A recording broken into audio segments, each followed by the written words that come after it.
Emma, Jane Austen, Volume 3, Chapter 1. A very little quiet reflection was enough to satisfy Emma as to the nature of her agitation on hearing this news of Frank Churchill. She was soon convinced that it was not for herself she was feeling at all apprehensive or embarrassed. It was for him. Her own attachment had really subsided into a mere nothing. It was not worth thinking of. But if he, who had undoubtedly been always so much the most in love of the two, were to be returning with the same warmth of sentiment which he had taken away, it would be very distressing. If a separation of 2 months should not have cooled him, there were dangers and evils before her. Caution for him and for herself would be necessary. She did not mean to have her own affections entangled again, and it would be incumbent on her to avoid any encouragement of his.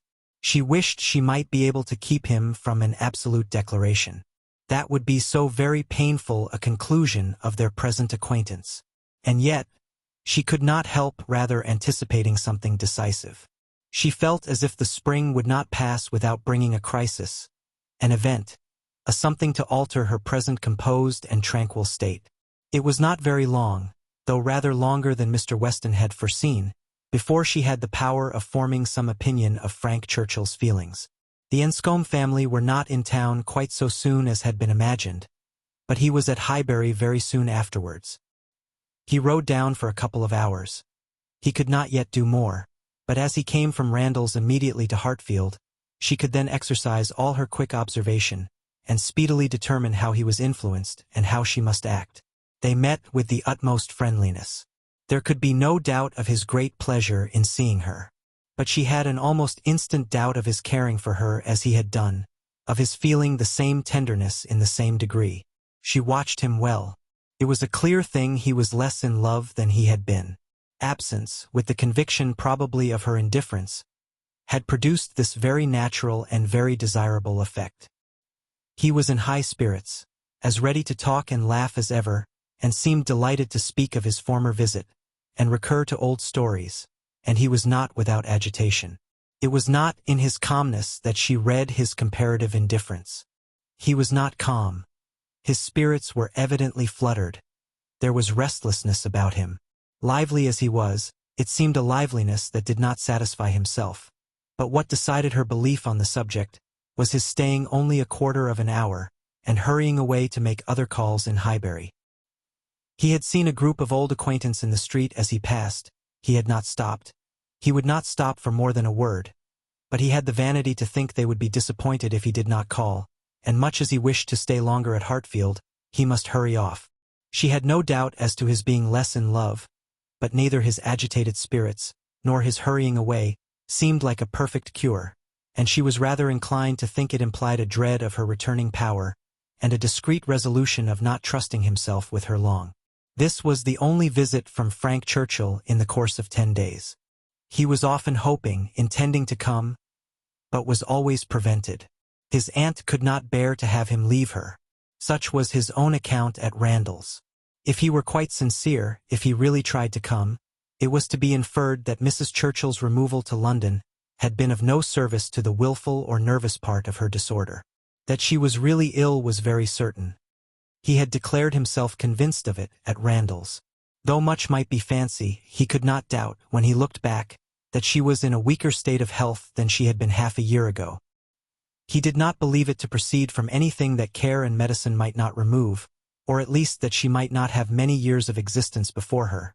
But he could not be prevailed on, by all his father's doubts, to say that her complaints were merely imaginary, or that she was as strong as ever.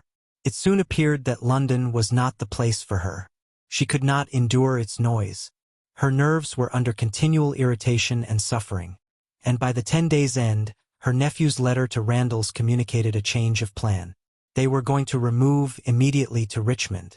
Mrs. Churchill had been recommended to the medical skill of an eminent person there, and had otherwise a fancy for the place. A ready-furnished house in a favorite spot was engaged, and much benefit expected from the change. Emma heard that Frank wrote in the highest spirits of this arrangement, and seemed most fully to appreciate the blessing of having 2 months before him of such near neighborhood to many dear friends, for the house was taken for May and June. She was told that now he wrote with the greatest confidence of being often with them, almost as often as he could even wish. Emma saw how Mr. Weston understood these joyous prospects. He was considering her as the source of all the happiness they offered. She hoped it was not so. 2 months must bring it to the proof. Mr. Weston's own happiness was indisputable. He was quite delighted. It was the very circumstance he could have wished for. Now, it would be really having Frank in their neighborhood. What were 9 miles to a young man? An hour's ride. He would be always coming over. The difference in that respect of Richmond and London was enough to make the whole difference of seeing him always and seeing him never. 16 miles, nay 18, it must be full 18 to Manchester Street, was a serious obstacle. Were he ever able to get away, the day would be spent in coming and returning. There was no comfort in having him in London.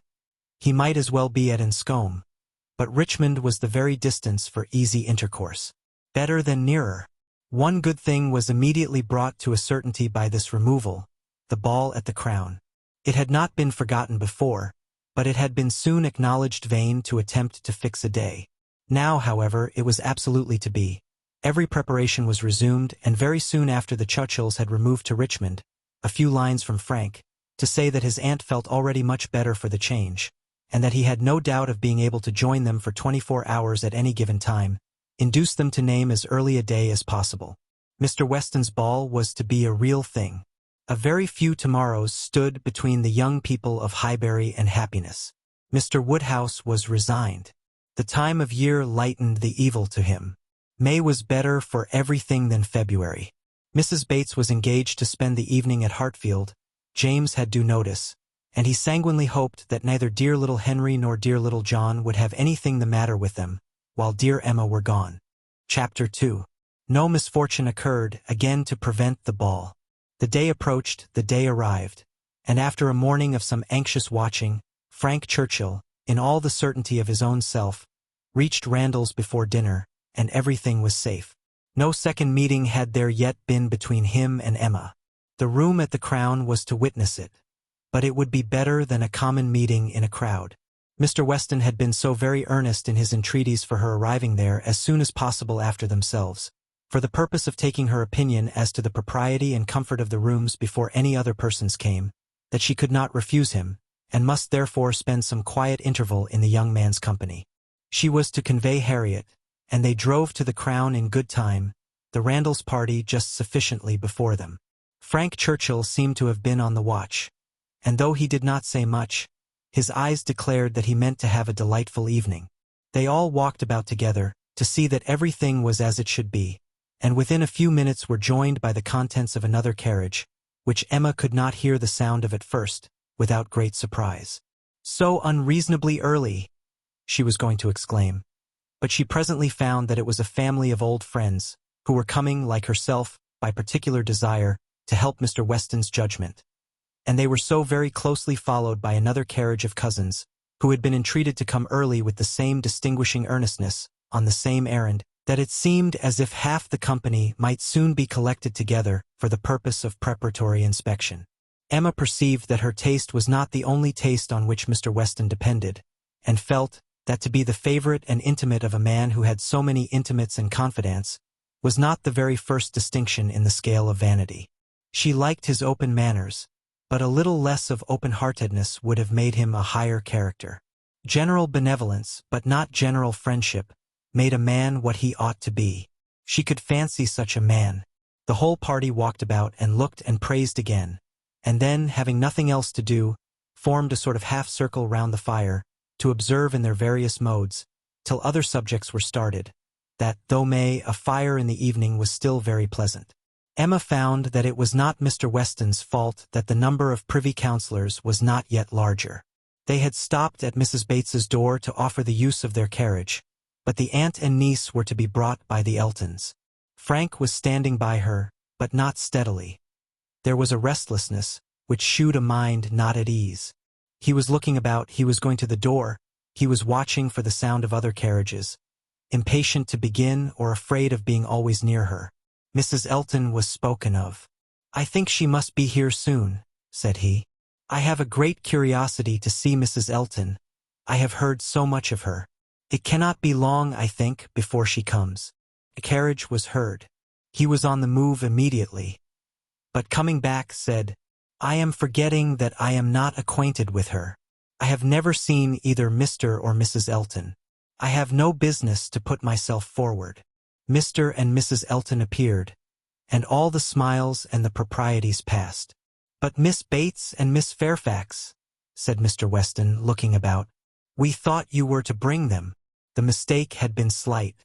The carriage was sent for them now. Emma longed to know what Frank's first opinion of Mrs. Elton might be, how he was affected by the studied elegance of her dress, and her smiles of graciousness.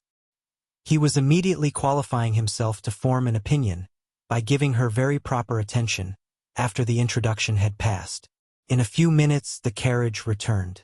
Somebody talked of rain. "I will see that there are umbrellas, sir," said Frank to his father. "Miss Bates must not be forgotten." And away he went. Mr. Weston was following, but Mrs. Elton detained him to gratify him by her opinion of his son, and so briskly did she begin, that the young man himself, though by no means moving slowly, could hardly be out of hearing.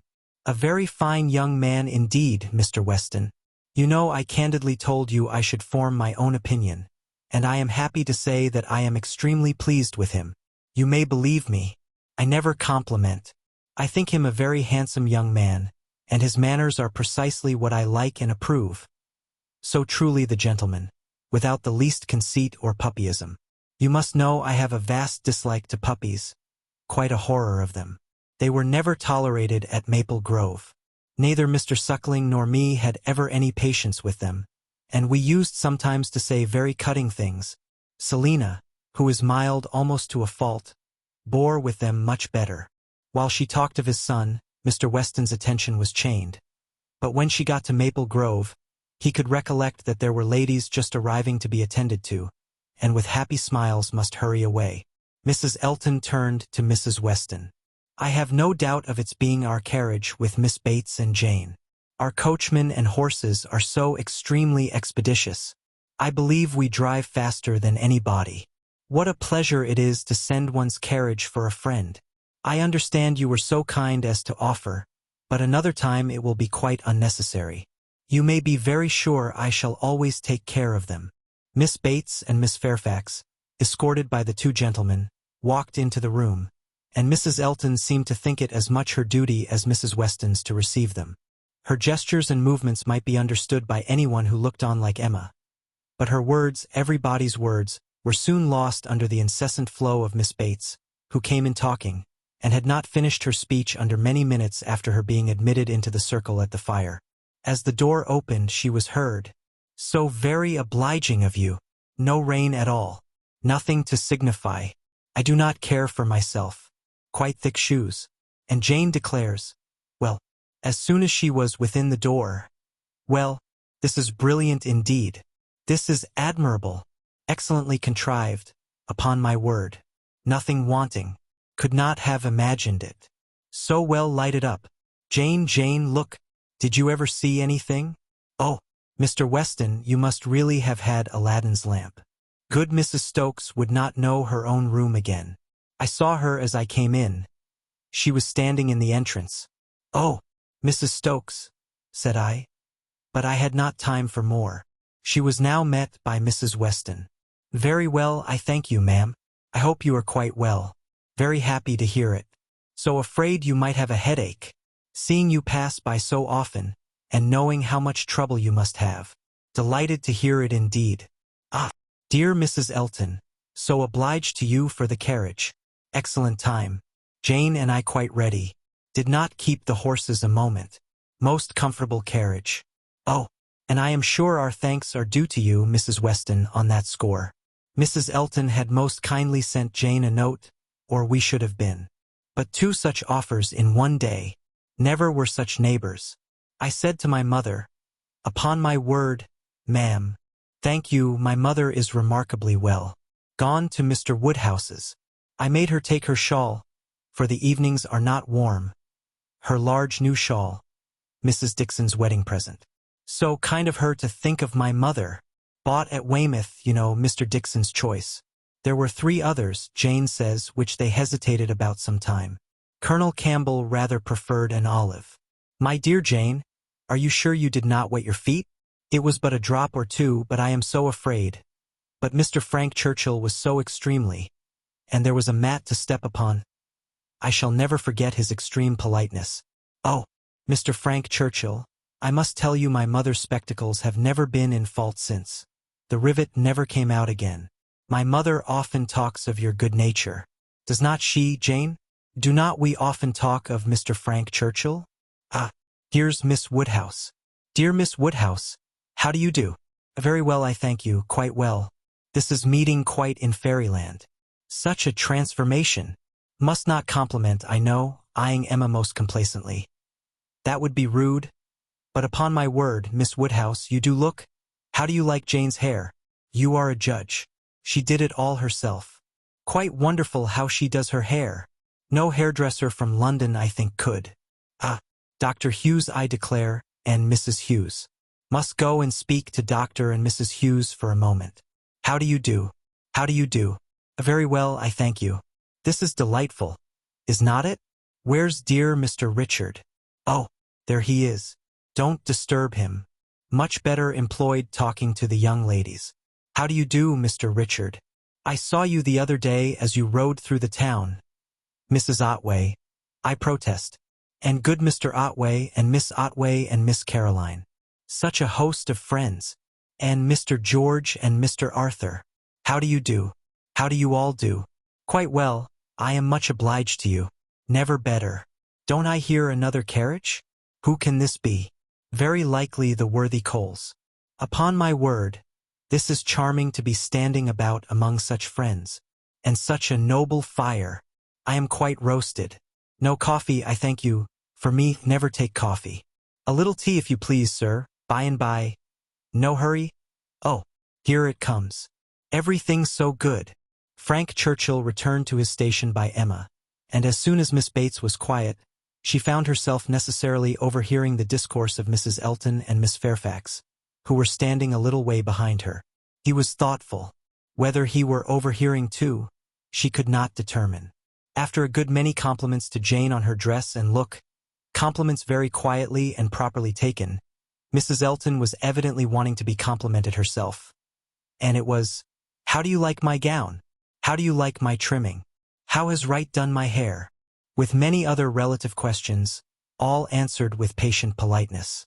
Mrs. Elton then said, "Nobody can think less of dress in general than I do, but upon such an occasion as this, when everybody's eyes are so much upon me, and in compliment to the Westons, who I have no doubt are giving this ball chiefly to do me honor, I would not wish to be inferior to others.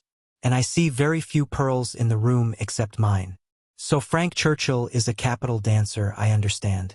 We shall see if our styles suit. A fine young man certainly is Frank Churchill. I like him very well." At this moment Frank began talking so vigorously that Emma could not but imagine he had overheard his own praises and did not want to hear more. And the voices of the ladies were drowned for a while, till another suspension brought Mrs. Elton's tones again distinctly forward. Mr. Elton had just joined them, and his wife was exclaiming, "Oh, you have found us out at last, have you, in our seclusion? I was this moment telling Jane, I thought you would begin to be impatient for tidings of us." "Jane," repeated Frank Churchill with a look of surprise and displeasure. "That is easy, but Miss Fairfax does not disapprove it, I suppose." "How do you like Mrs. Elton?" said Emma in a whisper. "Not at all. You are ungrateful." "Ungrateful? What do you mean?" Then changing from a frown to a smile. "No, do not tell me. I do not want to know what you mean. Where is my father? When are we to begin dancing?" Emma could hardly understand him. He seemed in an odd humor. He walked off to find his father, but was quickly back again with both Mr. and Mrs. Weston. He had met with them in a little perplexity, which must be laid before Emma. It had just occurred to Mrs. Weston that Mrs. Elton must be asked to begin the ball, that she would expect it, which interfered with all their wishes of giving Emma that distinction. Emma heard the sad truth with fortitude. "And what are we to do for a proper partner for her?" said Mr. Weston. "She will think Frank ought to ask her."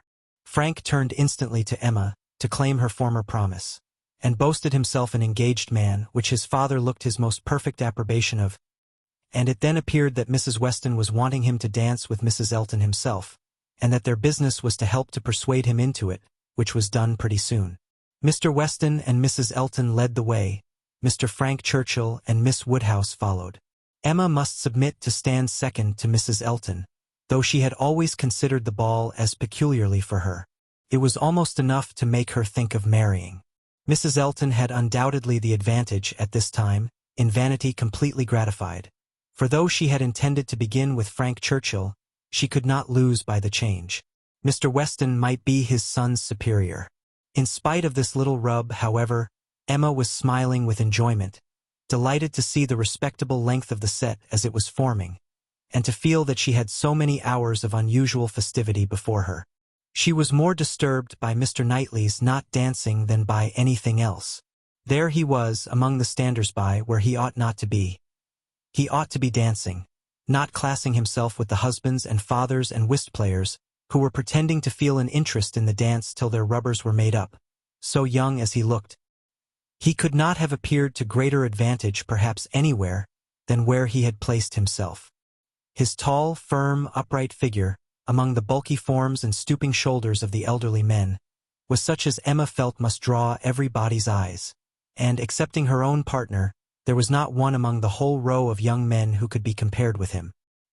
He moved a few steps nearer, and those few steps were enough to prove in how gentlemanlike a manner, with what natural grace, he must have danced, would he but take the trouble. Whenever she caught his eye, she forced him to smile, but in general he was looking grave. She wished he could love a ballroom better, and could like Frank Churchill better. He seemed often observing her. She must not flatter herself that he thought of her dancing, but if he were criticizing her behavior, she did not feel afraid. There was nothing like flirtation between her and her partner. They seemed more like cheerful, easy friends than lovers. That Frank Churchill thought less of her than he had done was indubitable. The ball proceeded pleasantly. The anxious cares, the incessant attentions of Mrs. Weston, were not thrown away. Everybody seemed happy, and the praise of being a delightful ball, which is seldom bestowed till after a ball has ceased to be, was repeatedly given in the very beginning of the existence of this. Of very important, very recordable events, it was not more productive than such meetings usually are. There was one, however, which Emma thought something of.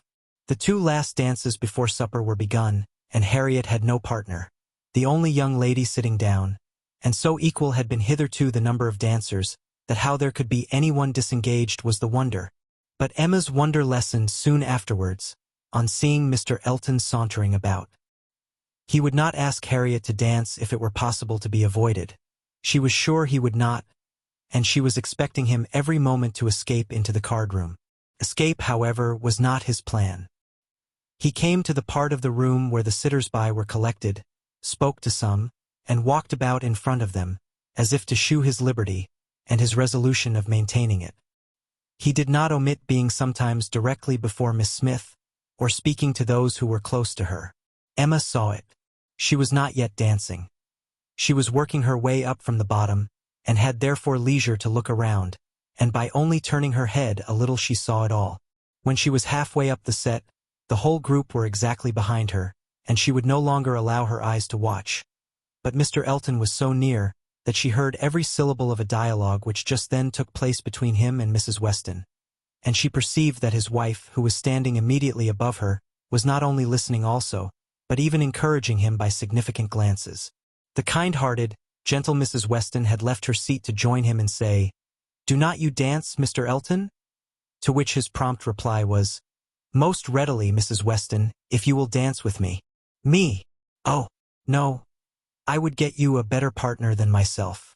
I am no dancer."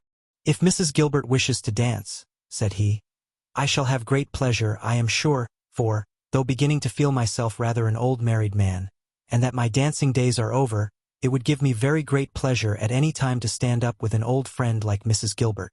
Mrs. Gilbert does not mean to dance, but there is a young lady disengaged whom I should be very glad to see dancing, Miss Smith." "Miss Smith? Oh, I had not observed. You are extremely obliging, and if I were not an old married man. But my dancing days are over, Mrs. Weston. You will excuse me." Anything else I should be most happy to do, at your command, but my dancing days are over." Mrs. Weston said no more, and Emma could imagine with what surprise and mortification she must be returning to her seat. This was Mr. Elton, the amiable, obliging, gentle Mr. Elton. She looked round for a moment. He had joined Mr. Knightley at a little distance, and was arranging himself for settled conversation, while smiles of high glee passed between him and his wife. She would not look again. Her heart was in a glow, and she feared her face might be as hot. In another moment a happier sight caught her. Mr. Knightley leading Harriet to the set. Never had she been more surprised, seldom more delighted, than at that instant. She was all pleasure and gratitude, both for Harriet and herself, and longed to be thanking him. And though too distant for speech, her countenance said much as soon as she could catch his eye again. His dancing proved to be just what she had believed it, extremely good, and Harriet would have seemed almost too lucky if it had not been for the cruel state of things before, and for the very complete enjoyment and very high sense of the distinction which her happy features announced. It was not thrown away on her. She bounded higher than ever, flew farther down the middle, and was in a continual course of smiles. Mr. Elton had retreated into the card-room, looking, Emma trusted, very foolish. She did not think he was quite so hardened as his wife, though growing very like her. She spoke some of her feelings by observing audibly to her partner, "Knightley has taken pity on poor little Miss Smith. Very good-natured, I declare." Supper was announced. The move began, and Miss Bates might be heard from that moment without interruption, till her being seated at table and taking up her spoon. Jane, my dear Jane, where are you? Here is your tippet. Mrs. Weston begs you to put on your tippet. She says she is afraid there will be draughts in the passage, though everything has been done, one door nailed up, quantities of matting. My dear Jane, indeed you must. Mr. Churchill, oh, you are too obliging. How well you put it on. So gratified. Excellent dancing indeed. Yes, my dear, I ran home, as I said I should, to help Grandmama to bed, and got back again, and nobody missed me. I set off without saying a word, just as I told you. Grandmama was quite well, had a charming evening with Mr. Woodhouse, a vast deal of chat, and backgammon. Tea was made downstairs, biscuits and baked apples and wine before she came away. Amazing luck in some of her throws, and she inquired a great deal about you, how you were amused, and who were your partners. "Oh," said I shall not forestall Jane. I left her dancing with Mr. George Otway. She will love to tell you all about it herself tomorrow. Her first partner was Mr. Elton. I do not know who will ask her next, perhaps Mr. William Cox. My dear sir, you are too obliging. Is there nobody you would not rather? I am not helpless. Sir, you are most kind. Upon my word, Jane on one arm and me on the other. Stop. Let us stand a little back. Mrs. Elton is going. Dear Mrs. Elton, how elegant she looks. Beautiful lace. Now we all follow in her train. Quite the queen of the evening. Well, here we are at the passage. 2 steps, Jane, take care of the 2 steps. Oh, no, there is but one. Well, I was persuaded there were 2. How very odd. I was convinced there were 2, and there is but one. I never saw anything equal to the comfort and style, candles everywhere. I was telling you of your grandmama, Jane. There was a little disappointment. The baked apples and biscuits, excellent in their way, you know. But there was a delicate fricassee of sweetbread and some asparagus brought in at first, and good Mr. Woodhouse, not thinking the asparagus quite boiled enough, sent it all out again. Now there is nothing Grandmama loves better than sweetbread and asparagus. So she was rather disappointed, but we agreed we would not speak of it to anybody, for fear of its getting round to dear Miss Woodhouse, who would be so very much concerned. Well, this is brilliant. I am all amazement. Could not have supposed anything. Such elegance and profusion. I have seen nothing like it since. Well, where shall we sit? Where shall we sit? Anywhere, so that Jane is not in a draught. Where I sit is of no consequence. Oh, do you recommend this side? Well, I am sure, Mr. Churchill, only it seems too good. But just as you please. What you direct in this house cannot be wrong. Dear Jane, how shall we ever recollect half the dishes for Grandmama? Soup too. Bless me, I should not be helped so soon, but it smells most excellent. and I cannot help beginning. Emma had no opportunity of speaking to Mr. Knightley till after supper. But when they were all in the ballroom again, her eyes invited him irresistibly to come to her and be thanked. He was warm in his reprobation of Mr. Elton's conduct. It had been unpardonable rudeness, and Mrs. Elton's looks also received the due share of censure. "They aimed at wounding more than Harriet," said he. "Emma, why is it that they are your enemies?" He looked with smiling penetration, and on receiving no answer added, "She ought not to be angry with you, I suspect, whatever he may be. To that surmise you say nothing, of course. But confess, Emma, that you did want him to marry Harriet." "I did," replied Emma, "and they cannot forgive me." He shook his head, but there was a smile of indulgence with it, and he only said, "I shall not scold you. I leave you to your own reflections. Can you trust me with such flatterers? Does my vain spirit ever tell me I am wrong? Not your vain spirit, but your serious spirit. If one leads you wrong, I am sure the other tells you of it. I do own myself to have been completely mistaken in Mr. Elton. There is a littleness about him which you discovered, and which I did not, and I was fully convinced of his being in love with Harriet. It was through a series of strange blunders, and in return for your acknowledging so much, I will do you the justice to say that you would have chosen for him better than he has chosen for himself. Harriet Smith has some first-rate qualities, which Mrs. Elton is totally without. An unpretending, single-minded, artless girl, infinitely to be preferred by any man of sense and taste to such a woman as Mrs. Elton. I found Harriet more conversable than I expected." Emma was extremely gratified. They were interrupted by the bustle of Mr. Weston calling on everybody to begin dancing again. "Come, Miss Woodhouse, Miss Otway, Miss Fairfax, what are you all doing? Come, Emma, set your companions the example. Everybody is lazy. Everybody is asleep." "I am ready," said Emma, "whenever I am wanted." "Whom are you going to dance with?" asked Mr. Knightley. She hesitated a moment and then replied, "With you, if you will ask me." "Will you?" said he, offering his hand. "Indeed I will. You have shown that you can dance, and you know we are not really so much brother and sister as to make it at all improper." "Brother and sister? No, indeed." Chapter 3. This little explanation with Mr. Knightley gave Emma considerable pleasure. It was one of the agreeable recollections of the ball, which she walked about the lawn the next morning to enjoy. She was extremely glad that they had come to so good an understanding respecting the Eltons, and that their opinions of both husband and wife were so much alike, and his praise of Harriet, his concession in her favor, was peculiarly gratifying. The impertinence of the Eltons, which for a few minutes had threatened to ruin the rest of her evening, had been the occasion of some of its highest satisfactions, and she looked forward to another happy result or the cure of Harriet's infatuation. From Harriet's manner of speaking of the circumstance before they quitted the ballroom, she had strong hopes. It seemed as if her eyes were suddenly opened, and she were enabled to see that Mr. Elton was not the superior creature she had believed him. The fever was over, and Emma could harbor little fear of the pulse being quickened again by injurious courtesy. She depended on the evil feelings of the Eltons for supplying all the discipline of pointed neglect that could be farther requisite. Harriet rational, Frank Churchill not too much in love, and Mr. Knightley not wanting to quarrel with her. How very happy a summer must be before her. She was not to see Frank Churchill this morning. He had told her that he could not allow himself the pleasure of stopping at Hartfield, as he was to be at home by the middle of the day. She did not regret it.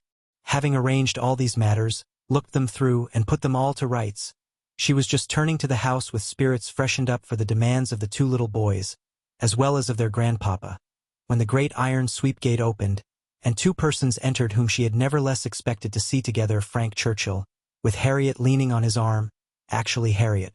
A moment sufficed to convince her that something extraordinary had happened. Harriet looked white and frightened, and he was trying to cheer her. The iron gates and the front door were not 20 yards asunder. They were all three soon in the hall, and Harriet, immediately sinking into a chair, fainted away. A young lady who faints must be recovered. Questions must be answered, and surprises be explained. Such events are very interesting, but the suspense of them cannot last long. A few minutes made Emma acquainted with the whole. Miss Smith and Miss Bickerton, another parlor boarder at Mrs. Goddard's, who had been also at the ball, had walked out together and taken a road, the Richmond Road, which, though apparently public enough for safety, had led them into alarm. About half a mile beyond Highbury, making a sudden turn, and deeply shaded by elms on each side, it became for a considerable stretch very retired, and when the young ladies had advanced some way into it, they had suddenly perceived at a small distance before them, on a broader patch of greensward by the side, a party of gypsies. A child on the watch came towards them to beg, and Miss Bickerton, excessively frightened, gave a great scream and, calling on Harriet to follow her, ran up a steep bank, cleared a slight hedge at the top, and made the best of her way by a short cut back to Highbury. But poor Harriet could not follow. She had suffered very much from cramp after dancing, and her first attempt to mount the bank brought on such a return of it as made her absolutely powerless. And in this state, and exceedingly terrified, she had been obliged to remain. How the trampers might have behaved, had the young ladies been more courageous, must be doubtful.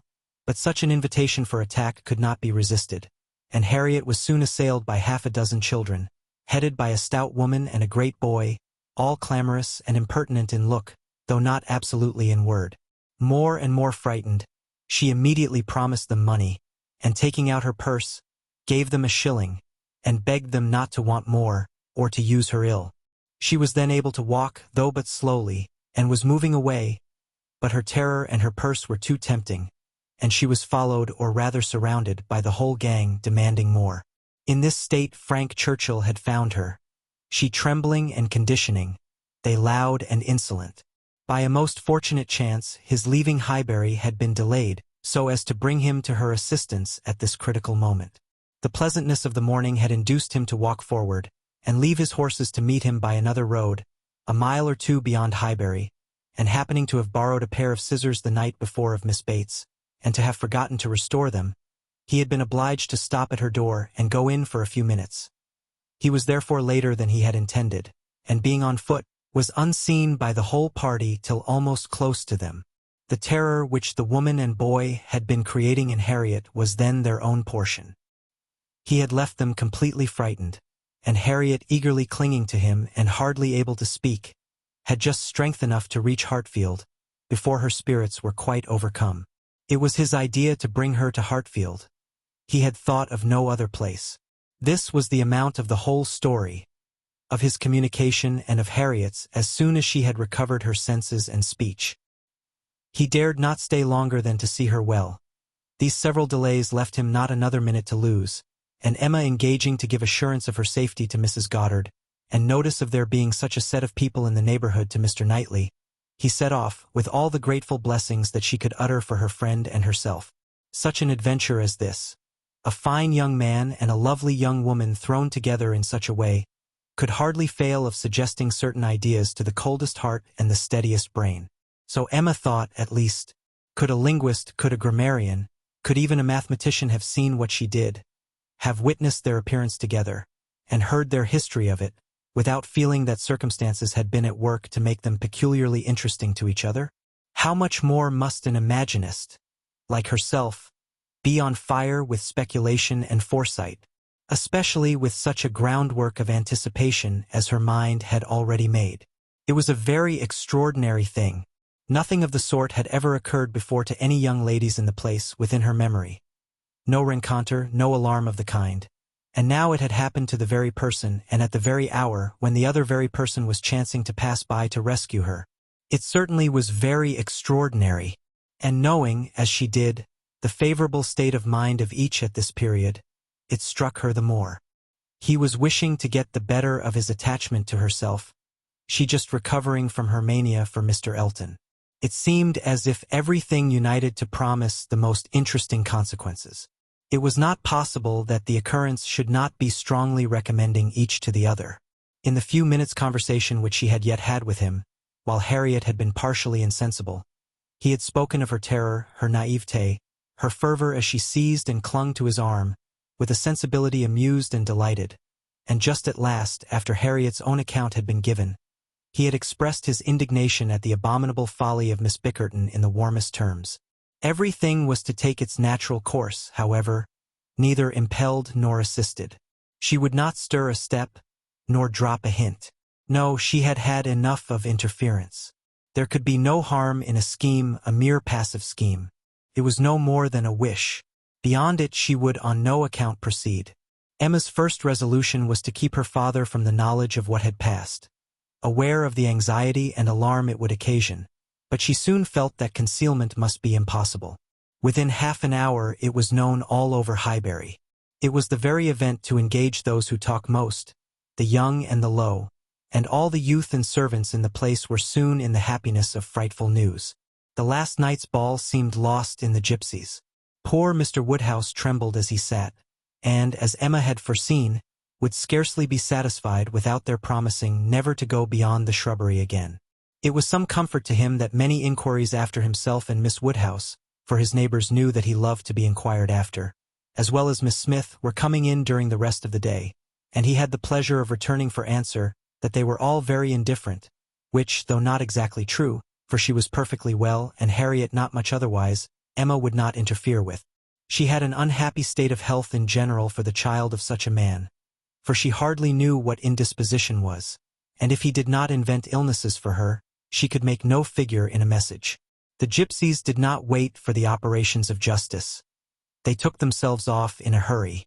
The young ladies of Highbury might have walked again in safety before their panic began, and the whole history dwindled soon into a matter of little importance but to Emma and her nephews. In her imagination it maintained its ground, and Henry and John were still asking every day for the story of Harriet and the gypsies, and still tenaciously setting her right if she varied in the slightest particular from the original recital. Chapter 4. A very few days had passed after this adventure, when Harriet came one morning to Emma with a small parcel in her hand, and after sitting down and hesitating, thus began. "Miss Woodhouse, if you are at leisure, I have something that I should like to tell you, a sort of confession to make, and then, it will be over." Emma was a good deal surprised, but begged her to speak. There was a seriousness in Harriet's manner which prepared her, quite as much as her words, for something more than ordinary. "It is my duty, and I am sure it is my wish," she continued, "to have no reserves with you on this subject. As I am happily quite an altered creature in one respect, it is very fit that you should have the satisfaction of knowing it. I do not want to say more than is necessary. I am too much ashamed of having given way as I have done, and I dare say you understand me." "Yes," said Emma. "I hope I do. How I could so long a time be fancying myself," cried Harriet warmly. "It seems like madness. I can see nothing at all extraordinary in him now. I do not care whether I meet him or not, except that of the two I had rather not see him, and indeed I would go any distance round to avoid him. But I do not envy his wife in the least. I neither admire her nor envy her as I have done. She is very charming, I dare say, and all that, but I think her very ill-tempered and disagreeable. I shall never forget her look the other night. However, I assure you, Miss Woodhouse, I wish her no evil. No, let them be ever so happy together, it will not give me another moment's pang. And to convince you that I have been speaking truth, I am now going to destroy what I ought to have destroyed long ago, what I ought never to have kept. I know that very well," blushing as she spoke. "However, now I will destroy it all, and it is my particular wish to do it in your presence, that you may see how rational I am grown. Cannot you guess what this parcel holds?" said she, with a conscious look. "Not the least in the world. Did he ever give you anything?" "No, I cannot call them gifts, but they are things that I have valued very much." She held the parcel towards her, and Emma read the words "most precious treasures" on the top. Her curiosity was greatly excited. Harriet unfolded the parcel, and she looked on with impatience. Within abundance of silver paper was a pretty little Tunbridge ware box, which Harriet opened. It was well lined with the softest cotton, but, excepting the cotton, Emma saw only a small piece of court-plaister. "Now," said Harriet, "you must recollect." "No, indeed I do not.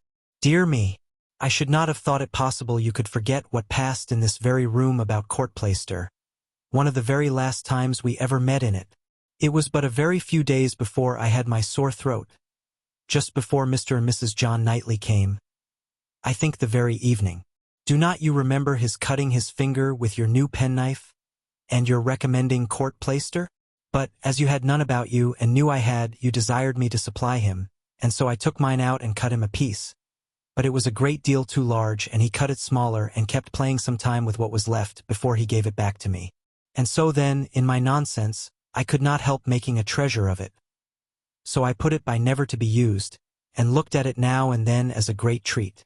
"My dearest Harriet," cried Emma, putting her hand before her face and jumping up, "you make me more ashamed of myself than I can bear. Remember it? I remember it all now, all except your saving this relic. I knew nothing of that till this moment. But the cutting the finger, and my recommending court plaister, and saying I had none about me. Oh, my sins, my sins! And I had plenty all the while in my pocket. One of my senseless tricks. I deserve to be under a continual blush all the rest of my life. Well?" Sitting down again. "Go on, what else? And had you really some at hand yourself? I am sure I never suspected it, you did it so naturally. And so you actually put this piece of court plaister by for his sake," said Emma, recovering from her state of shame and feeling divided between wonder and amusement. And secretly she added to herself, "Lord bless me! When should I ever have thought of putting by in cotton a piece of court plaister that Frank Churchill had been pulling about? I never was equal to this. Here," resumed Harriet, turning to her box again, "here is something still more valuable. I mean that has been more valuable, because this is what did really once belong to him, which the court plaister never did." Emma was quite eager to see this superior treasure. It was the end of an old pencil, the part without any lead. "This was really his," said Harriet. "Do not you remember one morning? No, I dare say you do not. But one morning, I forget exactly the day, but perhaps it was the Tuesday or Wednesday before that evening, he wanted to make a memorandum in his pocketbook. It was about spruce beer. Mr. Knightley had been telling him something about brewing spruce beer, and he wanted to put it down. But when he took out his pencil, there was so little lead that he soon cut it all away, and it would not do, so you lent him another, and this was left upon the table as good for nothing. But I kept my eye on it, and, as soon as I dared, caught it up, and never parted with it again from that moment." "I do remember it," cried Emma. "I perfectly remember it, talking about spruce beer. Oh, yes, Mr. Knightley and I both saying we liked it, and Mr. Elton's seeming resolved to learn to like it too. I perfectly remember it. Stop. Mr. Knightley was standing just here, was not he? I have an idea he was standing just here. Ah, I do not know. I cannot recollect. It is very odd, but I cannot recollect. Mr. Elton was sitting here, I remember, much about where I am now." "Well, go on." "Oh, that's all. I have nothing more to shew you or to say, except that I am now going to throw them both behind the fire, and I wish you to see me do it. My poor dear Harriet, and have you actually found happiness in treasuring up these things?" "Yes, simpleton as I was. But I am quite ashamed of it now, and wish I could forget as easily as I can burn them. It was very wrong of me, you know, to keep any remembrances after he was married. I knew it was, but had not resolution enough to part with them. But, Harriet, is it necessary to burn the court plaister? I have not a word to say for the bit of old pencil, but the court plaister might be useful." "I shall be happier to burn it," replied Harriet. "It has a disagreeable look to me. I must get rid of everything. There it goes, and there is an end, thank heaven, of Mr. Elton. And when," thought Emma, "will there be a beginning of Mr. Churchill?" She had soon afterwards reason to believe that the beginning was already made, and could not but hope that the gypsy, though she had told no fortune, might be proved to have made Harriet's. About a fortnight after the alarm, they came to a sufficient explanation, and quite undesignedly. Emma was not thinking of it at the moment, which made the information she received more valuable. She merely said, in the course of some trivial chat, "Well, Harriet, whenever you marry I would advise you to do so, and thought no more of it, till after a minute's silence she heard Harriet say in a very serious tone, "I shall never marry." Emma then looked up and immediately saw how it was, and after a moment's debate as to whether it should pass unnoticed or not, replied, "Never marry. This is a new resolution. It is one that I shall never change, however. After another short hesitation, I hope it does not proceed from, I hope it is not in compliment to Mr. Elton?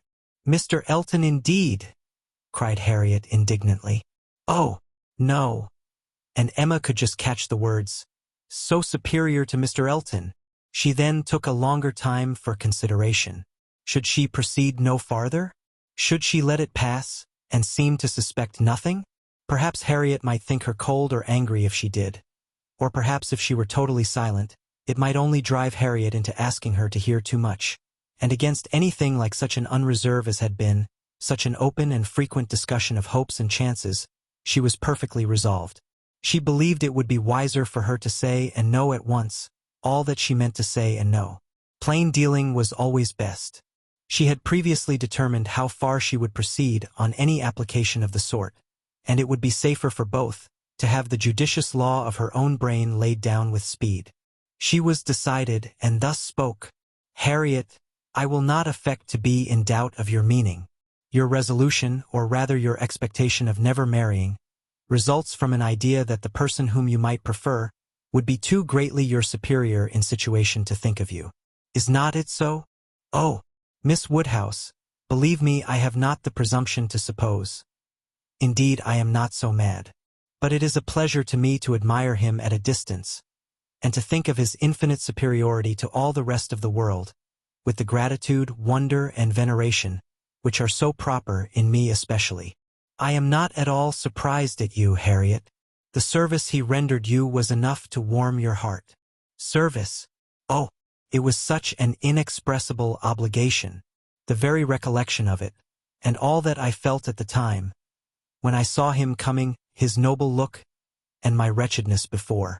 Such a change, in one moment such a change, from perfect misery to perfect happiness. It is very natural. It is natural and it is honorable. Yes, honorable, I think, to choose so well and so gratefully. But that it will be a fortunate preference is more than I can promise. I do not advise you to give way to it, Harriet. I do not by any means engage for its being returned. Consider what you are about. Perhaps it will be wisest in you to check your feelings while you can. At any rate, do not let them carry you far, unless you are persuaded of his liking you. Be observant of him. Let his behavior be the guide of your sensations. I give you this caution now, because I shall never speak to you again on the subject. I am determined against all interference. Henceforward I know nothing of the matter. Let no name ever pass our lips. We were very wrong before, we will be cautious now. He is your superior, no doubt, and there do seem objections and obstacles of a very serious nature. But yet, Harriet, more wonderful things have taken place. There have been matches of greater disparity. But take care of yourself. I would not have you too sanguine, though, however it may end, be assured your raising your thoughts to him is a mark of good taste which I shall always know how to value. Harriet kissed her hand in silent and submissive gratitude. Emma was very decided in thinking such an attachment no bad thing for her friend. Its tendency would be to raise and refine her mind, and it must be saving her from the danger of degradation. Chapter 5. In this state of schemes, and hopes, and connivance, June opened upon Hartfield. To Highbury in general it brought no material change. The Eltons were still talking of a visit from the Sucklings, and of the use to be made of their barouche landau, and Jane Fairfax was still at her grandmother's, and as the return of the Campbells from Ireland was again delayed and August, instead of midsummer, fixed for it, she was likely to remain there full 2 months longer, provided at least she were able to defeat Mrs. Elton's activity in her service, and save herself from being hurried into a delightful situation against her will. Mr. Knightley, who, for some reason best known to himself, had certainly taken an early dislike to Frank Churchill, was only growing to dislike him more. He began to suspect him of some double dealing in his pursuit of Emma. That Emma was his object appeared indisputable. Everything declared it. His own attentions, his father's hints, his mother-in-law's guarded silence. It was all in unison. Words, conduct, discretion, and indiscretion told the same story. But while so many were devoting him to Emma, and Emma herself making him over to Harriet, Mr. Knightley began to suspect him of some inclination to trifle with Jane Fairfax. He could not understand it, But there were symptoms of intelligence between them, he thought so at least, symptoms of admiration on his side, which, having once observed, he could not persuade himself to think entirely void of meaning, however he might wish to escape any of Emma's errors of imagination. She was not present when the suspicion first arose. He was dining with the Randalls family and Jane at the Eltons, and he had seen a look, more than a single look, at Miss Fairfax, which, from the admirer of Miss Woodhouse, seemed somewhat out of place. When he was again in their company, he could not help remembering what he had seen. Nor could he avoid observations which, unless it were like Cooper and his fire at twilight, myself creating what I saw, brought him yet stronger suspicion of there being a something of private liking, of private understanding even, between Frank Churchill and Jane. He had walked up one day after dinner, as he very often did, to spend his evening at Hartfield. Emma and Harriet were going to walk. He joined them, and on returning they fell in with a larger party, who, like themselves, judged it wisest to take their exercise early, as the weather threatened rain. Mr. and Mrs. Weston and their son, Miss Bates and her niece who had accidentally met. They all united, and on reaching Hartfield gates, Emma, who knew it was exactly the sort of visiting that would be welcome to her father, pressed them all to go in and drink tea with him. The Randalls party agreed to it immediately, and after a pretty long speech from Miss Bates, which few persons listened to, she also found it possible to accept dear Miss Woodhouse's most obliging invitation. As they were turning into the grounds, Mr. Perry passed by on horseback. The gentleman spoke of his horse. "By the by," said Frank Churchill to Mrs. Weston presently, "what became of Mr. Perry's plan of setting up his carriage?" Mrs. Weston looked surprised and said, "I did not know that he ever had any such plan." "Nay, I had it from you. You wrote me word of it 3 months ago." "Me? Impossible." "Indeed you did. I remember it perfectly. You mentioned it as what was certainly to be very soon. Mrs. Perry had told somebody, and was extremely happy about it. It was owing to her persuasion, as she thought his being out in bad weather did him a great deal of harm. You must remember it now. Upon my word, I never heard of it till this moment. Never. Really, never. Bless me! How could it be? Then I must have dreamt it. But I was completely persuaded. Miss Smith, you walk as if you were tired. You will not be sorry to find yourself at home." "What is this? What is this?" cried Mr. Weston. "About Perry and a carriage. Is Perry going to set up his carriage, Frank? I am glad he can afford it. You had it from himself, had you?" "No, sir," replied his son, laughing. "I seem to have had it from nobody. Very odd. I really was persuaded of Mrs. Weston's having mentioned it in one of her letters to Enscombe, many weeks ago, with all these particulars. But as she declares she never heard a syllable of it before, of course it must have been a dream. I am a great dreamer. I dream of everybody at Highbury when I am away, and when I have gone through my particular friends, then I begin dreaming of Mr. and Mrs. Perry. It is odd, though," observed his father, "that you should have had such a regular connected dream about people whom it was not very likely you should be thinking of at Enscombe. Perry's setting up his carriage, and his wife's persuading him to it, out of care for his health. Just what will happen, I have no doubt, some time or other, only a little premature. What an air of probability sometimes runs through a dream, and at others, what a heap of absurdities it is. Well, Frank, your dream certainly shews that Highbury is in your thoughts when you are absent. Emma, you are a great dreamer, I think." Emma was out of hearing. She had hurried on before her guests to prepare her father for their appearance, and was beyond the reach of Mr. Weston's hint. "Why, to own the truth," cried Miss Bates, who had been trying in vain to be heard the last 2 minutes, "if I must speak on this subject, there is no denying that Mr. Frank Churchill might have. I do not mean to say that he did not dream it. I am sure I have sometimes the oddest dreams in the world. But if I am questioned about it, I must acknowledge that there was such an idea last spring, for Mrs. Perry herself mentioned it to my mother, and the Coles knew of it as well as ourselves. But it was quite a secret, known to nobody else, and only thought of about 3 days. Mrs. Perry was very anxious that he should have a carriage, and came to my mother in great spirits one morning because she thought she had prevailed. Jane, don't you remember Grandmamma's telling us of it when we got home? I forget where we had been walking to, very likely to Randalls. Yes, I think it was to Randall's. Mrs. Perry was always particularly fond of my mother, indeed I do not know who is not, and she had mentioned it to her in confidence. She had no objection to her telling us, of course, but it was not to go beyond, and from that day to this I never mentioned it to a soul that I know of. At the same time, I will not positively answer for my having never dropped a hint, because I know I do sometimes pop out a thing before I am aware. I am a talker, you know, I am rather a talker, and now and then I have let a thing escape me which I should not. I am not like Jane. I wish I were. I will answer for it she never betrayed the least thing in the world. Where is she? Oh, just behind. Perfectly remember Mrs. Perry's coming. Extraordinary dream, indeed. They were entering the hall. Mr. Knightley's eyes had preceded Miss Bates's in a glance at Jane. From Frank Churchill's face, where he thought he saw confusion suppressed or laughed away, he had involuntarily turned to hers. But she was indeed behind and too busy with her shawl. Mr. Weston had walked in. The two other gentlemen waited at the door to let her pass. Mr. Knightley suspected in Frank Churchill the determination of catching her eye. He seemed watching her intently, in vain, however. If it were so, Jane passed between them into the hall, and looked at neither. There was no time for farther remark or explanation. The dream must be borne with, and Mr. Knightley must take his seat with the rest round the large modern circular table which Emma had introduced at Hartfield, and which none but Emma could have had power to place there and persuade her father to use, instead of the small-sized Pembroke, on which 2 of his daily meals had, for 40 years, been crowded. Tea passed pleasantly, and nobody seemed in a hurry to move.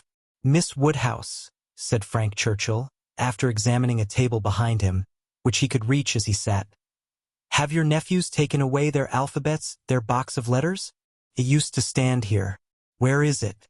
This is a sort of dull-looking evening, that ought to be treated rather as winter than summer. We had great amusement with those letters one morning. I want to puzzle you again." Emma was pleased with the thought, and producing the box, the table was quickly scattered over with alphabets, which no one seemed so much disposed to employ as their 2 selves. They were rapidly forming words for each other, or for anybody else who would be puzzled. The quietness of the game made it particularly eligible for Mr. Woodhouse, who had often been distressed by the more animated sort, which Mr. Weston had occasionally introduced, and who now sat happily occupied in lamenting, with tender melancholy, over the departure of the poor little boys, or in fondly pointing out, as he took up any stray letter near him, how beautifully Emma had written it. Frank Churchill placed a word before Miss Fairfax. She gave a slight glance round the table, and applied herself to it. Frank was next to Emma, Jane opposite to them, and Mr. Knightley so placed as to see them all, and it was his object to see as much as he could, with as little apparent observation. The word was discovered, and with a faint smile pushed away. If meant to be immediately mixed with the others and buried from sight, she should have looked on the table instead of looking just across, for it was not mixed, and Harriet, eager after every fresh word, and finding out none, directly took it up and fell to work. She was sitting by Mr. Knightley, and turned to him for help. The word was blunder, and as Harriet exultingly proclaimed it, there was a blush on Jane's cheek which gave it a meaning not otherwise ostensible. Mr. Knightley connected it with the dream, but how it could all be was beyond his comprehension. How the delicacy, the discretion of his favorite could have been so lain asleep. He feared there must be some decided involvement. Disingenuousness and double-dealing seemed to meet him at every turn. These letters were but the vehicle for gallantry and trick. It was a child's play, chosen to conceal a deeper game on Frank Churchill's part. With great indignation did he continue to observe him, with great alarm and distrust, to observe also his 2 blinded companions. He saw a short word prepared for Emma, and given to her with a look sly and demure. He saw that Emma had soon made it out, and found it highly entertaining, though it was something which she judged it proper to appear to censure. For she said, "Nonsense! For shame!" He heard Frank Churchill next say, with a glance towards Jane, "I will give it to her, shall I?" and as clearly heard Emma opposing it with eager laughing warmth. "No, no, you must not. You shall not, indeed." It was done, however. This gallant young man, who seemed to love without feeling, and to recommend himself without complaisance, directly handed over the word to Miss Fairfax, and with a particular degree of sedate civility entreated her to study it. Mr. Knightley's excessive curiosity to know what this word might be made him seize every possible moment for darting his eye towards it, and it was not long before he saw it to be Dixon. Jane Fairfax's perception seemed to accompany his. Her comprehension was certainly more equal to the covert meaning, the superior intelligence, of those 5 letters so arranged. She was evidently displeased, looked up and seeing herself watched, blushed more deeply than he had ever perceived her, and saying only, "I did not know that proper names were allowed," pushed away the letters with even an angry spirit, and looked resolved to be engaged by no other word that could be offered. Her face was averted from those who had made the attack, and turned towards her aunt. "Very true, my dear," cried the latter, though Jane had not spoken a word. "I was just going to say the same thing. It is time for us to be going indeed. The evening is closing in, and Grandmamma will be looking for us. My dear sir, you are too obliging. We really must wish you good night." Jane's alertness in moving proved her as ready as her aunt had preconceived. She was immediately up and wanting to quit the table, but so many were also moving that she could not get away, and Mr. Knightley thought he saw another collection of letters anxiously pushed towards her, and resolutely swept away by her unexamined.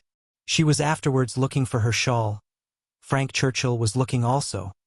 It was growing dusk, and the room was in confusion, and how they parted Mr. Knightley could not tell. He remained at Hartfield after all the rest, his thoughts full of what he had seen. So full that when the candles came to assist his observations, he must, yes, he certainly must, as a friend, an anxious friend, give Emma some hint, ask her some question. He could not see her in a situation of such danger without trying to preserve her. It was his duty. "Pray, Emma," said he, "may I ask in what lay the great amusement, the poignant sting of the last word given to you and Miss Fairfax? I saw the word, and am curious to know how it could be so very entertaining to the one, and so very distressing to the other." Emma was extremely confused. She could not endure to give him the true explanation, for though her suspicions were by no means removed, she was really ashamed of having ever imparted them. "Oh!" she cried in evident embarrassment. "It all meant nothing, a mere joke among ourselves." "The joke," he replied gravely, "seemed confined to you and Mr. Churchill." He had hoped she would speak again, but she did not. She would rather busy herself about anything than speak. He sat a little while in doubt. A variety of evils crossed his mind. Interference, fruitless interference. Emma's confusion, and the acknowledged intimacy, seemed to declare her affection engaged. Yet he would speak. He owed it to her to risk anything that might be involved in an unwelcome interference, rather than her welfare, to encounter anything rather than the remembrance of neglect in such a cause. "My dear Emma," said he at last, with earnest kindness, "do you think you perfectly understand the degree of acquaintance between the gentleman and lady we have been speaking of? Between Mr. Frank Churchill and Miss Fairfax?" "Oh, yes, perfectly. Why do you make a doubt of it? Have you never at any time had reason to think that he admired her, or that she admired him?" "Never, never!" she cried with a most open eagerness. "Never, for the 20th part of a moment, did such an idea occur to me. And how could it possibly come into your head?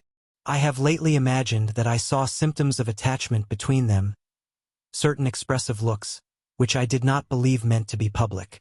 Oh, you amuse me excessively. I am delighted to find that you can vouchsafe to let your imagination wander. But it will not do. Very sorry to check you in your first essay. But indeed it will not do. There is no admiration between them, I do assure you, and the appearances which have caught you have arisen from some peculiar circumstances, feelings rather of a totally different nature.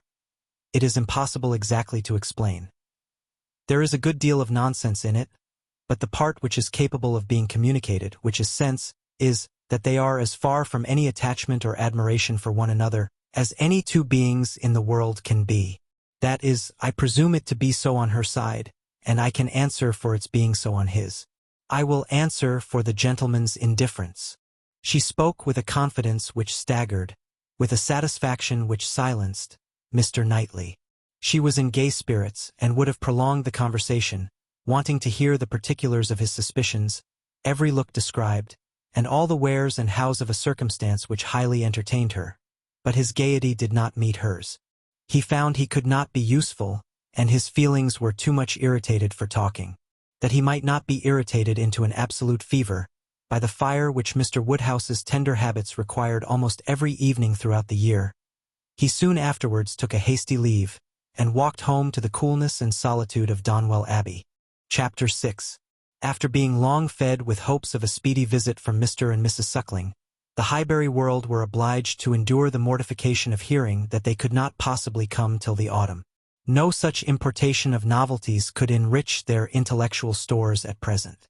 In the daily interchange of news, they must be again restricted to the other topics with which for a while the Sucklings' coming had been united, such as the last accounts of Mrs. Churchill, whose health seemed every day to supply a different report, and the situation of Mrs. Weston, whose happiness it was to be hoped might eventually be as much increased by the arrival of a child, as that of all her neighbors was by the approach of it. Mrs. Elton was very much disappointed. It was the delay of a great deal of pleasure and parade. Her introductions and recommendations must all wait, and every projected party be still only talked of.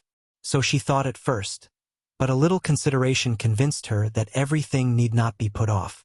Why should not they explore to Box Hill though the Sucklings did not come? They could go there again with them in the autumn. It was settled that they should go to Box Hill. That there was to be such a party had been long generally known. It had even given the idea of another. Emma had never been to Box Hill.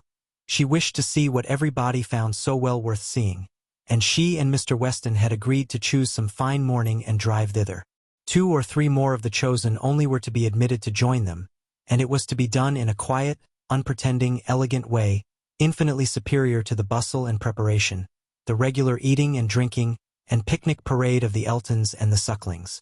This was so very well understood between them, that Emma could not but feel some surprise, and a little displeasure on hearing from Mr. Weston that he had been proposing to Mrs. Elton, as her brother and sister had failed her, that the 2 parties should unite and go together, and that as Mrs. Elton had very readily acceded to it, so it was to be if she had no objection. Now, as her objection was nothing but her very great dislike of Mrs. Elton, of which Mr. Weston must already be perfectly aware, it was not worth bringing forward again. It could not be done without a reproof to him which would be giving pain to his wife, and she found herself therefore obliged to consent to an arrangement which she would have done a great deal to avoid, an arrangement which would probably expose her even to the degradation of being said to be of Mrs. Elton's party. Every feeling was offended, and the forbearance of her outward submission left a heavy arrear due of secret severity in her reflections on the unmanageable goodwill of Mr. Weston's temper. "I am glad you approve of what I have done," said he very comfortably, "but I thought you would. Such schemes as these are nothing without numbers. One cannot have too large a party. A large party secures its own amusement, and she is a good-natured woman after all. One could not leave her out." Emma denied none of it aloud, and agreed to none of it in private. It was now the middle of June and the weather fine, and Mrs. Elton was growing impatient to name the day, and settle with Mr. Weston as to pigeon pies and cold lamb, when a lame carriage horse threw everything into sad uncertainty. It might be weeks, it might be only a few days, before the horse were usable. But no preparations could be ventured on, and it was all melancholy stagnation. Mrs. Elton's resources were inadequate to such an attack. "Is not this most vexatious nightly?" she cried. "And such weather for exploring! These delays and disappointments are quite odious. What are we to do? The year will wear away at this rate, and nothing done. Before this time last year I assure you we had had a delightful exploring party from Maple Grove to King's Weston." "You had better explore to Donwell," replied Mr. Knightley. "That may be done without horses. Come and eat my strawberries. They are ripening fast." If Mr. Knightley did not begin seriously, he was obliged to proceed so, for his proposal was caught at with delight, and the "oh, I should like it of all things" was not plainer in words than manner. Donwell was famous for its strawberry beds, which seemed a plea for the invitation, but no plea was necessary. Cabbage beds would have been enough to tempt the lady, who only wanted to be going somewhere. She promised him again and again to come much oftener than he doubted, and was extremely gratified by such a proof of intimacy, such a distinguishing compliment as she chose to consider it. "You may depend upon me," said she. "I certainly will come. Name your day and I will come. You will allow me to bring Jane Fairfax." "I cannot name a day," said he, "till I have spoken to some others whom I would wish to meet you." "Oh, leave all that to me. Only give me a carte blanche. I am Lady Patroness, you know. It is my party. I will bring friends with me." "I hope you will bring Elton," said he, "but I will not trouble you to give any other invitations." "Oh, now you are looking very sly. But consider, you need not be afraid of delegating power to me. I am no young lady on her preferment. Married women, may be safely authorized. It is my party. Leave it all to me. I will invite your guests." "No," he calmly replied. "There is but one married woman in the world whom I can ever allow to invite what guests she pleases to Donwell, and that one is—" "Mrs. Weston, I suppose?" interrupted Mrs. Elton, rather mortified. "No, Mrs. Knightley. Until she is in being, I will manage such matters myself." "Ah, you are an odd creature," she cried, satisfied to have no one preferred to herself. "You are a humorist, and may say what you like. Quite a humorist. Well, I shall bring Jane with me, Jane and her aunt. The rest I leave to you. I have no objections at all to meeting the Hartfield family. Don't scruple. I know you are attached to them. You certainly will meet them if I can prevail, and I shall call on Miss Bates in my way home." "That's quite unnecessary. I see Jane every day. But as you like. It is to be a morning scheme, Knightley. Quite a simple thing. I shall wear a large bonnet, and bring one of my little baskets hanging on my arm. Here, probably this basket with pink ribbon. Nothing can be more simple, you see, and Jane will have such another. There is to be no form or parade, a sort of gypsy party. We are to walk about your gardens and gather the strawberries ourselves and sit under trees. And whatever else you may like to provide, it is to be all out of doors. A table spread in the shade, Everything as natural and simple as possible. Is not that your idea?" "Not quite. My idea of the simple and the natural will be to have the table spread in the dining room. The nature and the simplicity of gentlemen and ladies, with their servants and furniture, I think is best observed by meals within doors.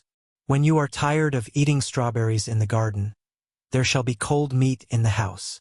Well, as you please, only don't have a grate set out. And, by the by, can I or my housekeeper be of any use to you with our opinion? Pray be sincere, Knightley. If you wish me to talk to Mrs. Hodges, or to inspect anything, I have not the least wish for it, I thank you. Well, but if any difficulties should arise, my housekeeper is extremely clever. I will answer for it, that mine thinks herself full as clever, and would spurn anybody's assistance. I wish we had a donkey. The thing would be for us all to come on donkeys, Jane, Miss Bates, and me, and my caro sposo walking by. I really must talk to him about purchasing a donkey. In a country life I conceive it to be a sort of necessary. For, let a woman have ever so many resources, it is not possible for her to be always shut up at home. And very long walks, in summer there is dust, and in winter there is dirt. You will not find either, between Donwell and Highbury. Donwell Lane is never dusty, and now it is perfectly dry. Come on a donkey, however, if you prefer it. You can borrow Mrs. Cole's.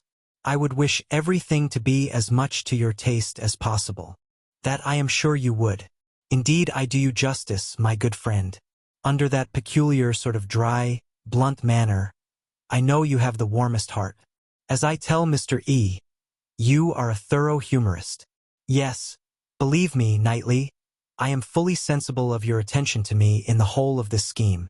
You have hit upon the very thing to please me. Mr. Knightley had another reason for avoiding a table in the shade. He wished to persuade Mr. Woodhouse, as well as Emma, to join the party, and he knew that to have any of them sitting down out of doors to eat would inevitably make him ill. Mr. Woodhouse must not, under the specious pretense of a morning drive, and an hour or two spent at Donwell, be tempted away to his misery. He was invited on good faith. No lurking horrors were to upbraid him for his easy credulity. He did consent. He had not been at Donwell for 2 years. Some very fine morning he and Emma and Harriet could go very well, and he could sit still with Mrs. Weston, while the dear girls walked about the gardens. He did not suppose they could be damp now in the middle of the day. He should like to see the old house again exceedingly, and should be very happy to meet Mr. and Mrs. Elton, and any other of his neighbors. He could not see any objection at all to his, and Emma's, and Harriet's going there some very fine morning. He thought it very well done of Mr. Knightley to invite them. Very kind and sensible, much cleverer than dining out. He was not fond of dining out. Mr. Knightley was fortunate in everybody's most ready concurrence. The invitation was everywhere so well received, that it seemed as if, like Mrs. Elton, they were all taking the scheme as a particular compliment to themselves.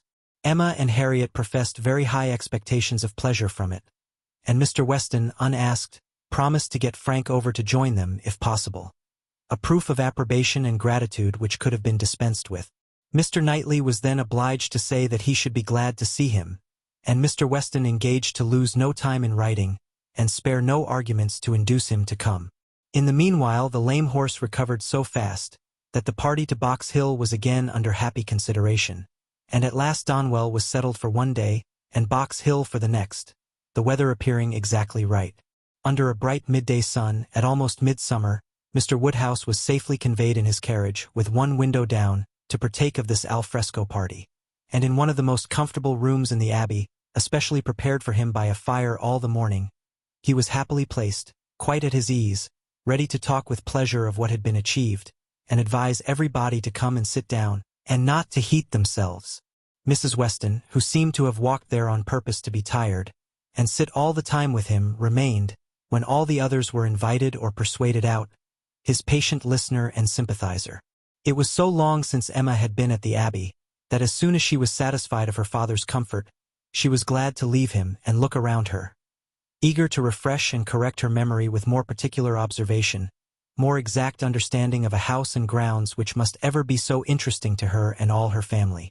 She felt all the honest pride and complacency which her alliance with the present and future proprietor could fairly warrant, as she viewed the respectable size and style of the building, its suitable, becoming, characteristic situation, low and sheltered, its ample gardens stretching down to meadows washed by a stream, of which the Abbey, with all the old neglect of prospect, had scarcely a sight, and its abundance of timber in rows and avenues, which neither fashion nor extravagance had rooted up.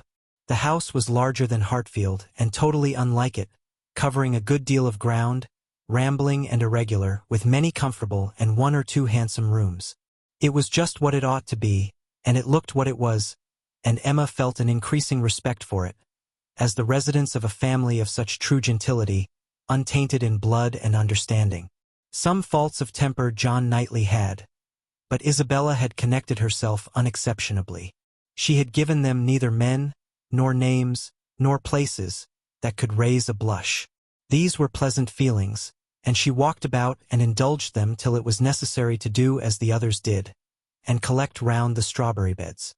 The whole party were assembled, excepting Frank Churchill, who was expected every moment from Richmond, and Mrs. Elton, in all her apparatus of happiness, her large bonnet and her basket, was very ready to lead the way in gathering, accepting, or talking of strawberries, and only strawberries could now be thought or spoken of. The best fruit in England, everybody's favorite, always wholesome. These the finest beds and finest sorts, delightful to gather for oneself, the only way of really enjoying them. Morning decidedly the best time, never tired, every sort good hautboy infinitely superior, no comparison. The others hardly eatable, hautboys very scarce, chili preferred. White wood finest flavor of all, price of strawberries in London. Abundance about Bristol, Maple Grove, cultivation, beds when to be renewed, gardeners thinking exactly different. No general ruled, gardeners never to be put out of their way. Delicious fruit, only too rich to be eaten much of, inferior to cherries, currants more refreshing. Only objection to gathering strawberries, the stooping, glaring sun. Tired to death, could bear it no longer, must go and sit in the shade. Such, for half an hour, was the conversation, interrupted only once by Mrs. Weston, who came out, in her solicitude after her son-in-law, to inquire if he were come, and she was a little uneasy. She had some fears of his horse. Seats tolerably in the shade were found, and now Emma was obliged to overhear what Mrs. Elton and Jane Fairfax were talking of.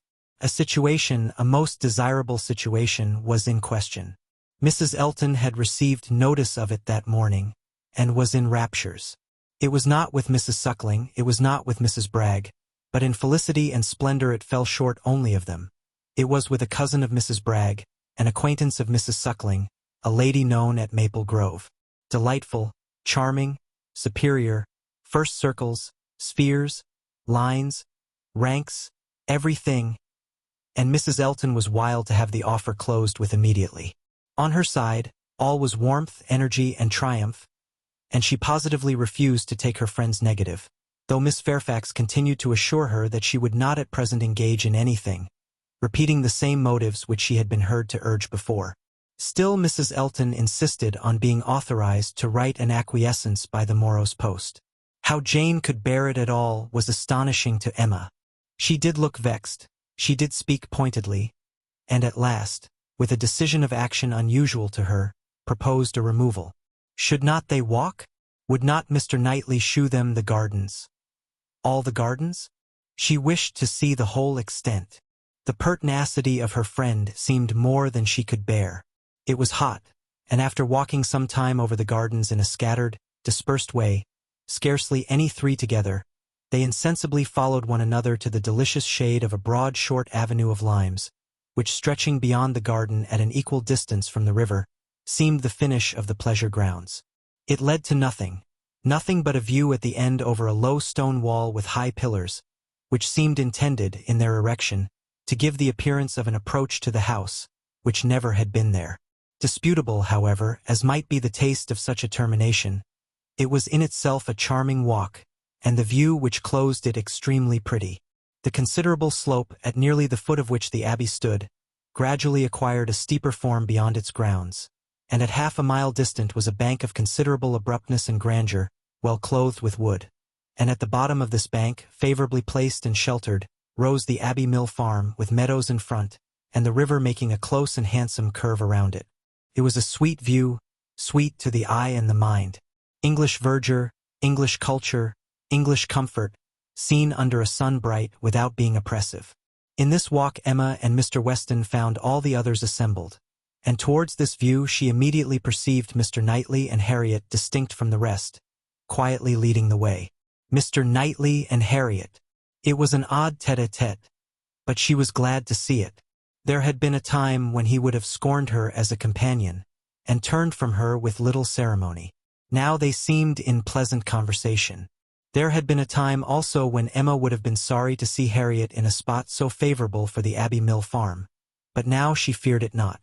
It might be safely viewed with all its appendages of prosperity and beauty, its rich pastures, spreading flocks, orchard in blossom, and light column of smoke ascending.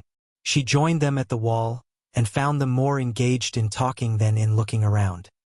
He was giving Harriet information as to modes of agriculture, etc., and Emma received a smile which seemed to say, "These are my own concerns. I have a right to talk on such subjects, without being suspected of introducing Robert Martin." She did not suspect him. It was too old a story. Robert Martin had probably ceased to think of Harriet. They took a few turns together along the walk. The shade was most refreshing, and Emma found it the pleasantest part of the day. The next remove was to the house.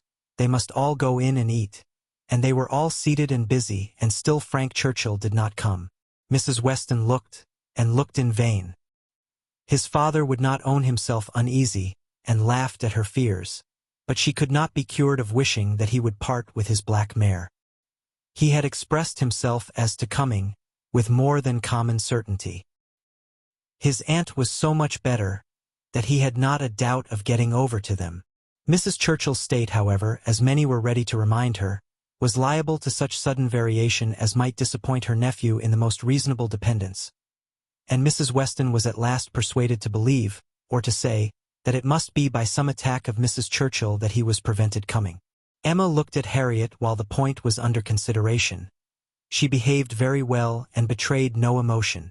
The cold repast was over, and the party were to go out once more to see what had not yet been seen, the old Abbey fish ponds. perhaps get as far as the clover which was to be begun cutting on the morrow, or, at any rate, have the pleasure of being hot and growing cool again. Mr. Woodhouse, who had already taken his little round in the highest part of the gardens, where no damps from the river were imagined even by him, stirred no more, and his daughter resolved to remain with him, that Mrs. Weston might be persuaded away by her husband to the exercise and variety which her spirits seemed to need. Mr. Knightley had done all in his power for Mr. Woodhouse's entertainment. Books of engravings, drawers of medals, cameos, corals, shells, and every other family collection within his cabinets had been prepared for his old friend, to while away the morning, and the kindness had perfectly answered. Mr. Woodhouse had been exceedingly well amused. Mrs. Weston had been shewing them all to him, and now he would shew them all to Emma. Fortunate in having no other resemblance to a child, than in a total want of taste for what he saw, for he was slow, constant, and methodical. Before this second looking over was begun, however, Emma walked into the hall for the sake of a few moments' free observation of the entrance and ground plot of the house, and was hardly there, when Jane Fairfax appeared, coming quickly in from the garden, and with a look of escape. Little expecting to meet Miss Woodhouse so soon, there was a start at first. But Miss Woodhouse was the very person she was in quest of. "Will you be so kind," said she, "when I am missed, as to say that I am gone home? I am going this moment. My aunt is not aware how late it is, nor how long we have been absent. But I am sure we shall be wanted, and I am determined to go directly. I have said nothing about it to anybody. It would only be giving trouble and distress. Some are gone to the ponds, and some to the lime walk. Till they all come in I shall not be missed, and when they do, will you have the goodness to say that I am gone?" "Certainly, if you wish it. But you are not going to walk to Highbury alone?" "Yes, what should hurt me? I walk fast. I shall be at home in 20 minutes. But it is too far, indeed it is, to be walking quite alone. Let my father's servant go with you. Let me order the carriage. Can be round in 5 minutes. Thank you, but on no account. I would rather walk. And for me to be afraid of walking alone, I, who may so soon have to guard others." She spoke with great agitation, and Emma very feelingly replied, "That can be no reason for your being exposed to danger now. I must order the carriage. The heat even would be danger. You are fatigued already." "I am," she answered. "I am fatigued. But it is not the sort of fatigue quick walking will refresh me. Miss Woodhouse, we all know at times what it is to be wearied in spirits. Mine, I confess, are exhausted. The greatest kindness you can shew me will be to let me have my own way, and only say that I am gone when it is necessary." Emma had not another word to oppose. She saw it all, and entering into her feelings, promoted her quitting the house immediately, and watched her safely off with the zeal of a friend. Her parting look was grateful, and her parting words, "Oh, Miss Woodhouse, the comfort of being sometimes alone," seemed to burst from an overcharged heart, and to describe somewhat of the continual endurance to be practiced by her, even towards some of those who loved her best. "Such a home, indeed! Such an aunt!" said Emma, as she turned back into the hall again. "I do pity you, and the more sensibility you betray of their just horrors, the more I shall like you." Jane had not been gone a quarter of an hour, and they had only accomplished some views of St. Mark's Place, Venice, when Frank Churchill entered the room. Emma had not been thinking of him. She had forgotten to think of him, but she was very glad to see him. Mrs. Weston would be at ease. The black mare was blameless. They were right who had named Mrs. Churchill as the cause. He had been detained by a temporary increase of illness in her, a nervous seizure which had lasted some hours, and he had quite given up every thought of coming, till very late. And had he known how hot a ride he should have, and how late, with all his hurry, he must be, he believed he should not have come at all. The heat was excessive. He had never suffered anything like it. Almost wished he had stayed at home. Nothing killed him like heat.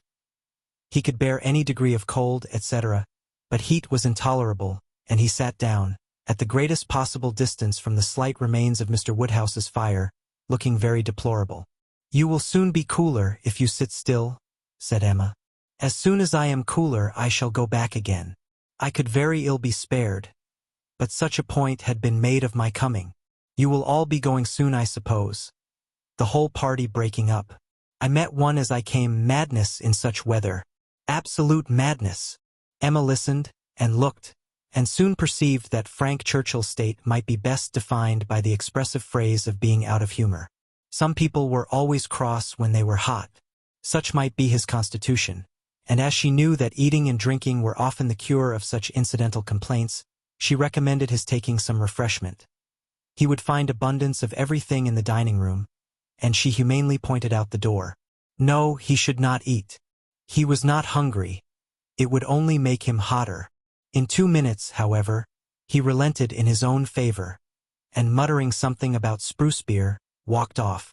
Emma returned all her attention to her father, saying in secret, I am glad I have done being in love with him. I should not like a man who is so soon discomposed by a hot morning. Harriet's sweet, easy temper will not mind it. He was gone long enough to have had a very comfortable meal, and came back all the better grown quite cool, and with good manners like himself able to draw a chair close to them, take an interest in their employment, and regret in a reasonable way that he should be so late. He was not in his best spirits, but seemed trying to improve them, and, at last, made himself talk nonsense very agreeably. They were looking over views in Switzerland. As soon as my aunt gets well I shall go abroad, said he. I shall never be easy till I have seen some of these places. You will have my sketches some time or other to look at, or my tour to read, or my poem. I shall do something to expose myself. That may be, but not by sketches in Switzerland. You will never go to Switzerland. Your uncle and aunt will never allow you to leave England. They may be induced to go too. A warm climate may be prescribed for her. I have more than half an expectation of our all going abroad. I assure you I have. I feel a strong persuasion, this morning, that I shall soon be abroad. I ought to travel. I am tired of doing nothing. I want a change. I am serious, Miss Woodhouse, whatever your penetrating eyes may fancy. I am sick of England, and would leave it tomorrow if I could. You are sick of prosperity and indulgence. Cannot you invent a few hardships for yourself, and be contented to stay? I sick of prosperity and indulgence. You are quite mistaken. I do not look upon myself as either prosperous or indulged. I am thwarted in everything material. I do not consider myself at all a fortunate person. You are not quite so miserable, though, as when you first came. Go and eat and drink a little more and you will do very well. Another slice of cold meat, another draught of Madeira and water, will make you nearly on a par with the rest of us. No, I shall not stir. I shall sit by you. You are my best cure. We are going to Box Hill tomorrow. You will join us. It is not Switzerland, but it will be something for a young man so much in want of a change. You will stay, and go with us. No, certainly not. I shall go home in the cool of the evening. But you may come again in the cool of tomorrow morning. No, it will not be worthwhile. If I come, I shall be cross. Then pray stay at Richmond. But if I do, I shall be crosser still. I can never bear to think of you all there without me. These are difficulties which you must settle for yourself. Choose your own degree of crossness. I shall press you no more. The rest of the party were now returning, and all were soon collected. With some there was great joy at the sight of Frank Churchill. Others took it very composedly, but there was a very general distress and disturbance on Miss Fairfax's disappearance being explained. That it was time for everybody to go, concluded the subject, and with a short final arrangement for the next day's scheme, they parted. Frank Churchill's little inclination to exclude himself increased so much, that his last words to Emma were, "Well, if you wish me to stay and join the party, I will." She smiled her acceptance, and nothing less than a summons from Richmond was to take him back before the following evening. Chapter 7. They had a very fine day for Box Hill, and all the other outward circumstances of arrangement, accommodation, and punctuality were in favor of a pleasant party. Mr. Weston directed the whole, officiating safely between Hartfield and the vicarage, and everybody was in good time. Emma and Harriet went together, Miss Bates and her niece with the Eltons, the gentleman on horseback. Mrs. Weston remained with Mr. Woodhouse. Nothing was wanting but to be happy when they got there. 7 miles were traveled in expectation of enjoyment, and everybody had a burst of admiration on first arriving. But in the general amount of the day there was deficiency. There was a languor, a want of spirits, a want of union, which could not be got over. They separated too much into parties. The Eltons walked together. Mr. Knightley took charge of Miss Bates and Jane, and Emma and Harriet belonged to Frank Churchill. And Mr. Weston tried, in vain, to make them harmonize better. It seemed at first an accidental division, but it never materially varied. Mr. and Mrs. Elton, indeed, shewed no unwillingness to mix and be as agreeable as they could. But during the 2 whole hours that were spent on the hill, there seemed a principle of separation between the other parties, too strong for any fine prospects, or any cold collation, or any cheerful Mr. Weston to remove. At first it was downright dullness to Emma. She had never seen Frank Churchill so silent and stupid. He said nothing worth hearing, looked without seeing, admired without intelligence, listened without knowing what she said. While he was so dull, it was no wonder that Harriet should be dull likewise, and they were both insufferable. When they all sat down it was better, to her taste a great deal better, for Frank Churchill grew talkative and gay, making her his first object. Every distinguishing attention that could be paid was paid to her. To amuse her and be agreeable in her eyes seemed all that he cared for her, and Emma, glad to be enlivened, not sorry to be flattered, was gay and easy too, and gave him all the friendly encouragement, the admission to be gallant, which she had ever given in the first and most animating period of their acquaintance, but which now, in her own estimation, meant nothing, though in the judgment of most people looking on it must have had such an appearance as no English word but flirtation could very well describe. Mr. Frank Churchill and Miss Woodhouse flirted together excessively.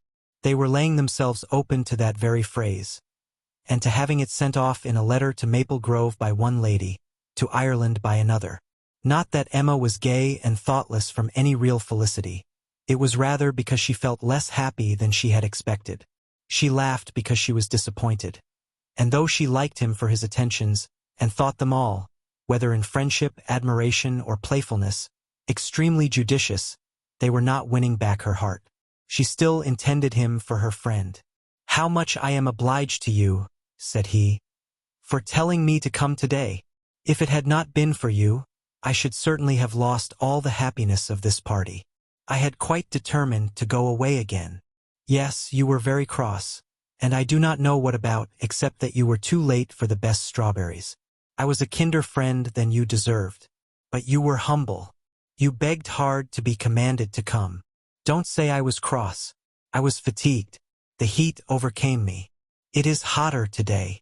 Not to my feelings. I am perfectly comfortable today. You are comfortable because you are under command. Your command? Yes.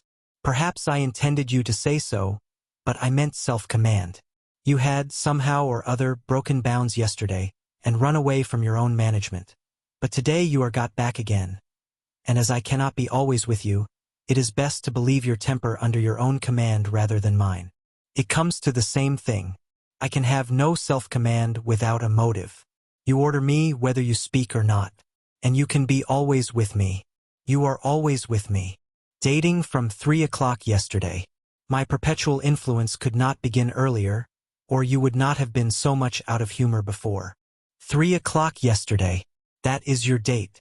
I thought I had seen you first in February. Your gallantry is really unanswerable. But, lowering her voice, nobody speaks except ourselves, and it is rather too much to be talking nonsense for the entertainment of 7 silent people. I say nothing of which I am ashamed, replied he with lively impudence. I saw you first in February. Let everybody on the hill hear me if they can. Let my accents swell to Mickleham on one side, and Dorking on the other. I saw you first in February. And then whispering, our companions are excessively stupid. What shall we do to rouse them? Any nonsense will serve. They shall talk. Ladies and gentlemen, I am ordered by Miss Woodhouse, who, wherever she is, presides, to say that she desires to know what you are all thinking of. Some laughed, and answered good-humoredly. Miss Bates said a great deal. Mrs. Elton swelled at the idea of Miss Woodhouse's presiding, Mr. Knightley's answer was the most distinct. Is Miss Woodhouse sure that she would like to hear what we are all thinking of? Oh, no, no, cried Emma, laughing as carelessly as she could. Upon no account in the world. It is the very last thing I would stand the brunt of just now. Let me hear anything rather than what you are all thinking of. I will not say quite all. There are one or two, perhaps, glancing at Mr. Weston and Harriet, whose thoughts I might not be afraid of knowing. It is a sort of thing, cried Mrs. Elton emphatically, which I should not have thought myself privileged to inquire into, though, perhaps, as the chaperone of the party, I never was in any circle, exploring parties, young ladies, married women. Her mutterings were chiefly to her husband, and he murmured, in reply, "Very true, my love, very true. Exactly so, indeed, quite unheard of. But some ladies say anything. Better pass it off as a joke. Everybody knows what is due to you." "It will not do," whispered Frank to Emma. "They are most of them affronted. I will attack them with more address. Ladies and gentlemen, I am ordered by Miss Woodhouse to say that she waives her right of knowing exactly what you may all be thinking of, and only requires something very entertaining from each of you in a general way. Here are 7 of you besides myself, who, she is pleased to say, am very entertaining already.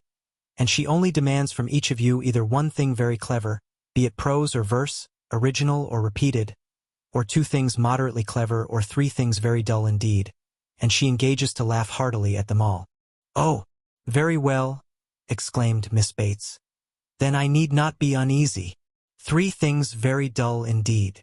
That will just do for me, you know. I shall be sure to say 3 dull things as soon as ever I open my mouth, shan't I?" Looking round with the most good-humored dependence on everybody's assent. "Do not you all think I shall?" Emma could not resist. "Ah, ma'am, but there may be a difficulty. Pardon me, but you will be limited as to number, only 3 at once." Miss Bates, deceived by the mock ceremony of her manner, did not immediately catch her meaning. But when it burst on her, it could not anger, though a slight blush shewed that it could pain her. "Ah, well, to be sure. Yes, I see what she means," turning to Mr. Knightley, "and I will try to hold my tongue. I must make myself very disagreeable, or she would not have said such a thing to an old friend." "I like your plan," cried Mr. Weston. "Agreed, agreed. I will do my best. I am making a conundrum. How will a conundrum reckon?" "Low, I am afraid, sir, very low," answered his son. "But we shall be indulgent, especially to anyone who leads the way." "No, no," said Emma. "It will not reckon low. A conundrum of Mr. Weston's shall clear him and his next neighbor. Come, sir, pray let me hear it." "I doubt its being very clever myself," said Mr. Weston. "It is too much a matter of fact, but here it is. What 2 letters of the alphabet are there that express perfection?" "What 2 letters express perfection? I am sure I do not know." "Ah, you will never guess. You, to Emma, I am certain will never guess. I will tell you. M and A. Emma. Do you understand?" Understanding and gratification came together. It might be a very indifferent piece of wit, but Emma found a great deal to laugh at and enjoy in it, and so did Frank and Harriet. It did not seem to touch the rest of the party equally. Some looked very stupid about it, and Mr. Knightley gravely said, "This explains the sort of clever thing that is wanted, and Mr. Weston has done very well for himself. But he must have knocked up everybody else. Perfection should not have come quite so soon." "Oh, for myself I protest I must be excused," said Mrs. Elton. "I really cannot attempt. I am not at all fond of the sort of thing. I had an acrostic once sent to me upon my own name, which I was not at all pleased with. I knew who it came from. An abominable puppy. You know who I mean," nodding to her husband. "These kind of things are very well at Christmas when one is sitting round the fire, but quite out of place, in my opinion, when one is exploring about the country in summer. Miss Woodhouse must excuse me. I am not one of those who have witty things at everybody's service. I do not pretend to be a wit. I have a great deal of vivacity in my own way, but I really must be allowed to judge when to speak and when to hold my tongue. Pass us, if you please, Mr. Churchill. Pass Mr. E. Knightley, Jane, and myself. We have nothing clever to say, not one of us. Yes, yes, pray pass me, added her husband with a sort of sneering consciousness. I have nothing to say that can entertain Miss Woodhouse or any other young lady. An old married man, quite good for nothing. Shall we walk, Augusta? With all my heart. I am really tired of exploring so long on one spot. Come, Jane, take my other arm. Jane declined it, however, and the husband and wife walked off. Happy couple, said Frank Churchill as soon as they were out of hearing. How well they suit one another. Very lucky, marrying as they did, upon an acquaintance formed only in a public place. They only knew each other, I think, a few weeks in Bath. Peculiarly lucky. For as to any real knowledge of a person's disposition that Bath, or any public place, can give, it is all nothing. There can be no knowledge. It is only by seeing women in their own homes, among their own set, just as they always are, that you can form any just judgment. Short of that, it is all guess and luck, and will generally be ill luck. How many a man has committed himself on a short acquaintance, and rued it all the rest of his life. Miss Fairfax, who had seldom spoken before, except among her own confederates, spoke now. Such things do occur, undoubtedly. She was stopped by a cough. Frank Churchill turned towards her to listen. You were speaking, said he gravely. She recovered her voice. I was only going to observe that though such unfortunate circumstances do sometimes occur both to men and women, I cannot imagine them to be very frequent. A hasty and imprudent attachment may arise, but there is generally time to recover from it afterwards. I would be understood to mean that it can be only weak, irresolute characters, whose happiness must be always at the mercy of chance, who will suffer an unfortunate acquaintance to be an inconvenience, an oppression forever. He made no answer, merely looked and bowed in submission, and soon afterwards said, in a lively tone, Well, I have so little confidence in my own judgment, that whenever I marry, I hope somebody will choose my wife for me. Will you? Turning to Emma, will you choose a wife for me? I am sure I should like anybody fixed on by you. You provide for the family, you know. With a smile at his father. Find somebody for me. I am in no hurry. Adopt her, educate her, and make her like myself. By all means, if you can. Very well. I undertake the commission. You shall have a charming wife. She must be very lively, and have hazel eyes. I care for nothing else. I shall go abroad for a couple of years, and when I return, I shall come to you for my wife. Remember, Emma was in no danger of forgetting. It was a commission to touch every favorite feeling. Would not Harriet be the very creature described? Hazel eyes accepted. 2 years more might make her all that he wished. He might even have Harriet in his thoughts at the moment. Who could say? Referring the education to her seemed to imply it. Now, ma'am, said Jane to her aunt, shall we join Mrs. Elton? If you please, my dear. With all my heart. I am quite ready. I was ready to have gone with her, but this will do just as well. We shall soon overtake her. There she is. No, that's somebody else. That's one of the ladies in the Irish car party. Not at all like her. Well, I declare. They walked off, followed in half a minute by Mr. Knightley. Mr. Weston, his son, Emma, and Harriet only remained, and the young man's spirits now rose to a pitch almost unpleasant. Even Emma grew tired at last of flattery and merriment, and wished herself rather walking quietly about with any of the others, or sitting almost alone, and quite unattended to, in tranquil observation of the beautiful views beneath her. The appearance of the servants looking out for them to give notice of the carriages was a joyful sight, and even the bustle of collecting and preparing to depart, and the solicitude of Mrs. Elton to have her carriage first, were gladly endured, in the prospect of the quiet drive home which was to close the very questionable enjoyments of this day of pleasure. Such another scheme, composed of so many ill-assorted people, she hoped never to be betrayed into again. While waiting for the carriage, she found Mr. Knightley by her side. He looked around, as if to see that no one were near, and then said, Emma, I must once more speak to you as I have been used to do. A privilege rather endured than allowed, perhaps, but I must still use it. I cannot see you acting wrong without a remonstrance. How could you be so unfeeling to Miss Bates? How could you be so insolent in your wit to a woman of her character, age, and situation? Emma, I had not thought it possible. Emma recollected, blushed, was sorry, but tried to laugh it off. Nay, how could I help saying what I did? Nobody could have helped it. It was not so very bad. I dare say she did not understand me. I assure you she did. She felt your full meaning. She has talked of it since. I wish you could have heard how she talked of it, with what candor and generosity. I wish you could have heard her honoring your forbearance, in being able to pay her such attentions, as she was forever receiving from yourself and your father, when her society must be so irksome. Oh, cried Emma, I know there is not a better creature in the world, but you must allow that what is good and what is ridiculous are most unfortunately blended in her. They are blended, said he, I acknowledge, and, were she prosperous, I could allow much for the occasional prevalence of the ridiculous over the good.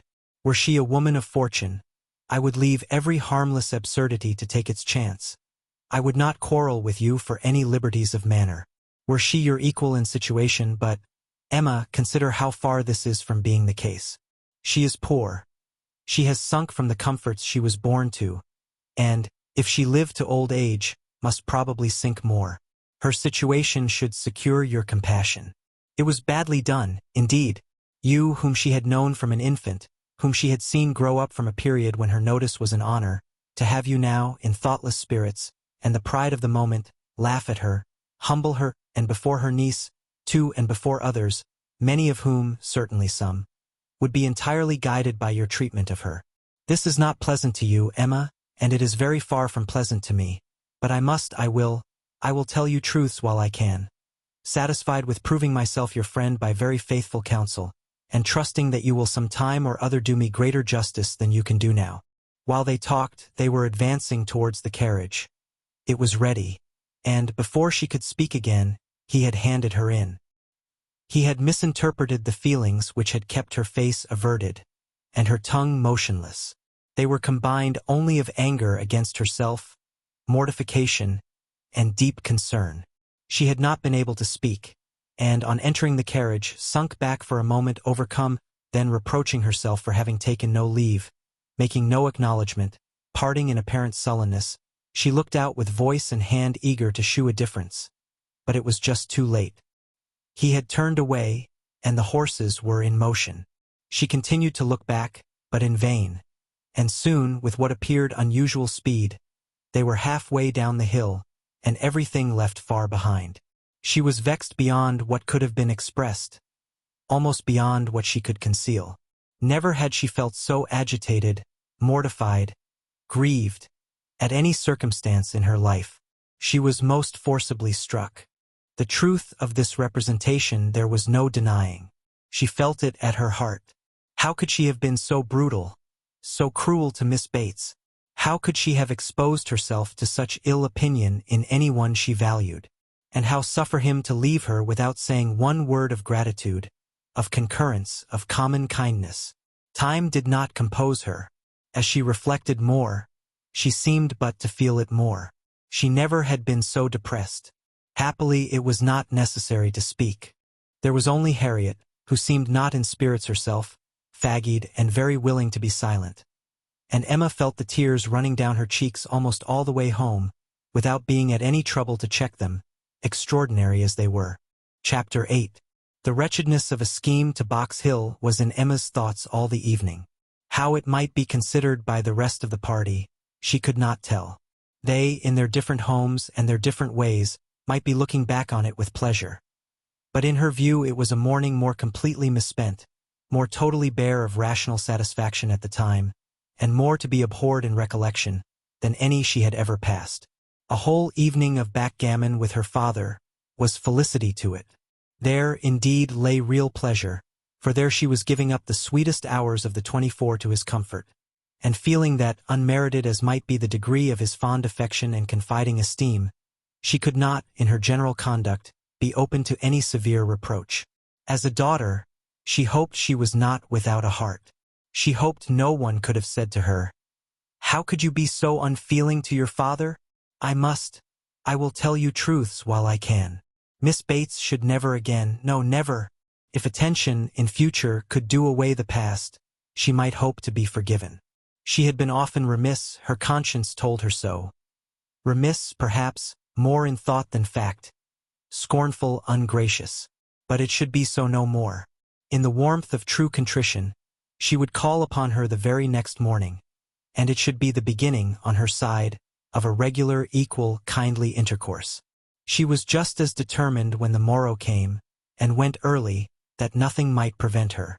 It was not unlikely, she thought, that she might see Mr. Knightley in her way, or, perhaps, he might come in while she were paying her visit. She had no objection. She would not be ashamed of the appearance of the penitents, so justly and truly hers.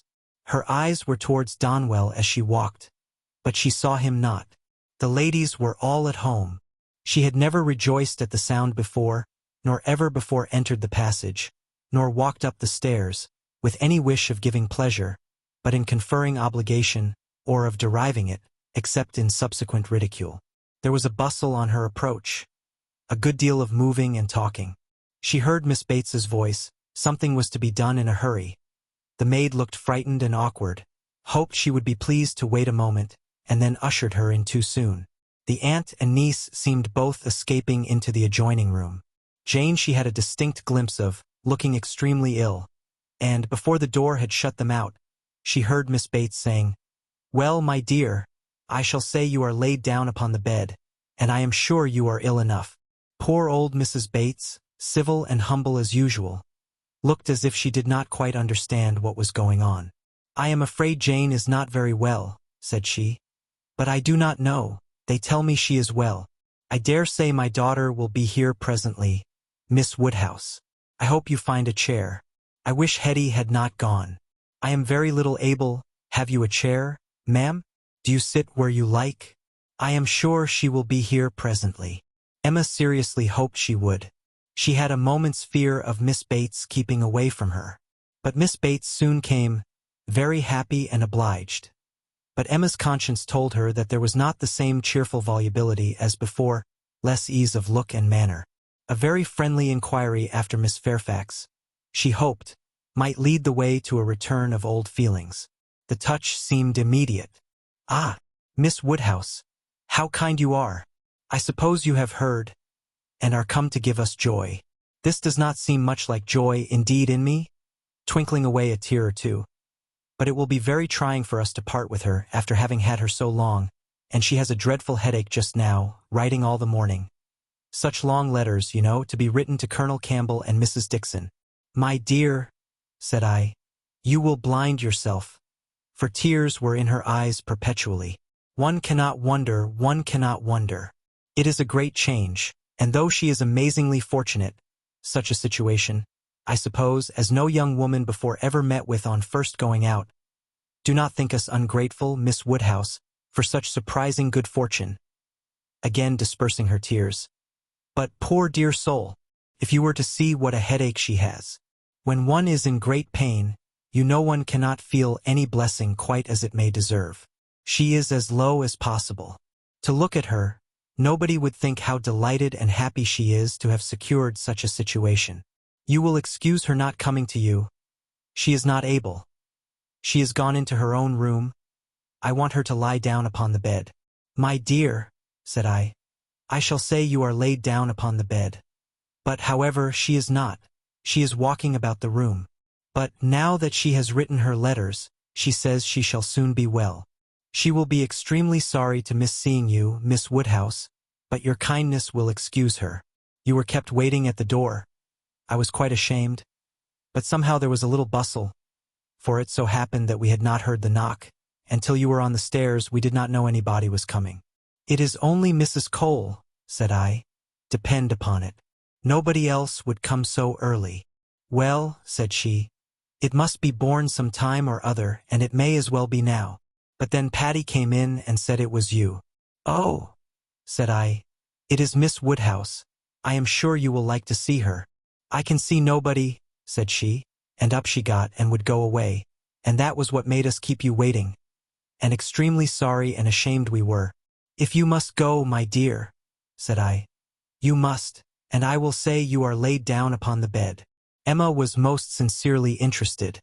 Her heart had been long growing kinder towards Jane, and this picture of her present sufferings acted as a cure of every former ungenerous suspicion, and left her nothing but pity, and the remembrance of the less just and less gentle sensations of the past obliged her to admit that Jane might very naturally resolve on seeing Mrs. Cole or any other steady friend, when she might not bear to see herself.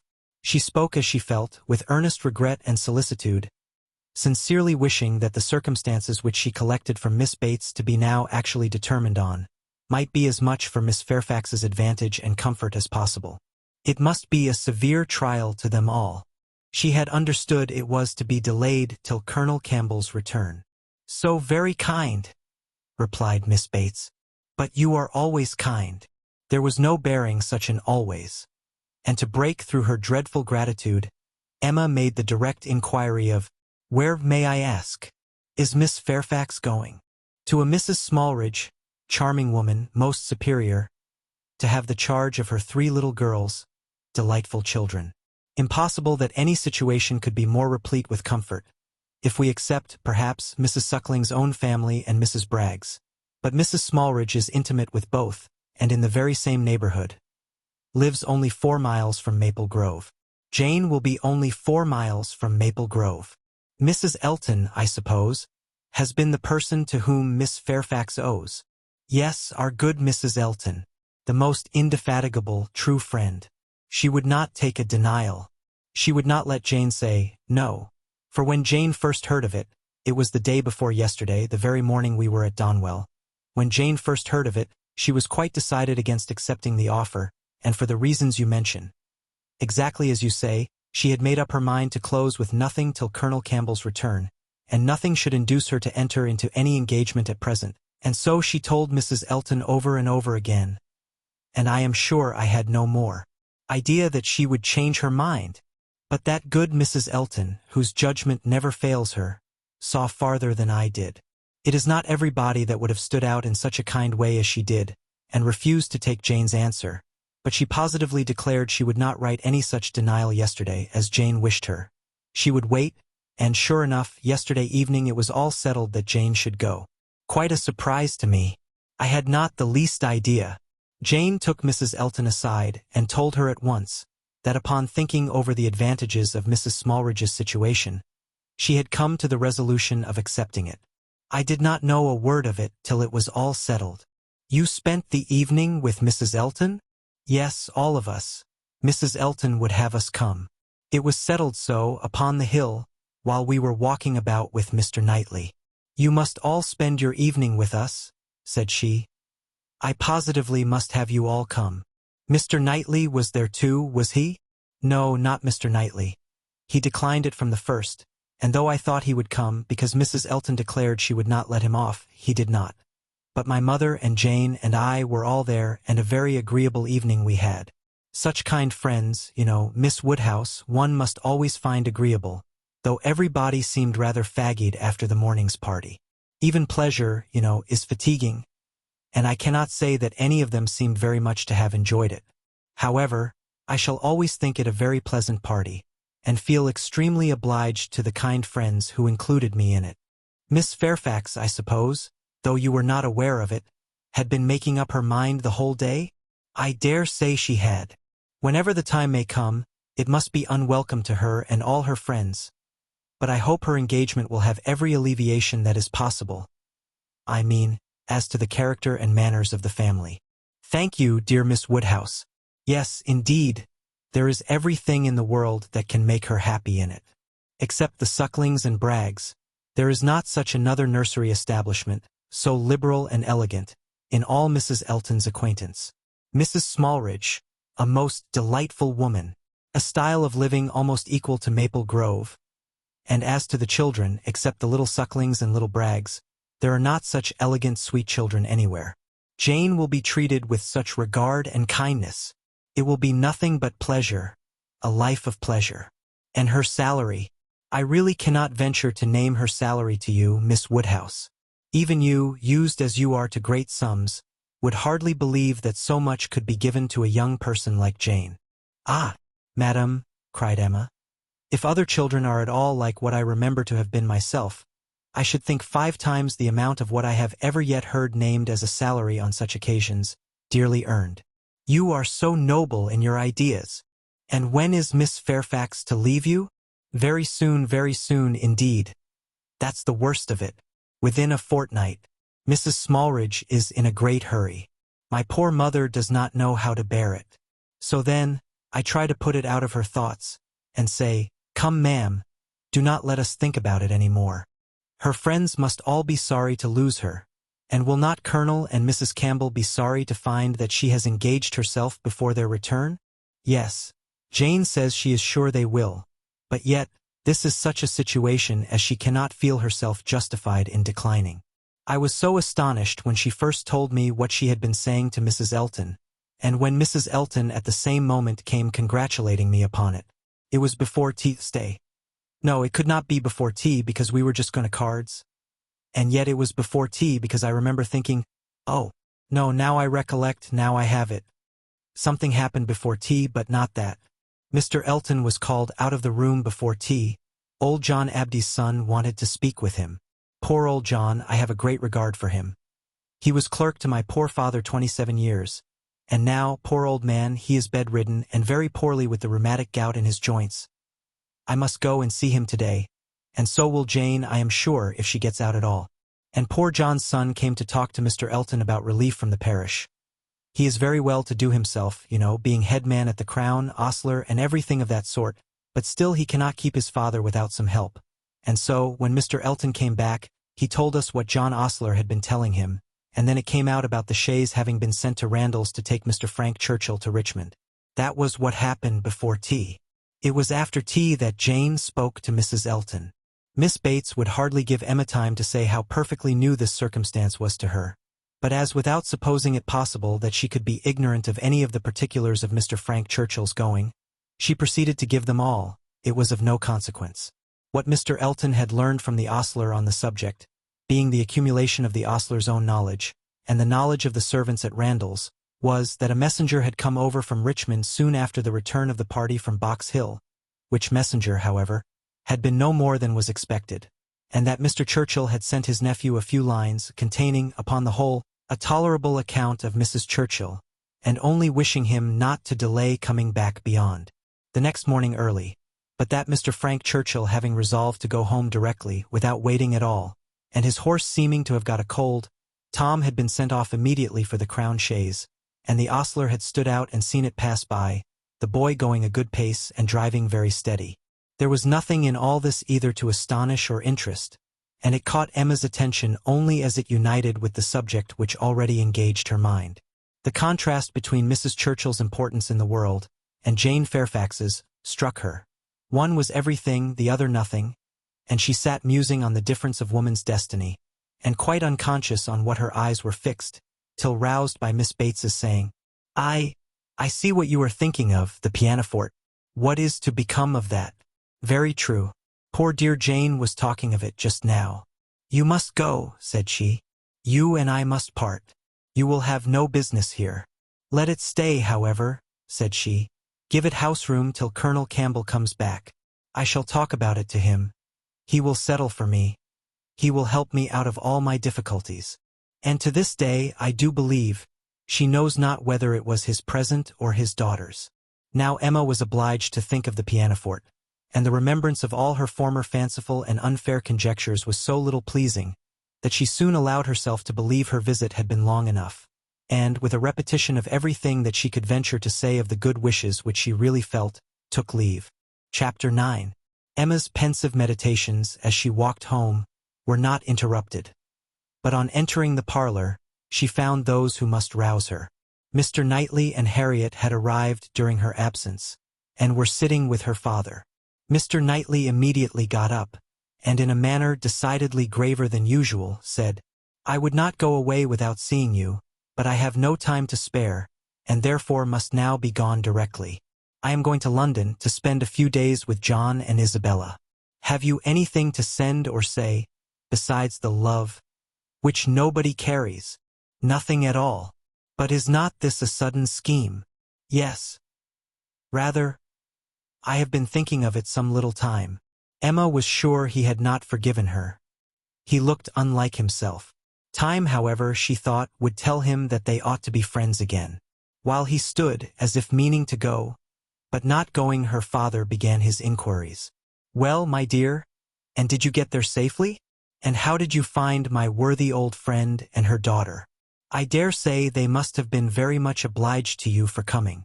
Dear Emma has been to call on Mrs. and Miss Bates, Mr. Knightley, as I told you before. She is always so attentive to them. Emma's color was heightened by this unjust praise, and with a smile and shake of the head, which spoke much, she looked at Mr. Knightley. It seemed as if there were an instantaneous impression in her favor, as if his eyes received the truth from hers, and all that had passed of good in her feelings were at once caught and honored. He looked at her with a glow of regard. She was warmly gratified, and in another moment still more so, by a little movement of more than common friendliness on his part. He took her hand. Whether she had not herself made the first motion, she could not say. She might, perhaps, have rather offered it. But he took her hand, pressed it, and certainly was on the point of carrying it to his lips, when, from some fancy or other, he suddenly let it go. Why he should feel such a scruple, why he should change his mind when it was all but done, she could not perceive. He would have judged better, she thought, if he had not stopped. The intention, however, was indubitable, and whether it was that his manners had in general so little gallantry, or however else it happened, but she thought nothing became him more. It was with him of so simple yet so dignified a nature. She could not but recall the attempt with great satisfaction. Spoke such perfect amity. He left them immediately afterwards, gone in a moment. He always moved with the alertness of a mind which could neither be undecided nor dilatory, but now he seemed more sudden than usual in his disappearance. Emma could not regret her having gone to Miss Bates, but she wished she had left her 10 minutes earlier. It would have been a great pleasure to talk over Jane Fairfax's situation with Mr. Knightley. Neither would she regret that he should be going to Brunswick Square, for she knew how much his visit would be enjoyed. But it might have happened at a better time, and to have had longer notice of it would have been pleasanter. They parted thorough friends, however. She could not be deceived as to the meaning of his countenance, and his unfinished gallantry. It was all done to assure her that she had fully recovered his good opinion. He had been sitting with them half an hour, she found. It was a pity that she had not come back earlier. In the hope of diverting her father's thoughts from the disagreeableness of Mr. Knightley's going to London, and going so suddenly, and going on horseback, which she knew would be all very bad, Emma communicated her news of Jane Fairfax, and her dependence on the effect was justified. It supplied a very useful check, interested without disturbing him. He had long made up his mind to Jane Fairfax's going out as governess, and could talk of it cheerfully, but Mr. Knightley's going to London had been an unexpected blow. I am very glad, indeed, my dear, to hear she is to be so comfortably settled. Mrs. Elton is very good-natured and agreeable, and I dare say her acquaintance are just what they ought to be. I hope it is a dry situation, and that her health will be taken good care of. It ought to be a first object, as I am sure poor Miss Taylor's always was with me. You know, my dear, she is going to be to this new lady what Miss Taylor was to us, and I hope she will be better off in one respect, and not be induced to go away after it has been her home so long. The following day brought news from Richmond to throw everything else into the background. An express arrived at Randalls to announce the death of Mrs. Churchill. Though her nephew had had no particular reason to hasten back on her account, she had not lived above 36 hours after his return. A sudden seizure of a different nature from anything foreboded by her general state had carried her off after a short struggle. The great Mrs. Churchill was no more. It was felt as such things must be felt. Every body had a degree of gravity and sorrow, tenderness towards the departed, solicitude for the surviving friends, and, in a reasonable time, curiosity to know where she would be buried. Goldsmith tells us that when lovely woman stoops to folly, she has nothing to do but to die, and when she stoops to be disagreeable, it is equally to be recommended as a clearer of ill fame. Mrs. Churchill, after being disliked at least 25 years, was now spoken of with compassionate allowances. In one point she was fully justified. She had never been admitted before to be seriously ill. The event acquitted her of all the fancifulness and all the selfishness of imaginary complaints. Poor Mrs. Churchill! No doubt she had been suffering a great deal, more than anybody had ever supposed, and continual pain would try the temper. It was a sad event, a great shock. With all her faults, what would Mr. Churchill do without her? Mr. Churchill's loss would be dreadful indeed. Mr. Churchill would never get over it. Even Mr. Weston shook his head and looked solemn and said, "Ah, poor woman, who would have thought it?" and resolved that his mourning should be as handsome as possible. And his wife sat sighing and moralising over her broad hems with a commiseration and good sense, true and steady. How it would affect Frank was among the earliest thoughts of both. It was also a very early speculation with Emma. The character of Mrs. Churchill, the grief of her husband, her mind glanced over them both with awe and compassion, and then rested with lightened feelings on how Frank might be affected by the event, how benefited, how freed. She saw in a moment all the possible good. Now, an attachment to Harriet Smith would have nothing to encounter. Mr. Churchill, independent of his wife, was feared by nobody. An easy, guidable man, to be persuaded into anything by his nephew. All that remained to be wished was that the nephew should form the attachment, as, with all her goodwill in the cause, Emma could feel no certainty of its being already formed. Harriet behaved extremely well on the occasion, with great self-command. Whatever she might feel of brighter hope, she betrayed nothing. Emma was gratified to observe such a proof in her of strengthened character, and refrained from any illusion that might endanger its maintenance. They spoke, therefore, of Mrs. Churchill's death with mutual forbearance. Short letters from Frank were received at Randall's, communicating all that was immediately important of their state and plans. Mr. Churchill was better than could be expected, and their first removal, on the departure of the funeral for Yorkshire, was to be to the house of a very old friend in Windsor, to whom Mr. Churchill had been promising a visit the last 10 years. At present, there was nothing to be done for Harriet. Good wishes for the future were all that could yet be possible on Emma's side. It was a more pressing concern to shew attention to Jane Fairfax, whose prospects were closing while Harriet's opened, and whose engagements now allowed of no delay in anyone at Highbury, who wished to shew her kindness, and with Emma it was grown into a first wish. She had scarcely a stronger regret than for her past coldness, and the person, whom she had been so many months neglecting, was now the very one on whom she would have lavished every distinction of regard or sympathy. She wanted to be of use to her, wanted to shew a value for her society, and testify respect and consideration. She resolved to prevail on her to spend a day at Hartfield. A note was written to urge it. The invitation was refused, and by a verbal message. Miss Fairfax was not well enough to write, and when Mr. Perry called at Hartfield the same morning, it appeared that she was so much indisposed as to have been visited, though against her own consent, by himself, and that she was suffering under severe headaches and a nervous fever to a degree which made him doubt the possibility of her going to Mrs. Smallridge's at the time proposed.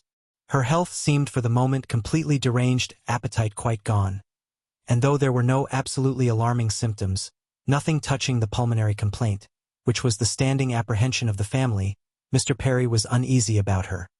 He thought she had undertaken more than she was equal to, and that she felt it so herself, though she would not own it. Her spirits seemed overcome. Her present home, he could not but observe, was unfavorable to a nervous disorder, confined always to one room.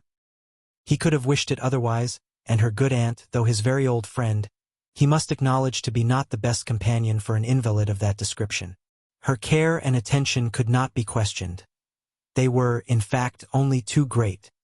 He very much feared that Miss Fairfax derived more evil than good from them. Emma listened with the warmest concern, grieved for her more and more, and looked around eager to discover some way of being useful. To take her, be it only an hour or two, from her aunt, to give her change of air and scene, and quiet rational conversation, even for an hour or two, might do her good. And the following morning she wrote again to say, in the most feeling language she could command, that she would call for her in the carriage at any hour that Jane would name, mentioning that she had Mr. Perry's decided opinion in favor of such exercise for his patient. The answer was only in this short note: Miss Fairfax's compliments and thanks, but is quite unequal to any exercise.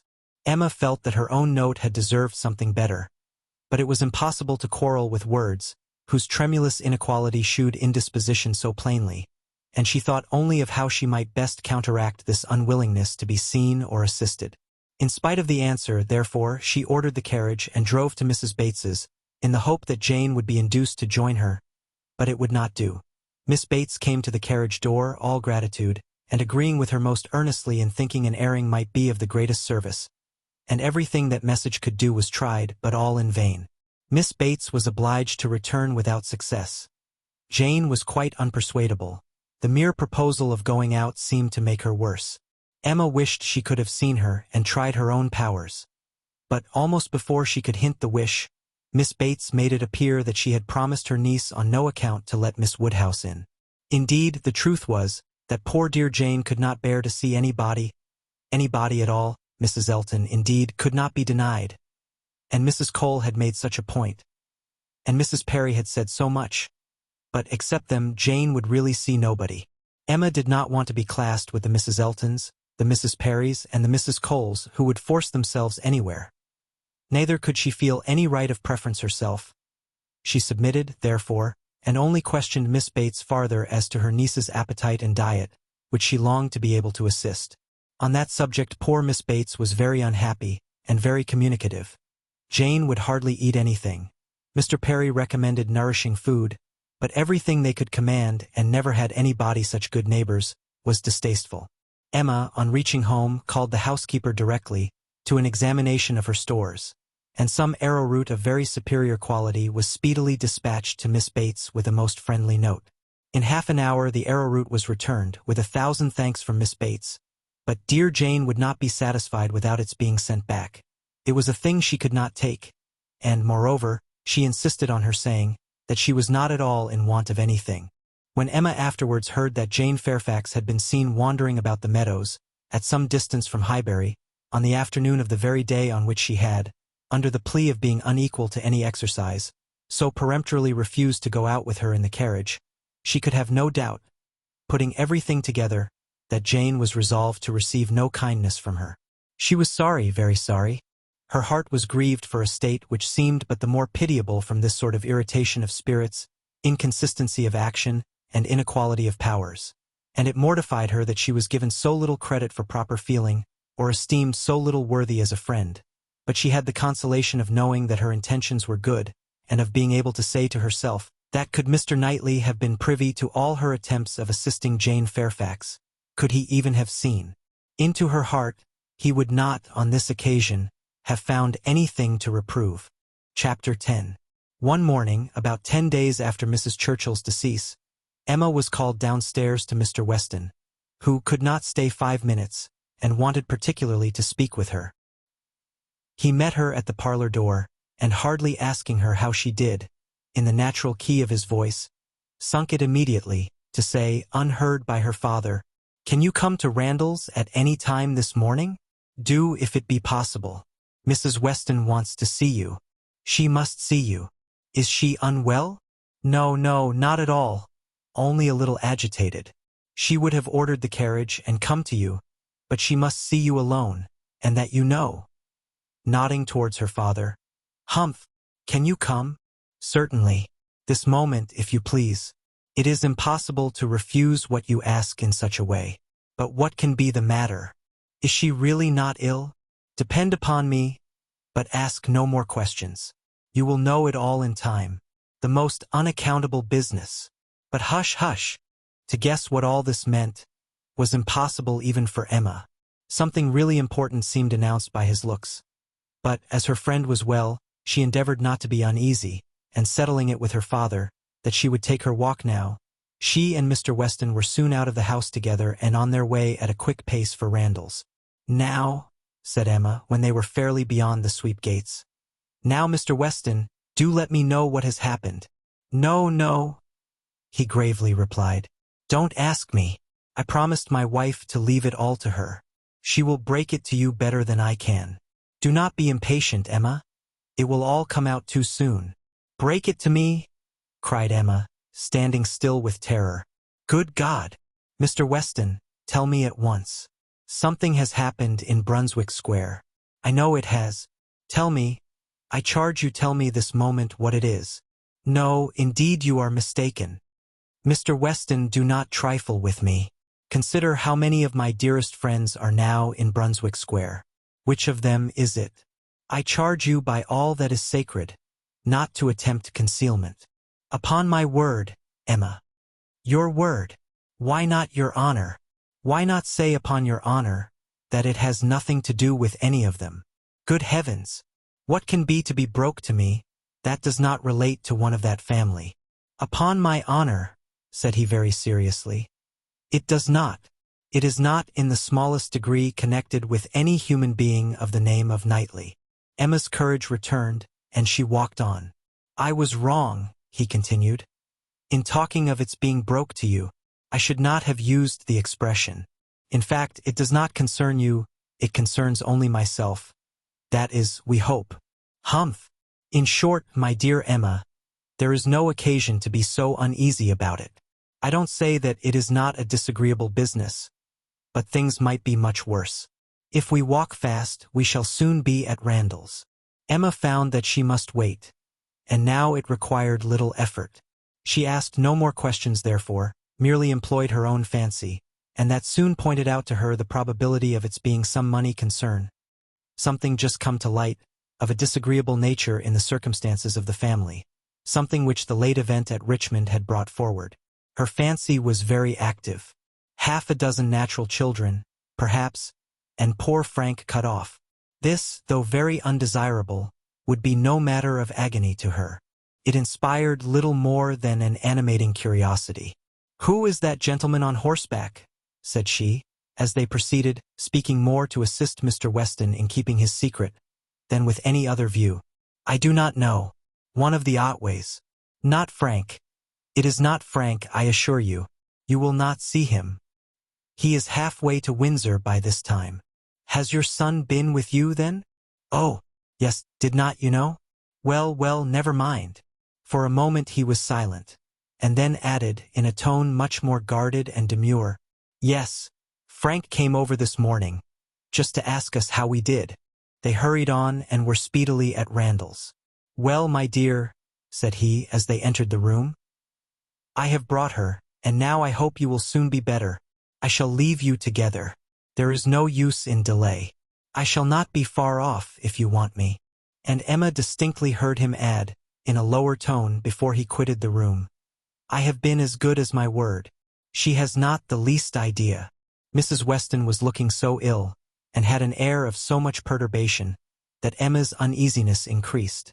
And the moment they were alone, she eagerly said, "What is it, my dear friend? Something of a very unpleasant nature, I find, has occurred. Do let me know directly what it is. I have been walking all this way in complete suspense. We both abhor suspense. Do not let mine continue longer.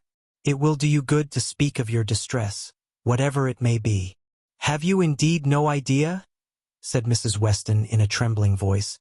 "Cannot you, my dear Emma, cannot you form a guess as to what you are to hear?" "So far as that it relates to Mr. Frank Churchill, I do guess." "You are right. It does relate to him, and I will tell you directly." Resuming her work and seeming resolved against looking up. "He has been here this very morning, on a most extraordinary errand. It is impossible to express our surprise. He came to speak to his father on a subject, to announce an attachment." She stopped to breathe. Emma thought first of herself and then of Harriet. "More than an attachment, indeed," resumed Mrs. Weston. "An engagement, a positive engagement. What will you say, Emma, what will anybody say, when it is known that Frank Churchill and Miss Fairfax are engaged? Nay, that they have been long engaged." Emma even jumped with surprise, and, horror-struck, exclaimed, "Jane Fairfax! Good God! You are not serious? You do not mean it?" "You may well be amazed," returned Mrs. Weston, still averting her eyes, and talking on with eagerness, that Emma might have time to recover. "You may well be amazed, but it is even so.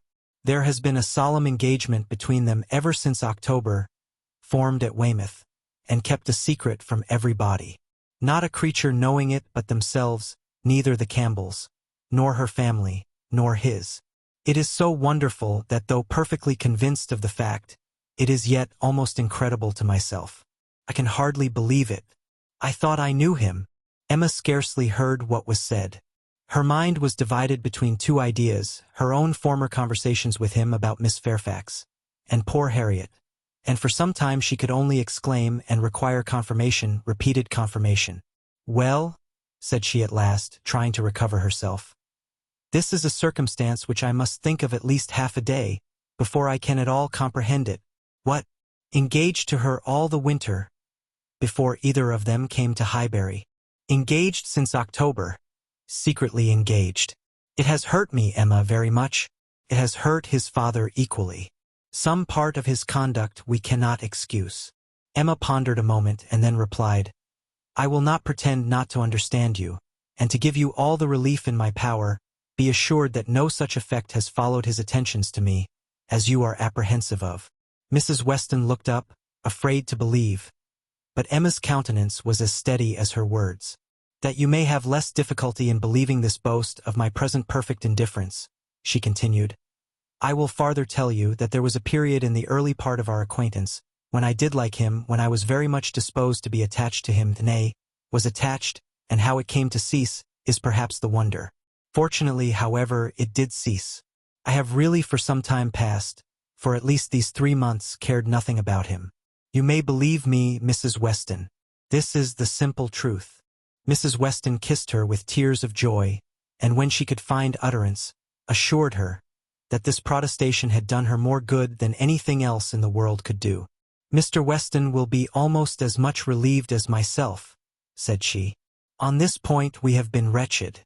It was our darling wish that you might be attached to each other, and we were persuaded that it was so. Imagine what we have been feeling on your account. I have escaped, and that I should escape may be a matter of grateful wonder to you and myself. But this does not acquit him, Mrs. Weston, and I must say that I think him greatly to blame.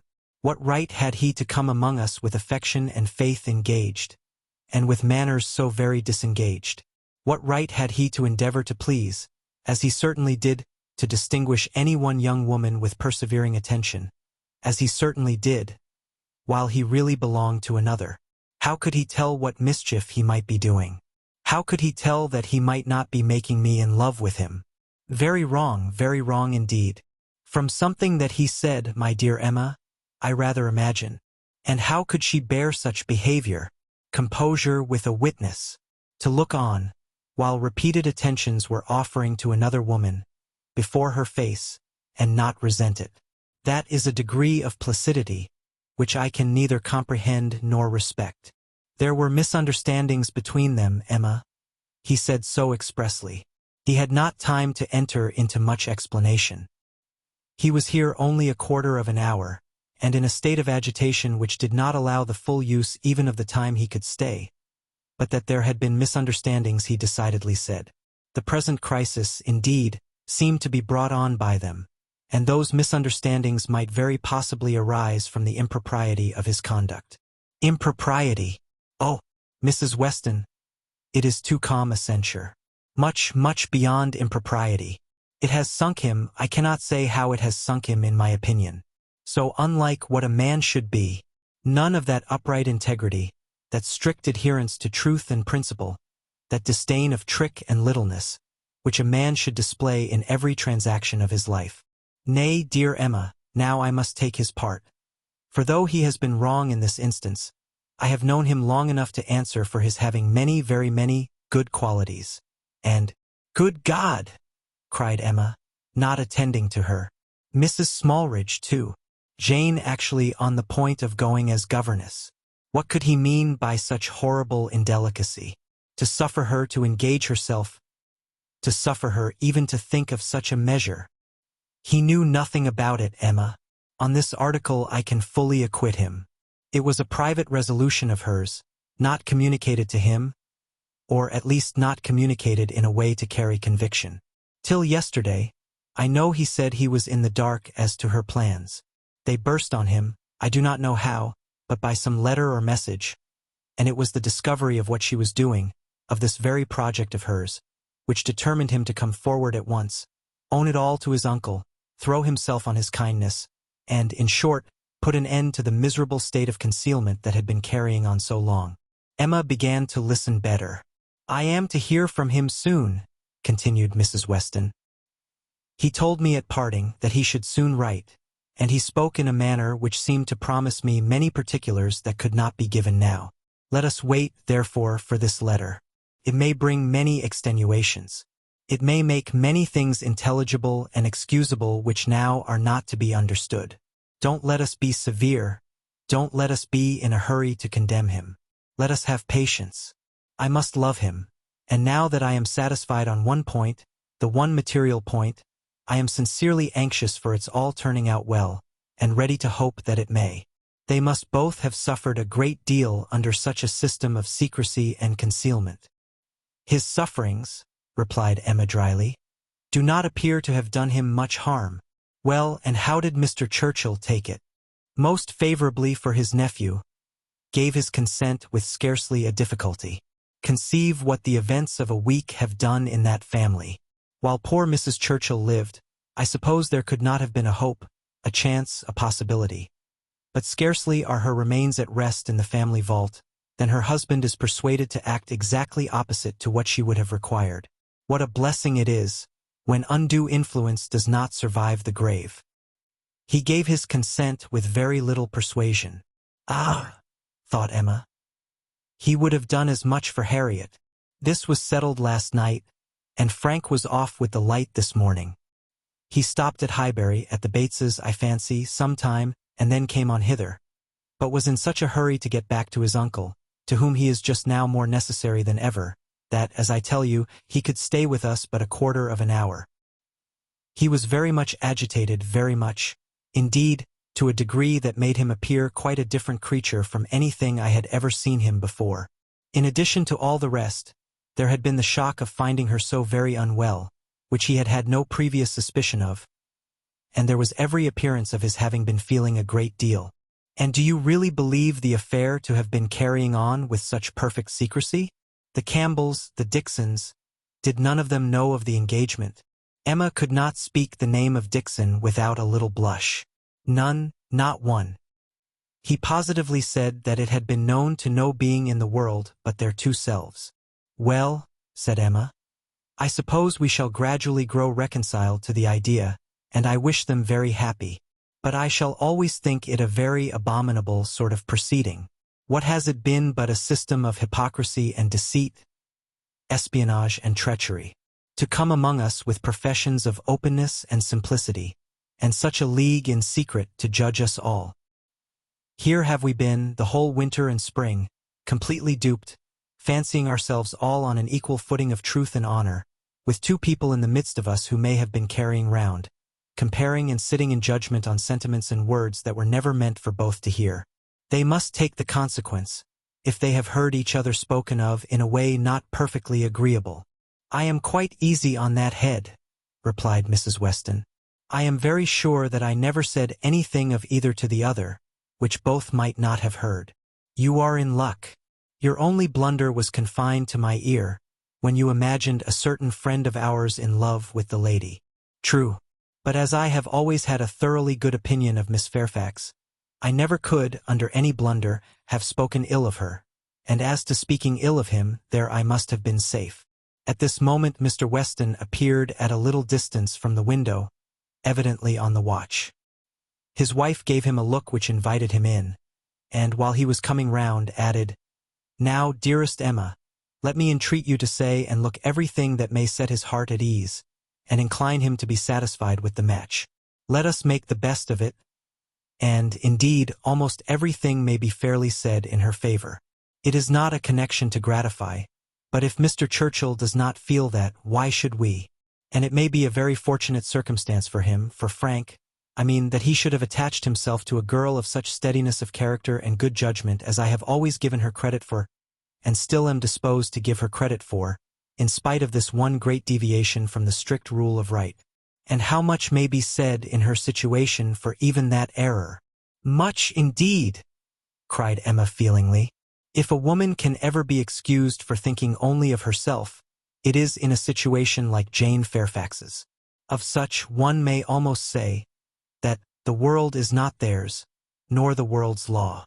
She met Mr. Weston on his entrance, with a smiling countenance, exclaiming, "A very pretty trick you have been playing me, upon my word."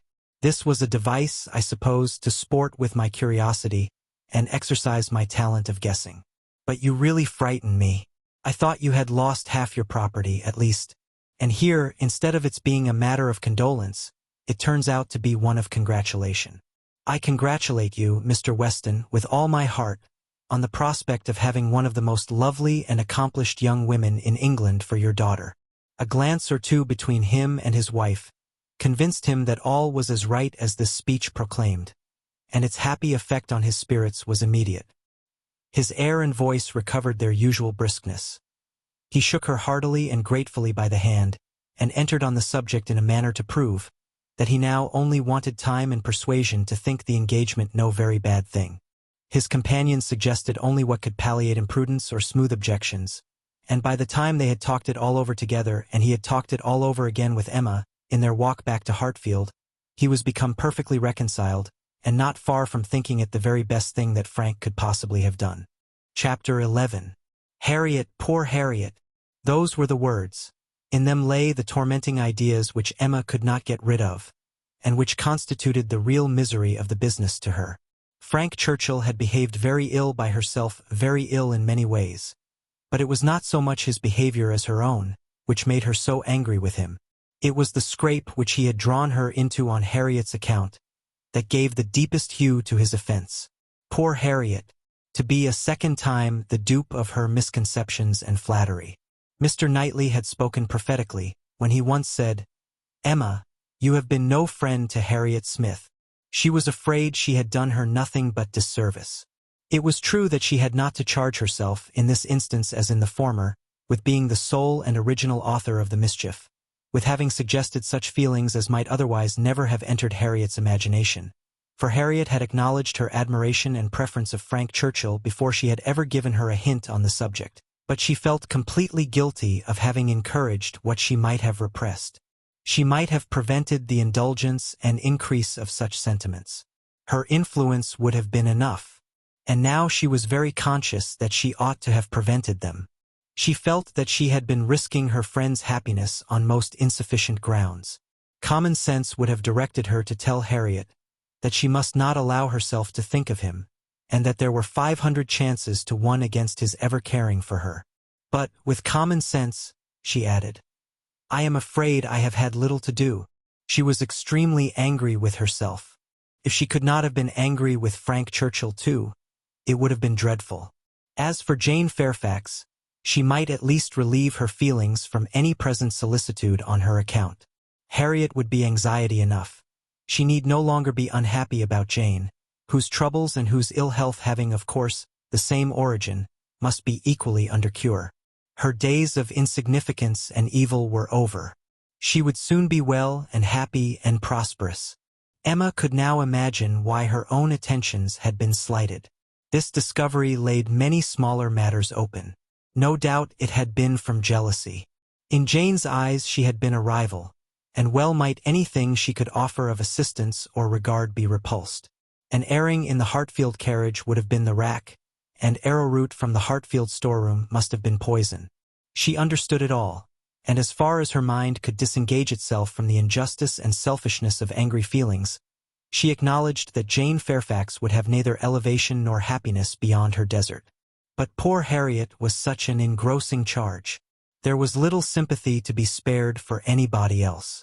Emma was sadly fearful that this second disappointment would be more severe than the first. Considering the very superior claims of the object, it ought, and judging by its apparently stronger effect on Harriet's mind, producing reserve and self-command, it would. She must communicate the painful truth, however, and as soon as possible. An injunction of secrecy had been among Mr. Weston's parting words. For the present, the whole affair was to be completely a secret. Mr. Churchill had made a point of it, as a token of respect to the wife he had so very recently lost, and everybody admitted it to be no more than due decorum. Emma had promised, but still Harriet must be accepted. It was her superior duty. In spite of her vexation, she could not help feeling it almost ridiculous that she should have the very same distressing and delicate office to perform by Harriet, which Mrs. Weston had just gone through by herself. The intelligence, which had been so anxiously announced to her, she was now to be anxiously announcing to another. Her heart beat quick on hearing Harriet's footstep and voice. So, she supposed, had poor Mrs. Weston felt when she was approaching Randall's. Could the event of the disclosure bear an equal resemblance? But of that, unfortunately, there could be no chance. "Well, Miss Woodhouse," cried Harriet, coming eagerly into the room, "is not this the oddest news that ever was?" "What news do you mean?" replied Emma, unable to guess, by look or voice, whether Harriet could indeed have received any hint. "About Jane Fairfax. Did you ever hear anything so strange?" "Oh, you need not be afraid of owning it to me, for Mr. Weston has told me himself. I met him just now. He told me it was to be a great secret, and therefore I should not think of mentioning it to anybody but you, but he said you knew it." "What did Mr. Weston tell you?" said Emma, still perplexed. "Oh, he told me all about it, that Jane Fairfax and Mr. Frank Churchill are to be married, and that they have been privately engaged to one another this long while." "How very odd." It was indeed so odd. Harriet's behavior was so extremely odd that Emma did not know how to understand it. Her character appeared absolutely changed. She seemed to propose shewing no agitation, or disappointment, or peculiar concern in the discovery. Emma looked at her, quite unable to speak. "Had you any idea," cried Harriet, "of his being in love with her? You perhaps might. You," blushing as she spoke, "who can see into everybody's heart, but nobody else." "Upon my word," said Emma, "I begin to doubt my having any such talent. Can you seriously ask me, Harriet, whether I imagined him attached to another woman at the very time that I was tacitly, if not openly, encouraging you to give way to your own feelings? I never had the slightest suspicion, till within the last hour, of Mr. Frank Churchill's having the least regard for Jane Fairfax. You may be very sure that if I had, I should have cautioned you accordingly."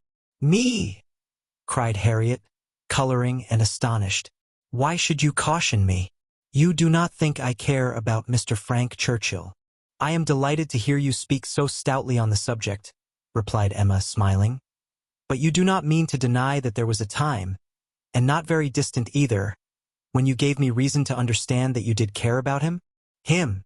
Never, never. Dear Miss Woodhouse, how could you so mistake me?" Turning away distressed. "Harriet!" cried Emma, after a moment's pause. "What do you mean? Good heaven! What do you mean? Mistake you?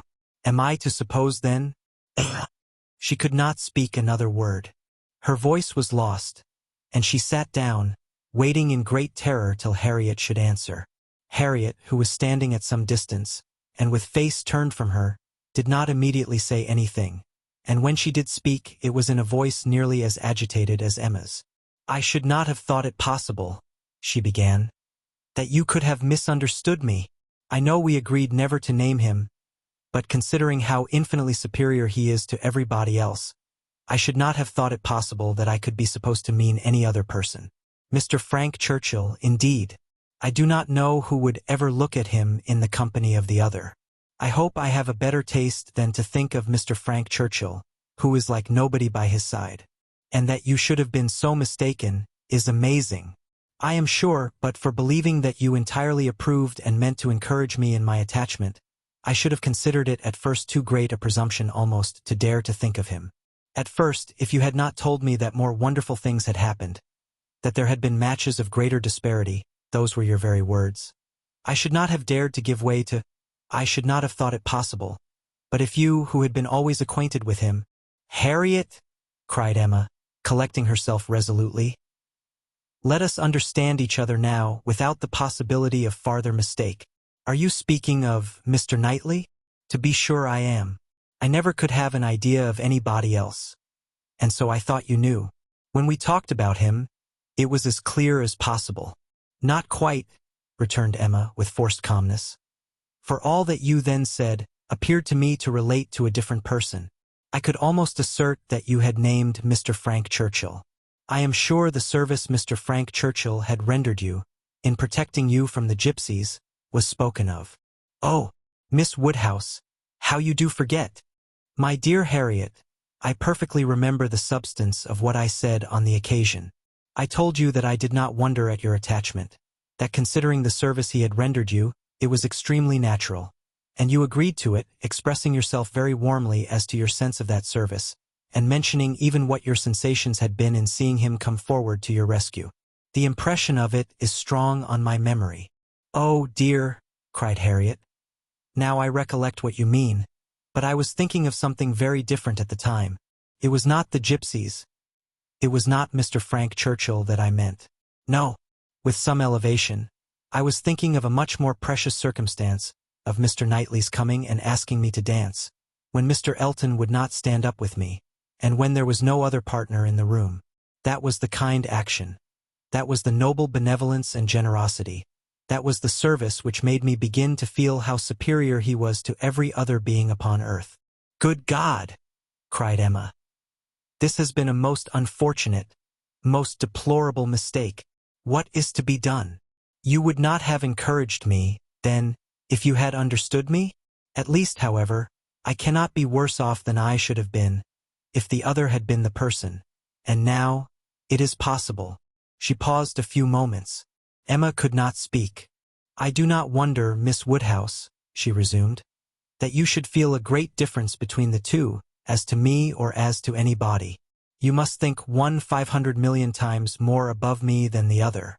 But I hope, Miss Woodhouse, that supposing that if strange as it may appear, but you know they were your own words, that more wonderful things had happened, matches of greater disparity had taken place than between Mr. Frank Churchill and me, and therefore it seems as if such a thing even as this may have occurred before, and if I should be so fortunate beyond expression as to, if Mr. Knightley should really, if he does not mind the disparity, I hope, dear Miss Woodhouse, you will not set yourself against it, and try to put difficulties in the way.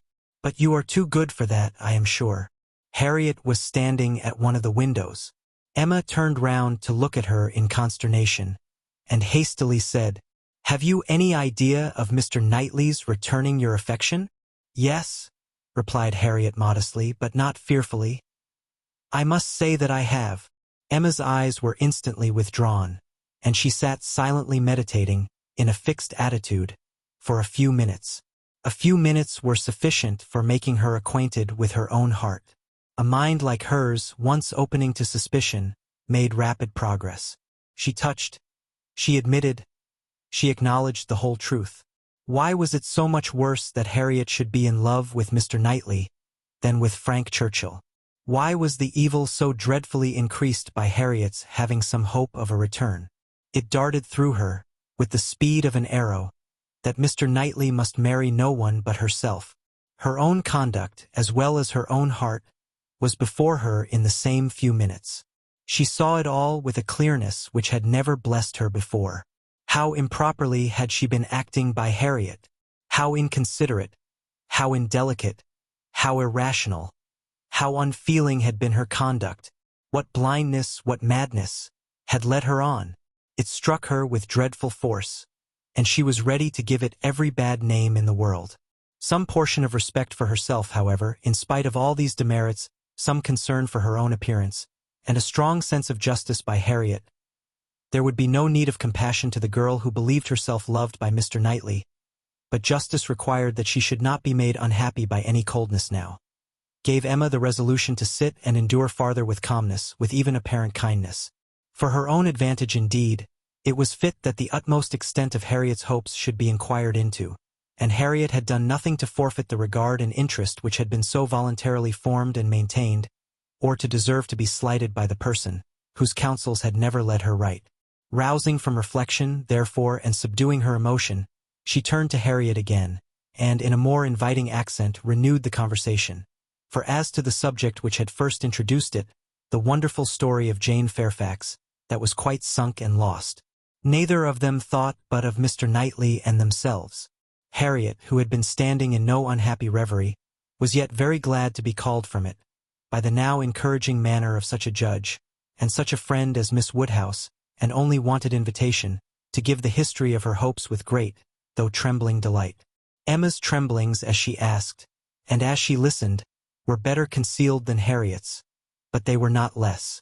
Her voice was not unsteady, but her mind was in all the perturbation that such a development of self, such a burst of threatening evil, such a confusion of sudden and perplexing emotions, must create. She listened with much inward suffering, but with great outward patience, to Harriet's detail. Methodical or well-arranged or very well delivered, it could not be expected to be, but it contained, when separated from all the feebleness and tautology of the narration, a substance to sink her spirit, especially with the corroborating circumstances, which her own memory brought in favor of Mr. Knightley's most improved opinion of Harriet. Harriet had been conscious of a difference in his behavior ever since those 2 decisive dances. Emma knew that he had, on that occasion, found her much superior to his expectation.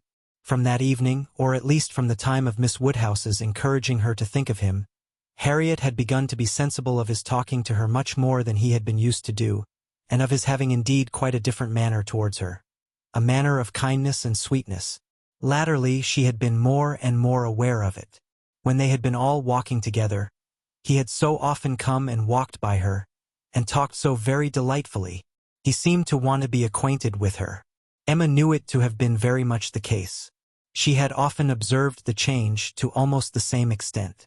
Harriet repeated expressions of approbation and praise from him, and Emma felt them to be in the closest agreement with what she had known of his opinion of Harriet.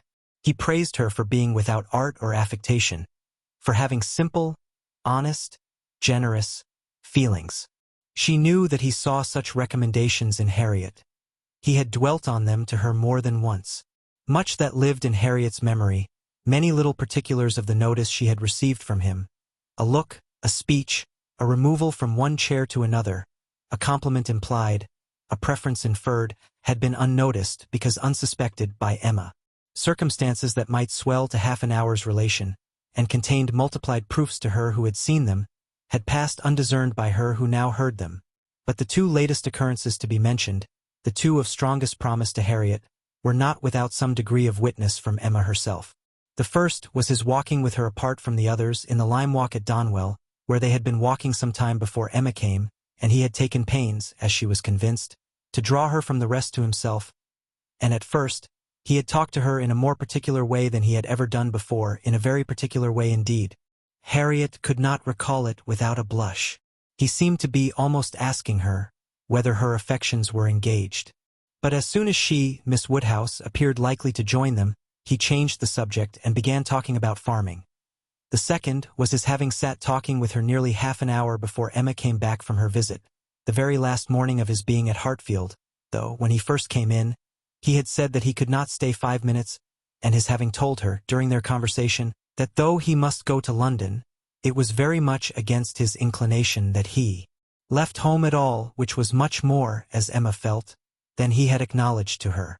The superior degree of confidence towards Harriet, which this one article marked, gave her severe pain. On the subject of the first of the 2 circumstances, she did, after a little reflection, venture the following question. Might he not? Is not it possible that when inquiring, as you thought, into the state of your affections, he might be alluding to Mr. Martin? He might have Mr. Martin's interest in view? But Harriet rejected the suspicion with spirit. Mr. Martin? No, indeed. There was not a hint of Mr. Martin. I hope I know better now than to care for Mr. Martin or to be suspected of it. When Harriet had closed her evidence, she appealed to her dear Miss Woodhouse to say whether she had not good ground for hope. I never should have presumed to think of it at first, said she. But for you. You told me to observe him carefully, and let his behavior be the rule of mine, and so I have. But now I seem to feel that I may deserve him, and that if he does choose me, it will not be anything so very wonderful. The bitter feelings occasioned by this speech, the many bitter feelings, made the utmost exertion necessary on Emma's side, to enable her to say on reply, Harriet, I will only venture to declare that Mr. Knightley is the last man in the world who would intentionally give any woman the idea of his feeling for her more than he really does. Harriet seemed ready to worship her friend for a sentence so satisfactory, and Emma was only saved from raptures and fondness, which at that moment would have been dreadful penance, by the sound of her father's footsteps. He was coming through the hall. Harriet was too much agitated to encounter him. She could not compose herself.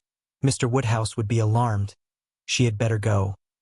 With most ready encouragement from her friend, therefore, she passed off through another door, and the moment she was gone, this was the spontaneous burst of Emma's feelings. Oh God, that I had never seen her! The rest of the day, the following night, were hardly enough for her thoughts. She was bewildered amidst the confusion of all that had rushed on her within the last few hours. Every moment had brought a fresh surprise, and every surprise must be matter of humiliation to her. How to understand it all? How to understand the deceptions she had been thus practicing on herself, and living under? The blunders, the blindness of her own head and heart. She sat still, she walked about, she tried her own room, she tried the shrubbery. In every place, every posture, she perceived that she had acted most weakly, that she had been imposed on by others in a most mortifying degree, that she had been imposing on herself in a degree yet more mortifying, that she was wretched, and should probably find this day but the beginning of wretchedness. To understand, thoroughly understand her own heart, was the first endeavor. To that point went every leisure moment which her father's claims on her allowed, and every moment of involuntary absence of mind. How long had Mr. Knightley been so dear to her, as every feeling declared him now to be? When had his influence, such influence, begun? When had he succeeded to that place in her affection, which Frank Churchill had once, for a short period, occupied? She looked back.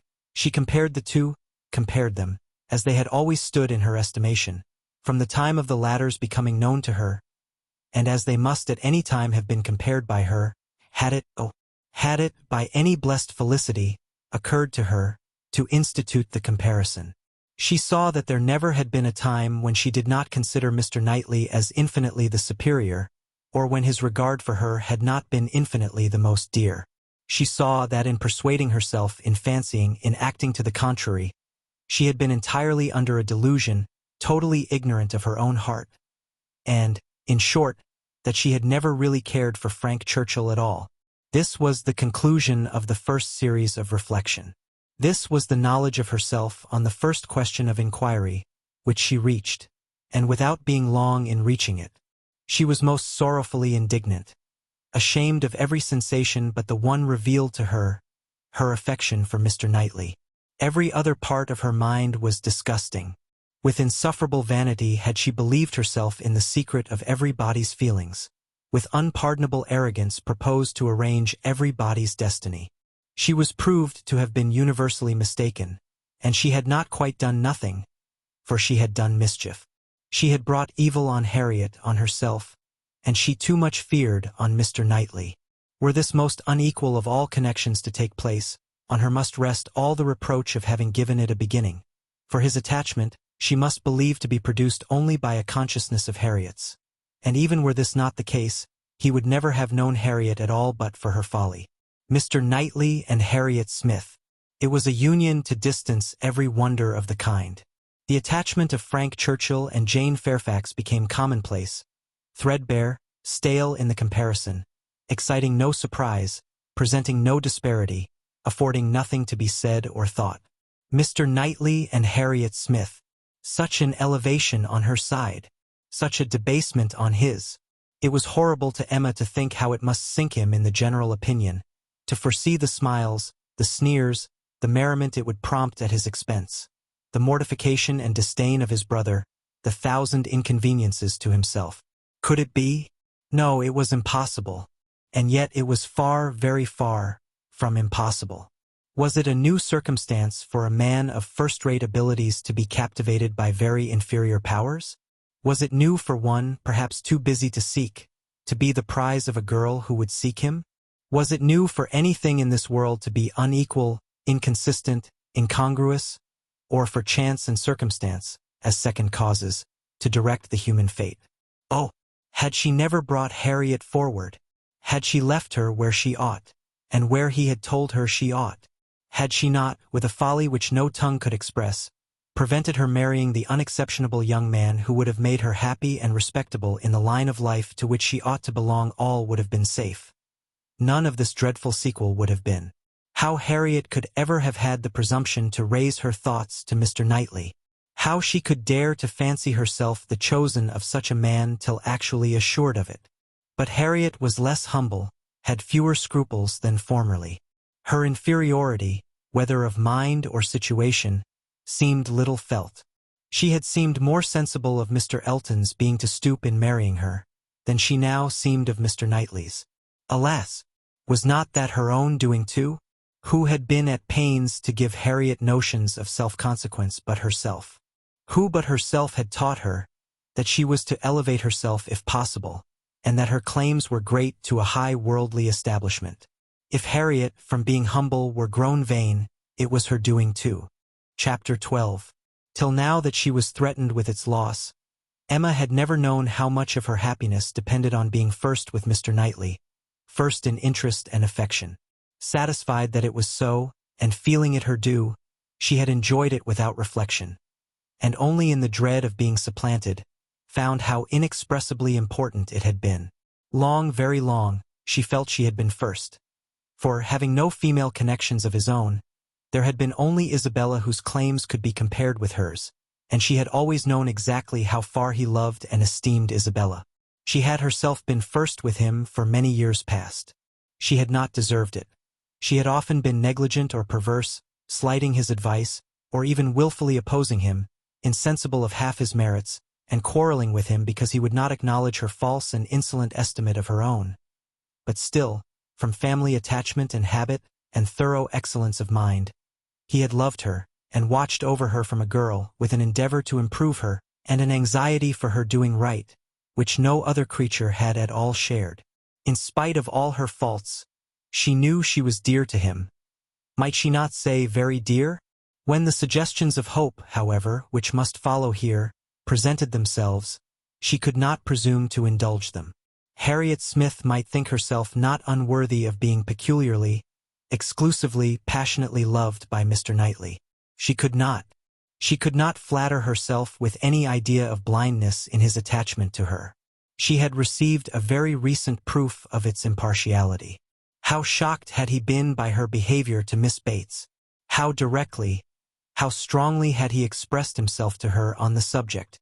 Not too strongly for the offense, but far, far too strongly to issue from any feeling softer than upright justice and clear-sighted goodwill. She had no hope, nothing to deserve the name of hope, that he could have that sort of affection for herself which was now in question. But there was a hope, at times a slight one, at times much stronger, that Harriet might have deceived herself and be overrating his regard for her. Wish it she must, for his sake, be the consequence nothing to herself, but his remaining single all his life. Could she be secure of that, indeed, of his never marrying at all, she believed she should be perfectly satisfied. Let him but continue the same Mr. Knightley to her and her father, the same Mr. Knightley to all the world.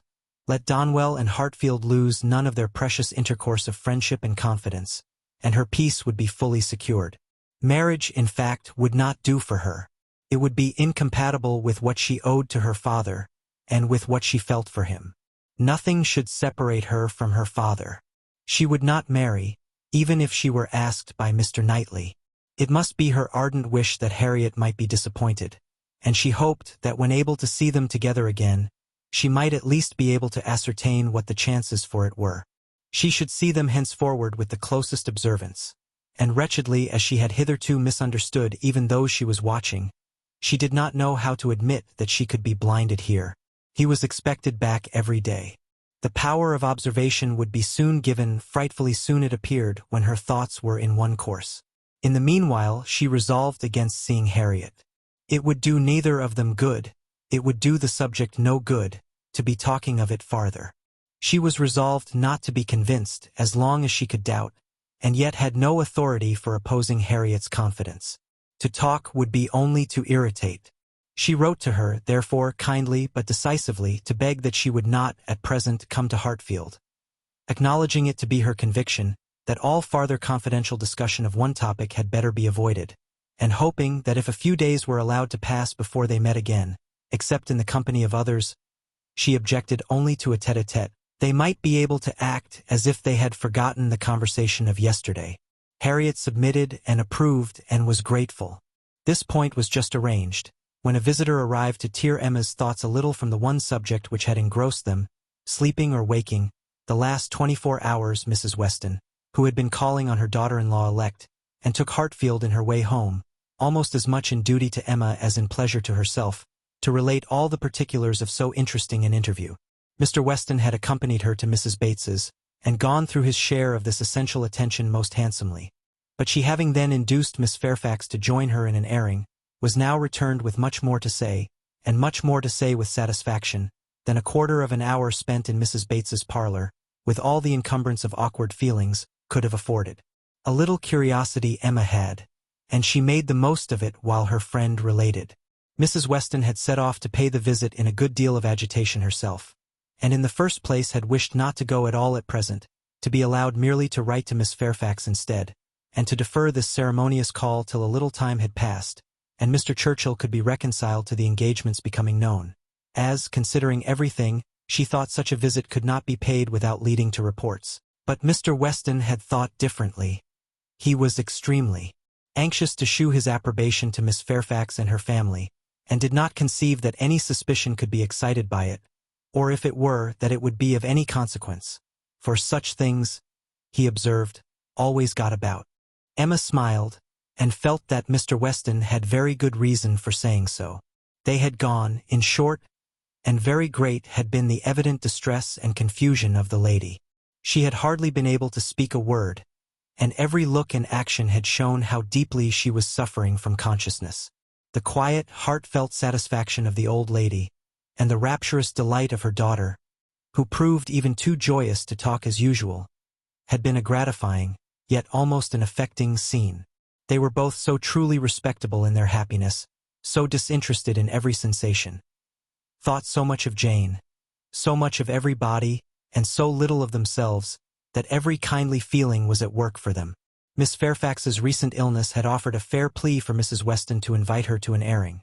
She had drawn back and declined at first, but on being pressed had yielded, and in the course of their drive Mrs. Weston had, by gentle encouragement, overcome so much of her embarrassment as to bring her to converse on the important subject. Apologies for her seemingly ungracious silence in their first reception, and the warmest expressions of the gratitude she was always feeling towards herself and Mr. Weston, must necessarily open the cause. But when these effusions were put by, they had talked a good deal of the present and of the future state of the engagement. Mrs. Weston was convinced that such conversation must be the greatest relief to her companion, pent up within her own mind as everything had so long been, and was very much pleased with all that she had said on the subject. On the misery of what she had suffered during the concealment of so many months, continued Mrs. Weston. She was energetic. This was one of her expressions. I will not say that since I entered into the engagement I have not had some happy moments, but I can say that I have never known the blessing of one tranquil hour, and the quivering lip, Emma, which uttered it, was an attestation that I felt at my heart. Poor girl, said Emma. She thinks herself wrong, then, for having consented to a private engagement? Wrong. No one, I believe, can blame her more than she is disposed to blame herself. The consequence, said she, has been a state of perpetual suffering to me, and so it ought. But after all the punishment that misconduct can bring, it is still not less misconduct. Pain is no expiation. I never can be blameless. I have been acting contrary to all my sense of right, and the fortunate turn that everything has taken, and the kindness I am now receiving, is what my conscience tells me ought not to be. Do not imagine, madam, she continued, that I was taught wrong. Do not let any reflection fall on the principles or the care of the friends who brought me up. The error has been all my own, and I do assure you that, with all the excuse that present circumstances may appear to give, I shall yet dread making the story known to Colonel Campbell. Poor girl, said Emma again. She loves him then excessively, I suppose. It must have been from attachment only that she could be led to form the engagement. Her affection must have overpowered her judgment. Yes, I have no doubt of her being extremely attached to him. I am afraid, returned Emma, sighing. "That I must often have contributed to make her unhappy. On your side, my love, it was very innocently done.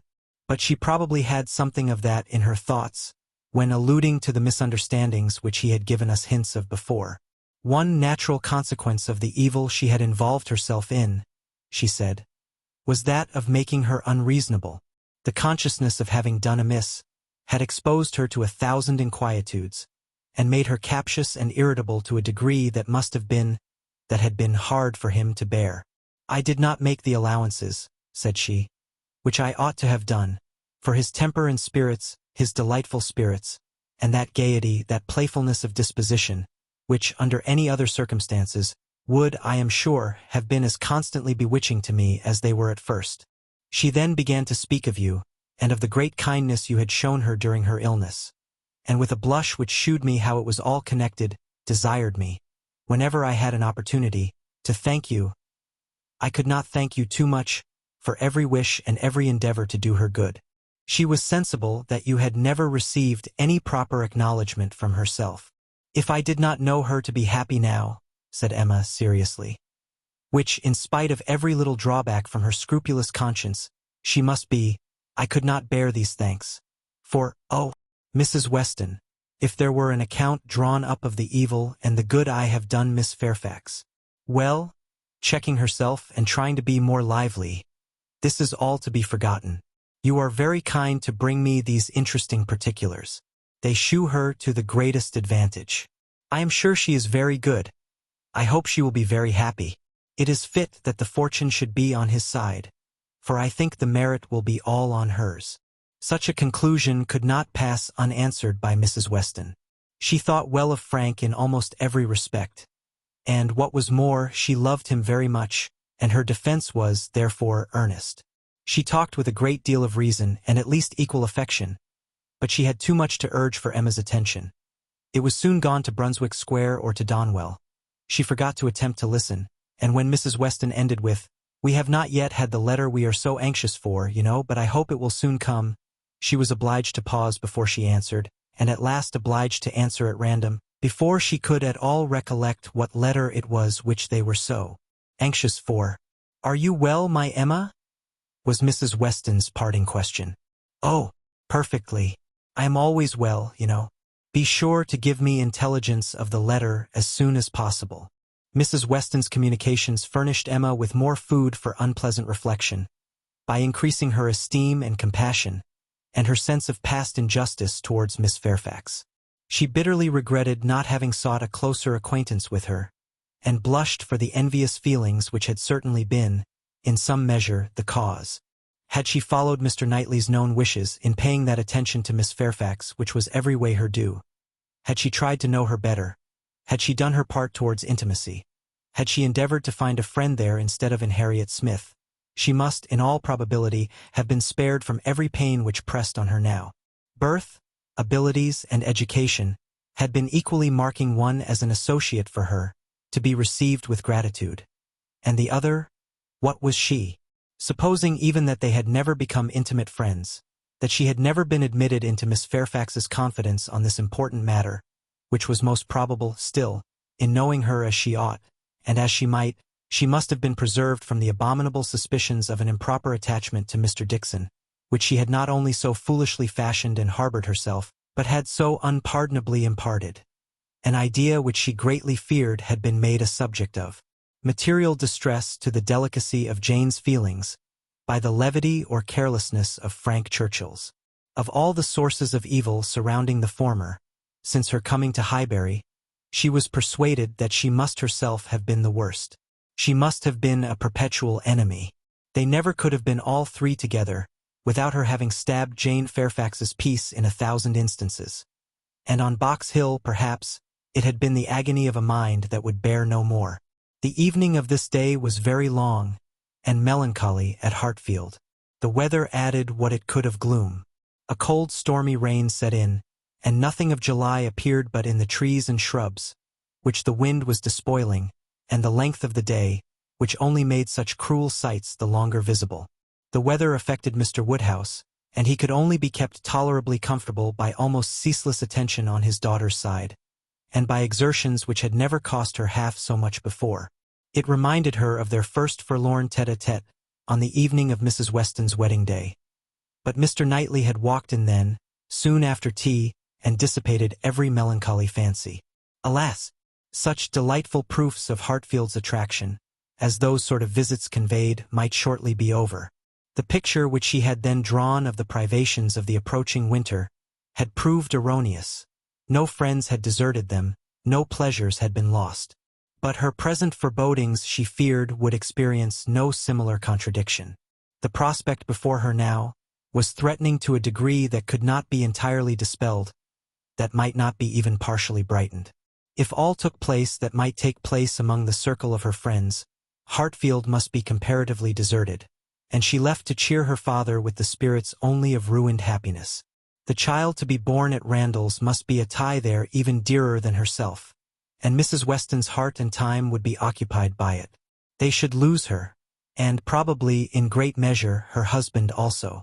Frank Churchill would return among them no more, and Miss Fairfax, it was reasonable to suppose, would soon cease to belong to Highbury. They would be married, and settled either at or near Enscombe. All that were good would be withdrawn, and if to these losses the loss of Donwell were to be added, what would remain of cheerful or of rational society within their reach? Mr. Knightley to be no longer coming there for his evening comfort, no longer walking in at all hours, as if ever willing to change his own home for theirs. How was it to be endured? And if he were to be lost to them for Harriet's sake, if he were to be thought of hereafter as finding in Harriet's society all that he wanted, if Harriet were to be the chosen, the first, the dearest, the friend, the wife to whom he looked for all the best blessings of existence, what could be increasing Emma's wretchedness but the reflection never far distant from her mind that it had been all her own work? When it came to such a pitch as this, she was not able to refrain from a start, or a heavy sigh, or even from walking about the room for a few seconds, and the only source whence anything like consolation or composure could be drawn was in the resolution of her own better conduct, and the hope that, however inferior in spirit and gaiety might be the following and every future winter of her life to the past, it would yet find her more rational, more acquainted with herself, and leave her less to regret when it were gone. Chapter 13. The weather continued much the same all the following morning, and the same loneliness and the same melancholy seemed to reign at Hartfield, but in the afternoon it cleared. The wind changed into a softer quarter, the clouds were carried off, the sun appeared, it was summer again. With all the eagerness which such a transition gives, Emma resolved to be out of doors as soon as possible. Never had the exquisite sight, smell, sensation of nature, tranquil, warm, and brilliant after a storm, been more attractive to her. She longed for the serenity they might gradually introduce, and on Mr. Perry's coming in soon after dinner, with a disengaged hour to give her father, she lost no time in hurrying into the shrubbery. There, with spirits freshened, and thoughts a little relieved, she had taken a few turns, when she saw Mr. Knightley passing through the garden door, and coming towards her. It was the first intimation of his being returned from London. She had been thinking of him the moment before, as unquestionably 16 miles distant. There was time only for the quickest arrangement of mind. She must be collected and calm. In half a minute they were together. The how-de-dos were quiet and constrained on each side. She asked after their mutual friends. They were all well. When had he left them? Only that morning. He must have had a wet ride. Yes, he meant to walk with her, she found. He had just looked into the dining room, and as he was not wanted there, preferred being out of doors. She thought he neither looked nor spoke cheerfully, and the first possible cause for it, suggested by her fears, was that he had perhaps been communicating his plans to his brother, and was pained by the manner in which they had been received. They walked together. He was silent. She thought he was often looking at her, and trying for a fuller view of her face than it suited her to give. And this belief produced another dread. Perhaps he wanted to speak to her of his attachment to Harriet. He might be watching for encouragement to begin. She could not feel equal to lead the way to any such subject. He must do it all himself. Yet she could not bear this silence. With him it was most unnatural. She considered, resolved, and, trying to smile, began, "You have some news to hear. Now you are come back. That will rather surprise you. Have I? Said he quietly and looking at her. Of what nature? Oh, the best nature in the world, a wedding. After waiting a moment, as if to be sure she intended to say no more, he replied, If you mean Miss Fairfax and Frank Churchill, I have heard that already. How is it possible? Cried Emma, turning her glowing cheeks towards him. For, while she spoke, it occurred to her that he might have called at Mrs. Goddard's in his way. I had a few lines on parish business from Mr. Weston this morning, and at the end of them he gave me a brief account of what had happened. Emma was quite relieved, and could presently say, with a little more composure, You probably have been less surprised than any of us, for you have had your suspicions. I have not forgotten that you once tried to give me a caution.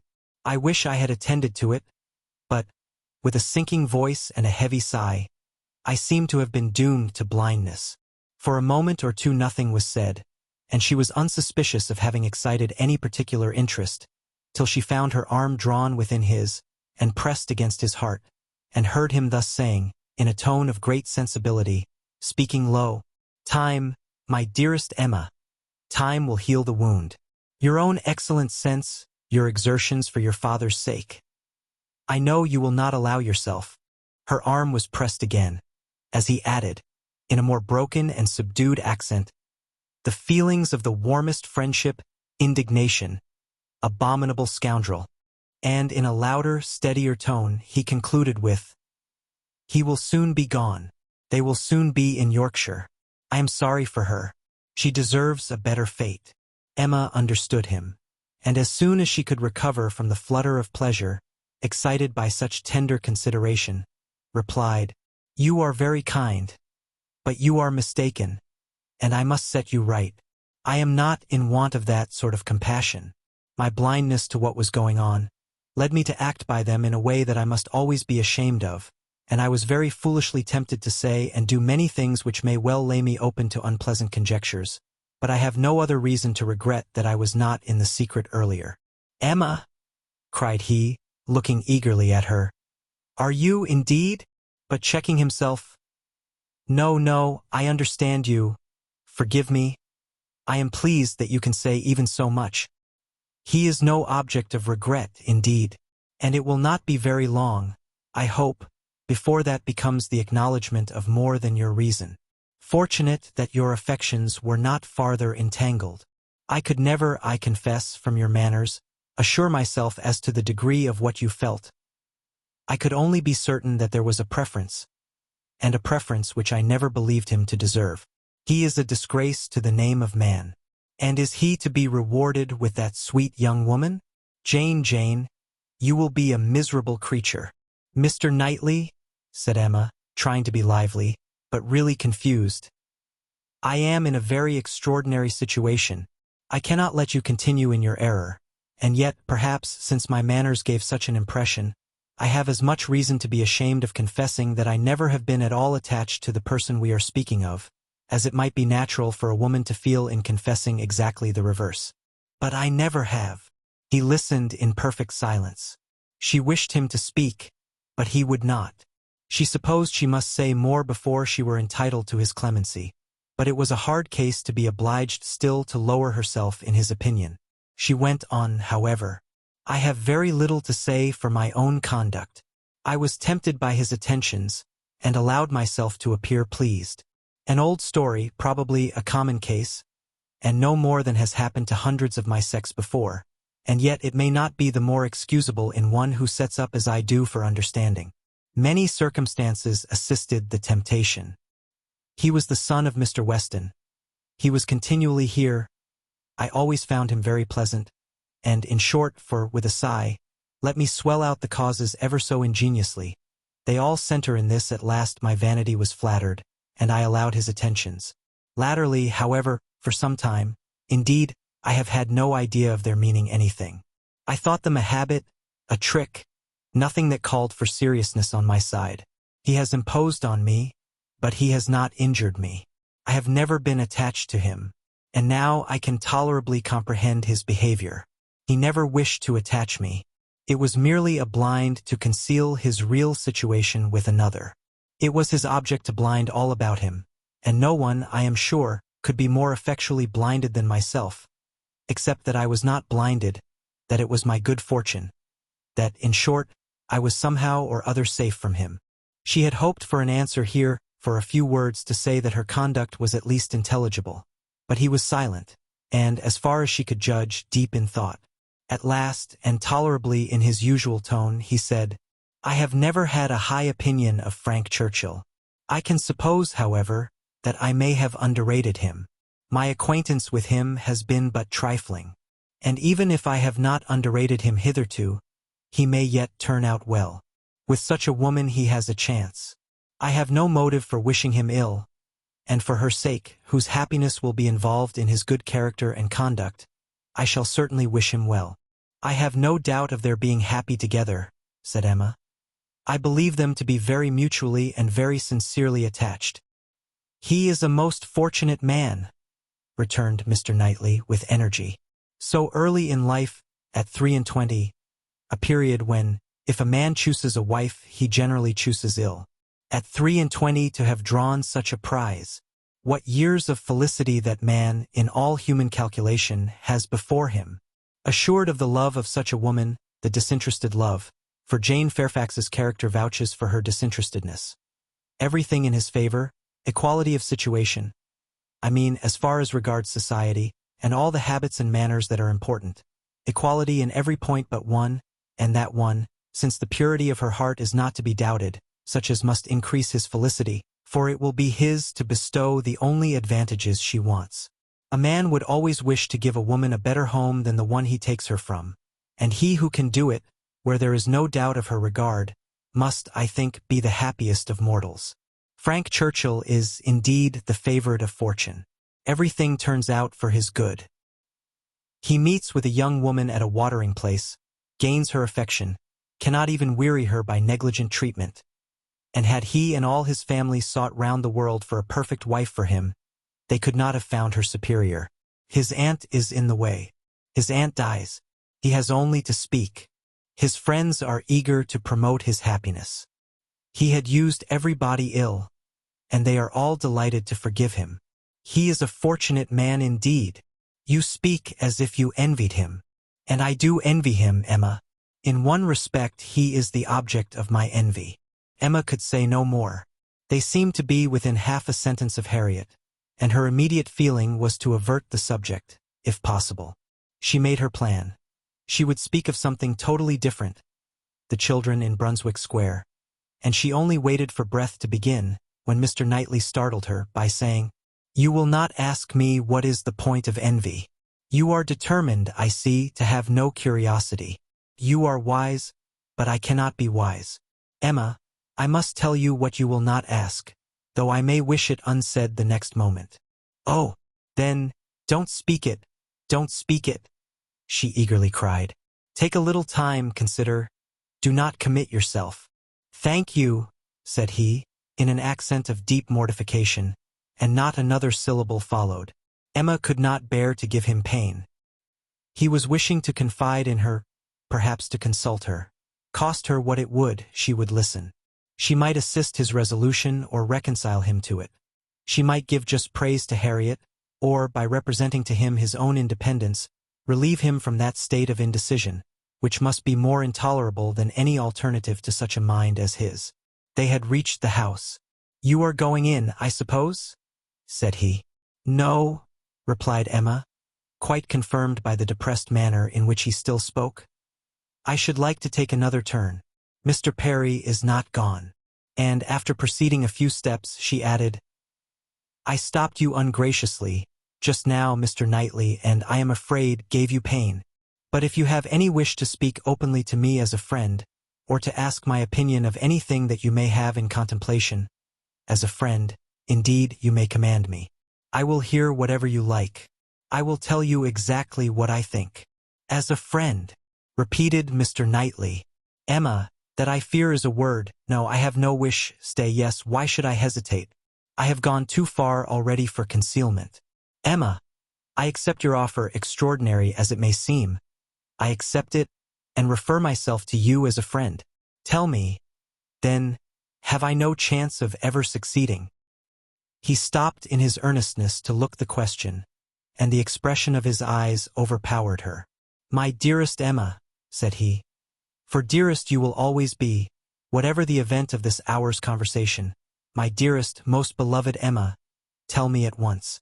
Say no, if it is to be said. She could really say nothing. You are silent, he cried with great animation. Absolutely silent. At present I ask no more. Emma was almost ready to sink under the agitation of this moment. The dread of being awakened from the happiest dream was perhaps the most prominent feeling. I cannot make speeches, Emma, he soon resumed, and in a tone of such sincere, decided, intelligible tenderness as was tolerably convincing. If I loved you less, I might be able to talk about it more. But you know what I am. You hear nothing but truth from me.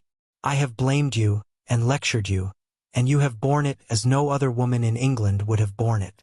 Bear with the truths I would tell you now, dearest Emma, as well as you have borne with them. The manner, perhaps, may have as little to recommend them. God knows, I have been a very indifferent lover. But you understand me. Yes, you see, you understand my feelings, and will return them if you can. At present, I ask only to hear, once to hear your voice. While he spoke, Emma's mind was most busy, and with all the wonderful velocity of thought, had been able, and yet without losing a word, to catch and comprehend the exact truth of the whole. To see that Harriet's hopes had been entirely groundless, a mistake, a delusion, as complete a delusion as any of her own, that Harriet was nothing, that she was everything herself, that what she had been saying relative to Harriet had been all taken as the language of her own feelings, and that her agitation, her doubts, her reluctance, her discouragement, had been all received as discouragement from herself. And not only was there time for these convictions, with all their glow of attendant happiness, there was time also to rejoice that Harriet's secret had not escaped her, and to resolve that it need not and should not. It was all the service she could now render her poor friend, for as to any of that heroism of sentiment which might have prompted her to entreat him to transfer his affection from herself to Harriet, as infinitely the most worthy of the two, or even the more simple sublimity of resolving to refuse him at once and forever, without vouchsafing any motive, because he could not marry them both, Emma had it not. She felt for Harriet with pain and with contrition, but no flight of generosity run mad, opposing all that could be probable or reasonable, entered her brain. She had led her friend astray, and it would be a reproach to her forever, but her judgment was as strong as her feelings, and as strong as it had ever been before, in reprobating any such alliance for him, as most unequal and degrading. Her way was clear, though not quite smooth. She spoke then, on being so entreated. What did she say? Just what she ought, of course. A lady always does. She said enough to shew there need not be despair, and to invite him to say more himself. He had despaired at one period. He had received such an injunction to caution and silence, as for the time crushed every hope. She had begun by refusing to hear him. The change had perhaps been somewhat sudden. Her proposal of taking another turn, her renewing the conversation which she had just put an end to, might be a little extraordinary. She felt its inconsistency, but Mr. Knightley was so obliging as to put up with it, and seek no farther explanation. Seldom, very seldom, does complete truth belong to any human disclosure. Seldom can it happen that something is not a little disguised or a little mistaken. But where, as in this case, though the conduct is mistaken, the feelings are not, it may not be very material. Mr. Knightley could not impute to Emma a more relenting heart than she possessed, or a heart more disposed to accept of his. He had, in fact, been wholly unsuspicious of his own influence. He had followed her into the shrubbery with no idea of trying it. He had come, in his anxiety to see how she bore Frank Churchill's engagement, with no selfish view, no view at all but of endeavoring, if she allowed him an opening, to soothe or to counsel her. The rest had been the work of the moment, the immediate effect of what he heard on his feelings. The delightful assurance of her total indifference towards Frank Churchill, of her having a heart completely disengaged from him, had given birth to the hope that, in time, he might gain her affection himself. But it had been no present hope. He had only, in the momentary conquest of eagerness over judgment, aspired to be told that she did not forbid his attempt to attach her. The superior hopes which gradually opened were so much the more enchanting. The affection which he had been asking to be allowed to create, if he could, was already his. Within half an hour, he had passed from a thoroughly distressed state of mind to something so like perfect happiness that it could bear no other name. Her change was equal. This 1/2 hour had given to each the same precious certainty of being beloved, had cleared from each the same degree of ignorance, jealousy, or distrust. On his side, there had been a long-standing jealousy, old as the arrival, or even the expectation, of Frank Churchill. He had been in love with Emma, and jealous of Frank Churchill, from about the same period, one sentiment having probably enlightened him as to the other. It was his jealousy of Frank Churchill that had taken him from the country. The Box Hill party had decided him on going away. He would save himself from witnessing again such permitted, encouraged attentions. He had gone to learn to be indifferent, but he had gone to a wrong place. There was too much domestic happiness in his brother's house. Woman wore too amiable a form in it. Isabella was too much like Emma, differing only in those striking inferiorities, which always brought the other in brilliancy before him, for much to have been done, even had his time been longer. He had stayed on, however, vigorously, day after day, till this very morning's post had conveyed the history of Jane Fairfax.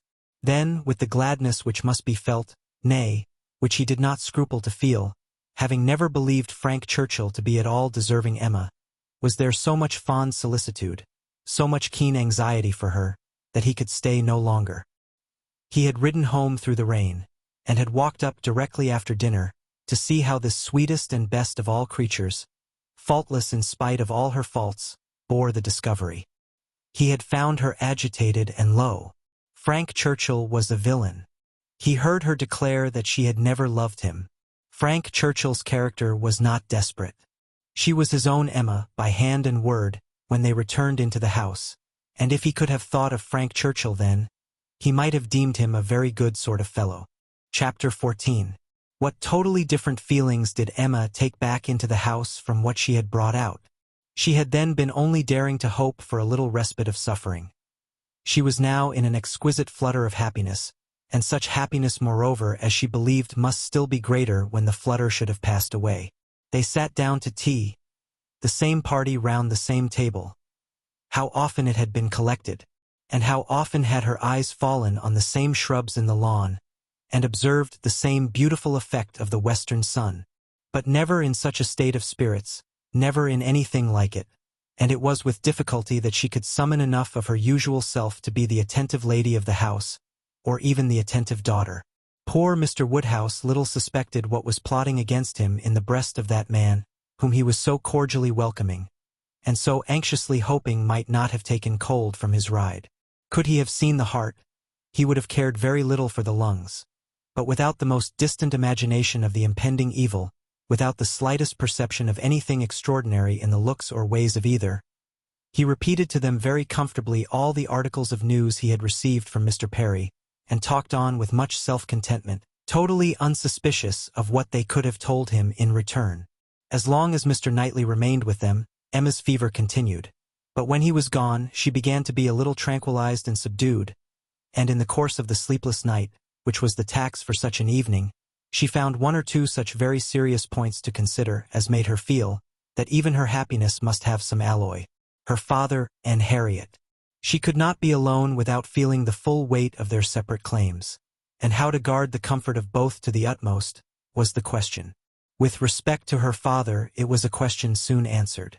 She hardly knew yet what Mr. Knightley would ask, but a very short parley with her own heart produced the most solemn resolution of never quitting her father. She even wept over the idea of it as a sin of thought. While he lived, it must be only an engagement, but she flattered herself that if divested of the danger of drawing her away, it might become an increase of comfort to him. How to do her best by Harriet was of more difficult decision. How to spare her from any unnecessary pain, how to make her any possible atonement, how to appear least her enemy. On these subjects, her perplexity and distress were very great, and her mind had to pass again and again through every bitter reproach and sorrowful regret that had ever surrounded it. She could only resolve at last that she would still avoid a meeting with her, and communicate all that need be told by letter, that it would be inexpressibly desirable to have her removed just now for a time from Highbury, and indulging in one scheme more nearly resolve, that it might be practicable to get an invitation for her to Brunswick Square. Isabella had been pleased with Harriet, and a few weeks spent in London must give her some amusement. She did not think it in Harriet's nature to escape being benefited by novelty and variety, by the streets, the shops, and the children. At any rate, it would be a proof of attention and kindness in herself, from whom everything was due, a separation for the present, an averting of the evil day when they must all be together again. She rose early, and wrote her letter to Harriet, an employment which left her so very serious, so nearly sad, that Mr. Knightley, in walking up to Hartfield to breakfast, did not arrive at all too soon, and half an hour stolen afterwards to go over the same ground again with him, literally and figuratively, was quite necessary to reinstate her in a proper share of the happiness of the evening before. He had not left her long, by no means long enough for her to have the slightest inclination for thinking of anybody else, when a letter was brought her from Randalls, a very thick letter. She guessed what it must contain, and deprecated the necessity of reading it. She was now in perfect charity with Frank Churchill. She wanted no explanations, she wanted only to have her thoughts to herself. And as for understanding anything he wrote, she was sure she was incapable of it. It must be waded through, however. She opened the packet. It was too surely so. A note from Mrs. Weston to herself, ushered in the letter from Frank to Mrs. Weston. I have the greatest pleasure, my dear Emma, in forwarding to you the enclosed. I know what thorough justice you will do it, and have scarcely a doubt of its happy effect.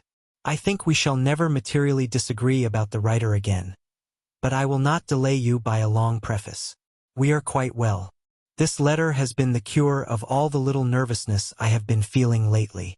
I did not quite like your looks on Tuesday, but it was an ungenial morning, and though you will never own being affected by weather, I think everybody feels a northeast wind.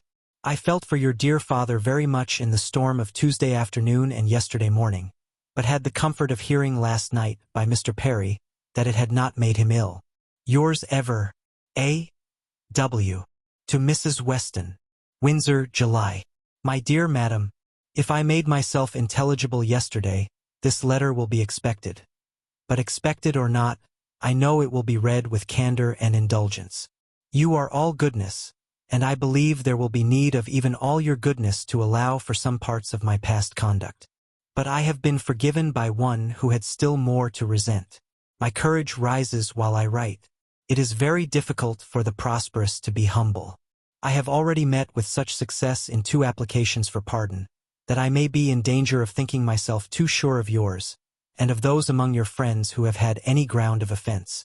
You must all endeavor to comprehend the exact nature of my situation when I first arrived at Randalls. You must consider me as having a secret which was to be kept at all hazards. This was the fact. My right to place myself in a situation requiring such concealment is another question. I shall not discuss it here. For my temptation to think it a right, I refer every caviller to a brick house, sashed windows below, and casements above in Highbury. I dared not address her openly. My difficulties in the then state of Enscombe must be too well known to require definition, and I was fortunate enough to prevail before we parted at Weymouth, and to induce the most upright female mind in the creation to stoop in charity to a secret engagement. Had she refused, I should have gone mad. But you will be ready to say, what was your hope in doing this? What did you look forward to? To anything, everything, to time, chance, circumstance, slow effects, sudden bursts, perseverance and weariness, health and sickness. Every possibility of good was before me, and the first of blessings secured, in obtaining her promises of faith and correspondence. If you need farther explanation, I have the honor, my dear madam, of being your husband's son, and the advantage of inheriting a disposition to hope for good, which no inheritance of houses or lands can ever equal the value of. See me, then, under these circumstances, arriving on my first visit to Randalls, and here I am conscious of wrong, for that visit might have been sooner paid. You will look back and see that I did not come till Miss Fairfax was in Highbury, and as you were the person slighted, you will forgive me instantly, but I must work on my father's compassion by reminding him that so long as I absented myself from his house, so long I lost the blessing of knowing you. My behavior during the very happy fortnight which I spent with you did not, I hope, lay me open to reprehension, excepting on one point. And now I come to the principal, the only important part of my conduct while belonging to you, which excites my own anxiety, or requires very solicitous explanation. With the greatest respect, and the warmest friendship, do I mention Miss Woodhouse. My father perhaps will think I ought to add, with the deepest humiliation. A few words which dropped from him yesterday spoke his opinion, and some censure I acknowledge myself liable to. My behavior to Miss Woodhouse indicated, I believe, more than it ought. In order to assist a concealment so essential to me, I was led on to make more than an allowable use of the sort of intimacy into which we were immediately thrown. I cannot deny that Miss Woodhouse was my ostensible object, but I am sure you will believe the declaration, that had I not been convinced of her indifference, I would not have been induced by any selfish views to go on. Amiable and delightful as Miss Woodhouse is, she never gave me the idea of a young woman likely to be attached, and that she was perfectly free from any tendency to being attached to me was as much my conviction as my wish. She received my attentions with an easy, friendly, good-humoured playfulness, which exactly suited me. We seemed to understand each other. From our relative situation, those attentions were her due, and were felt to be so. Whether Miss Woodhouse began really to understand me before the expiration of that fortnight, I cannot say. When I called to take leave of her, I remember that I was within a moment of confessing the truth, and I then fancied she was not without suspicion. But I have no doubt of her having since detected me, at least in some degree. She may not have surmised the whole, but her quickness must have penetrated a part. Cannot doubt it. You will find, whenever the subject becomes freed from its present restraints, that it did not take her wholly by surprise. She frequently gave me hints of it. I remember her telling me at the ball that I owed Mrs. Elton gratitude for her attentions to Miss Fairfax. I hope this history of my conduct towards her will be admitted by you and my father as great extenuation of what you saw amiss. While you considered me as having sinned against Emma Woodhouse, I could deserve nothing from either. Acquit me here and procure for me, when it is allowable, the acquittal and good wishes of that said Emma Woodhouse, whom I regard with so much brotherly affection, as to long to have her as deeply and as happily in love as myself. Whatever strange things I said or did during that fortnight, you have now a key to. My heart was in Highbury, and my business was to get my body thither as often as might be, and with the least suspicion. If you remember any queernesses, set them all to the right account. Of the pianoforte so much talked of, I feel it only necessary to say that its being ordered was absolutely unknown to Miss F., who would never have allowed me to send it, had any choice been given her. The delicacy of her mind throughout the whole engagement, my dear madam, is much beyond my power of doing justice to. You will soon, I earnestly hope, know her thoroughly yourself. No description can describe her. She must tell you herself what she is, yet not by word, for never was there a human creature who would so designedly suppress her own merit. Since I began this letter, which will be longer than I foresaw, I have heard from her. She gives a good account of her own health, but as she never complains, I dare not depend. I want to have your opinion of her looks. I know you will soon call on her.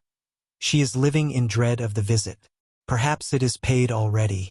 Let me hear from you without delay. I am impatient for 1,000 particulars. Remember how few minutes I was at Randall's, and in how bewildered, how mad a state. And I am not much better yet. Still insane either from happiness or misery. When I think of the kindness and favor I have met with, of her excellence and patience, and my uncle's generosity, I am mad with joy, but when I recollect all the uneasiness I occasioned her, and how little I deserve to be forgiven, I am mad with anger. If I could but see her again! But I must not propose it yet. My uncle has been too good for me to encroach. I must still add to this long letter. You have not heard all that you ought to hear. I could not give any connected detail yesterday. But the suddenness and, in one light, the unseasonableness with which the affair burst out needs explanation. For though the event of the 26th ultimate, as you will conclude, immediately opened to me the happiest prospects, I should not have presumed on such early measures, but from the very particular circumstances, which left me not an hour to lose, I should myself have shrunk from anything so hasty, and she would have felt every scruple of mine with multiplied strength and refinement. But I had no choice. The hasty engagement she had entered into with that woman, here, my dear madam, I was obliged to leave off abruptly, to recollect and compose myself. I have been walking over the country, and am now, I hope, rational enough to make the rest of my letter what it ought to be. It is, in fact, a most mortifying retrospect for me. I behaved shamefully, and here I can admit that my manners to Miss W, in being unpleasant to Miss F, were highly blamable. She disapproved them, which ought to have been enough. My plea of concealing the truth she did not think sufficient. She was displeased. I thought unreasonably so. I thought her, on 1,000 occasions, unnecessarily scrupulous and cautious. I thought her even cold. But she was always right. If I had followed her judgment, and subdued my spirits to the level of what she deemed proper, I should have escaped the greatest unhappiness I have ever known. We quarreled. Do you remember the morning spent at Donwell?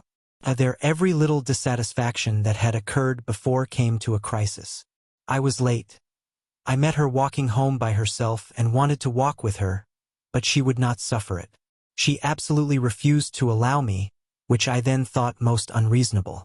Now, however, I see nothing in it but a very natural and consistent degree of discretion. While I, to blind the world to our engagement, was behaving 1 hour with objectionable particularity to another woman, was she to be consenting the next to a proposal which might have made every previous caution useless? Had we been met walking together between Donwell and Highbury, the truth must have been suspected. I was mad enough, however, to resent. I doubted her affection.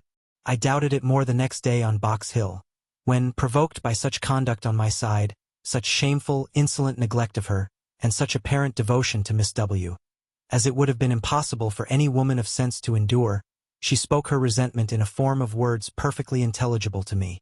In short, my dear madam, it was a quarrel blameless on her side, abominable on mine, and I returned the same evening to Richmond, though I might have stayed with you till the next morning, merely because I would be as angry with her as possible. Even then, I was not such a fool as not to mean to be reconciled in time, but I was the injured person, injured by her coldness, and I went away determined that she should make the first advances. I shall always congratulate myself that you were not of the Box Hill party. Had you witnessed my behavior there, I can hardly suppose you would ever have thought well of me again. Its effect upon her appears in the immediate resolution it produced. As soon as she found I was really gone from Randalls, she closed with the offer of that officious Mrs. Elton, the whole system of whose treatment of her, by the by, has ever filled me with indignation and hatred. I must not quarrel with a spirit of forbearance which has been so richly extended towards myself. But otherwise, I should loudly protest against the share of it which that woman has known. Jane! Indeed, you will observe that I have not yet indulged myself in calling her by that name, even to you. Think, then, what I must have endured in hearing it bandied between the Eltons with all the vulgarity of needless repetition, and all the insolence of imaginary superiority. Have patience with me, I shall soon have done. She closed with this offer, resolving to break with me entirely, and wrote the next day to tell me that we never were to meet again. She felt the engagement to be a source of repentance and misery to each. She dissolved it. This letter reached me on the very morning of my poor aunt's death. I answered it within an hour. But from the confusion of my mind, and the multiplicity of business falling on me at once, my answer, instead of being sent with all the many other letters of that day, was locked up in my writing desk. And I, trusting that I had written enough, though but a few lines, to satisfy her, remained without any uneasiness. I was rather disappointed that I did not hear from her again speedily. But I made excuses for her and was too busy, and, may I add, too cheerful in my views to be captious. We removed to Windsor, and 2 days afterwards I received a parcel from her, my own letters all returned, and a few lines at the same time by the post, stating her extreme surprise at not having had the smallest reply to her last, and adding that as silence on such a point could not be misconstrued, and as it must be equally desirable to both to have every subordinate arrangement concluded as soon as possible, she now sent me, by a safe conveyance, all my letters and requested that if I could not directly command hers, so as to send them to Highbury within a week, I would forward them after that period to her in short, The full direction to Mr. Smallridge's, near Bristol, stared me in the face. I knew the name, the place, I knew all about it, and instantly saw what she had been doing. It was perfectly accordant with that resolution of character which I knew her to possess, and the secrecy she had maintained, as to any such design in her former letter, was equally descriptive of its anxious delicacy. For the world would not she have seemed to threaten me. Imagine the shock. Imagine how, till I had actually detected my own blunder, I raved at the blunders of the post. What was to be done? One thing only. I must speak to my uncle. Without his sanction I could not hope to be listened to again. I spoke. Circumstances were in my favor. The late event had softened away his pride, and he was, earlier than I could have anticipated, wholly reconciled and complying, and could say at last, poor man, with a deep sigh, that he wished I might find as much happiness in the marriage state as he had done. I felt that it would be of a different sort. Are you disposed to pity me for what I must have suffered in opening the cause to him, for my suspense while all was at stake? No, do not pity me till I reached Highbury, and saw how ill I had made her. Do not pity me till I saw her wan, sick looks. I reached Highbury at the time of day when, from my knowledge of their late breakfast hour, I was certain of a good chance of finding her alone. I was not disappointed, and at last I was not disappointed either in the object of my journey. A great deal of very reasonable, very just displeasure I had to persuade away. But it is done. We are reconciled, dearer, much dearer, than ever, and no moment's uneasiness can ever occur between us again. Now, my dear madam, I will release you, but I could not conclude before. 1,000 and 1,000 thanks for all the kindness you have ever shown me, and 10,000 for the attentions your heart will dictate towards her. If you think me in a way to be happier than I deserve, I am quite of your opinion. Miss W. calls me the child of good fortune. I hope she is right. In one respect, my good fortune is undoubted, that of being able to subscribe myself, your obliged and affectionate son, F. C. Weston Churchill. Chapter 15. This letter must make its way to Emma's feelings. She was obliged, in spite of her previous determination to the contrary, to do it all the justice that Mrs. Weston foretold. As soon as she came to her own name, it was irresistible. Every line relating to herself was interesting, and almost every line agreeable. And when this charm ceased, the subject could still maintain itself, by the natural return of her former regard for the writer, and the very strong attraction which any picture of love must have for her at that moment. She never stopped till she had gone through the whole, and though it was impossible not to feel that he had been wrong, yet he had been less wrong than she had supposed, and he had suffered, and was very sorry, and he was so grateful to Mrs. Weston, and so much in love with Miss Fairfax, and she was so happy herself, that there was no being severe, and could he have entered the room, she must have shaken hands with him as heartily as ever. She thought so well of the letter, that when Mr. Knightley came again, she desired him to read it. She was sure of Mrs. Weston's wishing it to be communicated, especially to one who, like Mr. Knightley, had seen so much to blame in his conduct. "I shall be very glad to look it over," said he, "but it seems long. I will take it home with me at night." But that would not do. Mr. Weston was to call in the evening, and she must return it by him. "I would rather be talking to you," he replied, "but as it seems a matter of justice, it shall be done." He began, stopping, however, almost directly to say, "Had I been offered the sight of one of this gentleman's letters to his mother-in-law a few months ago, Emma, it would not have been taken with such indifference." He proceeded a little farther, reading to himself, and then, with a smile, observed, "Humph! A fine complimentary opening. But it is his way. One man's style must not be the rule of another's. We will not be severe. It will be natural for me," he added shortly afterwards, "to speak my opinion aloud as I read. By doing it, I shall feel that I am near you.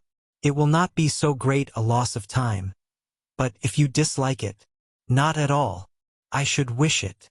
Mr. Knightley returned to his reading with greater alacrity. "He trifles here," said he. "As to the temptation, he knows he is wrong, and has nothing rational to urge. Bad. He ought not to have formed the engagement.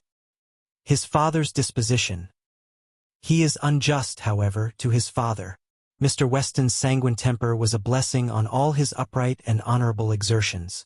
But Mr. Weston earned every present comfort before he endeavored to gain it. Very true. He did not come till Miss Fairfax was here. And I have not forgotten, said Emma. How sure you were that he might have come sooner if he would. You pass it over very handsomely. But you were perfectly right. I was not quite impartial in my judgment, Emma. But yet, I think had you not been in the case, I should still have distrusted him. When he came to Miss Woodhouse, he was obliged to read the whole of it aloud, all that related to her, with a smile, a look, a shake of the head, a word or two of assent or disapprobation, or merely of love as the subject required, concluding, however, seriously and after steady reflection, thus, very bad, though it might have been worse, playing a most dangerous game, too much indebted to the event for his acquittal, no judge of his own manners by you, always deceived in fact by his own wishes, and regardless of little besides his own convenience, fancying you to have fathomed his secret, natural enough, his own mind full of intrigue, that he should suspect it in others. Mystery, finesse, how they pervert the understanding.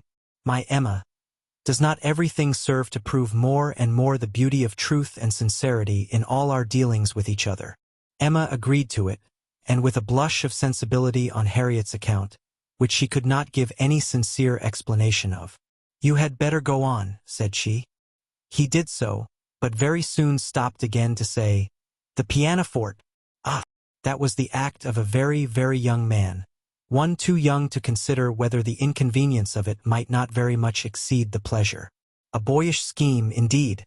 I cannot comprehend a man's wishing to give a woman any proof of affection which he knows she would rather dispense with, and he did know that she would have prevented the instruments coming if she could. After this, he made some progress without any pause. Frank Churchill's confession of having behaved shamefully was the first thing to call for more than a word in passing. I perfectly agree with you, sir, was then his remark. You did behave very shamefully. You never wrote a truer line. And having gone through what immediately followed of the basis of their disagreement, and his persisting to act in direct opposition to Jane Fairfax's sense of right, he made a fuller pause to say, this is very bad.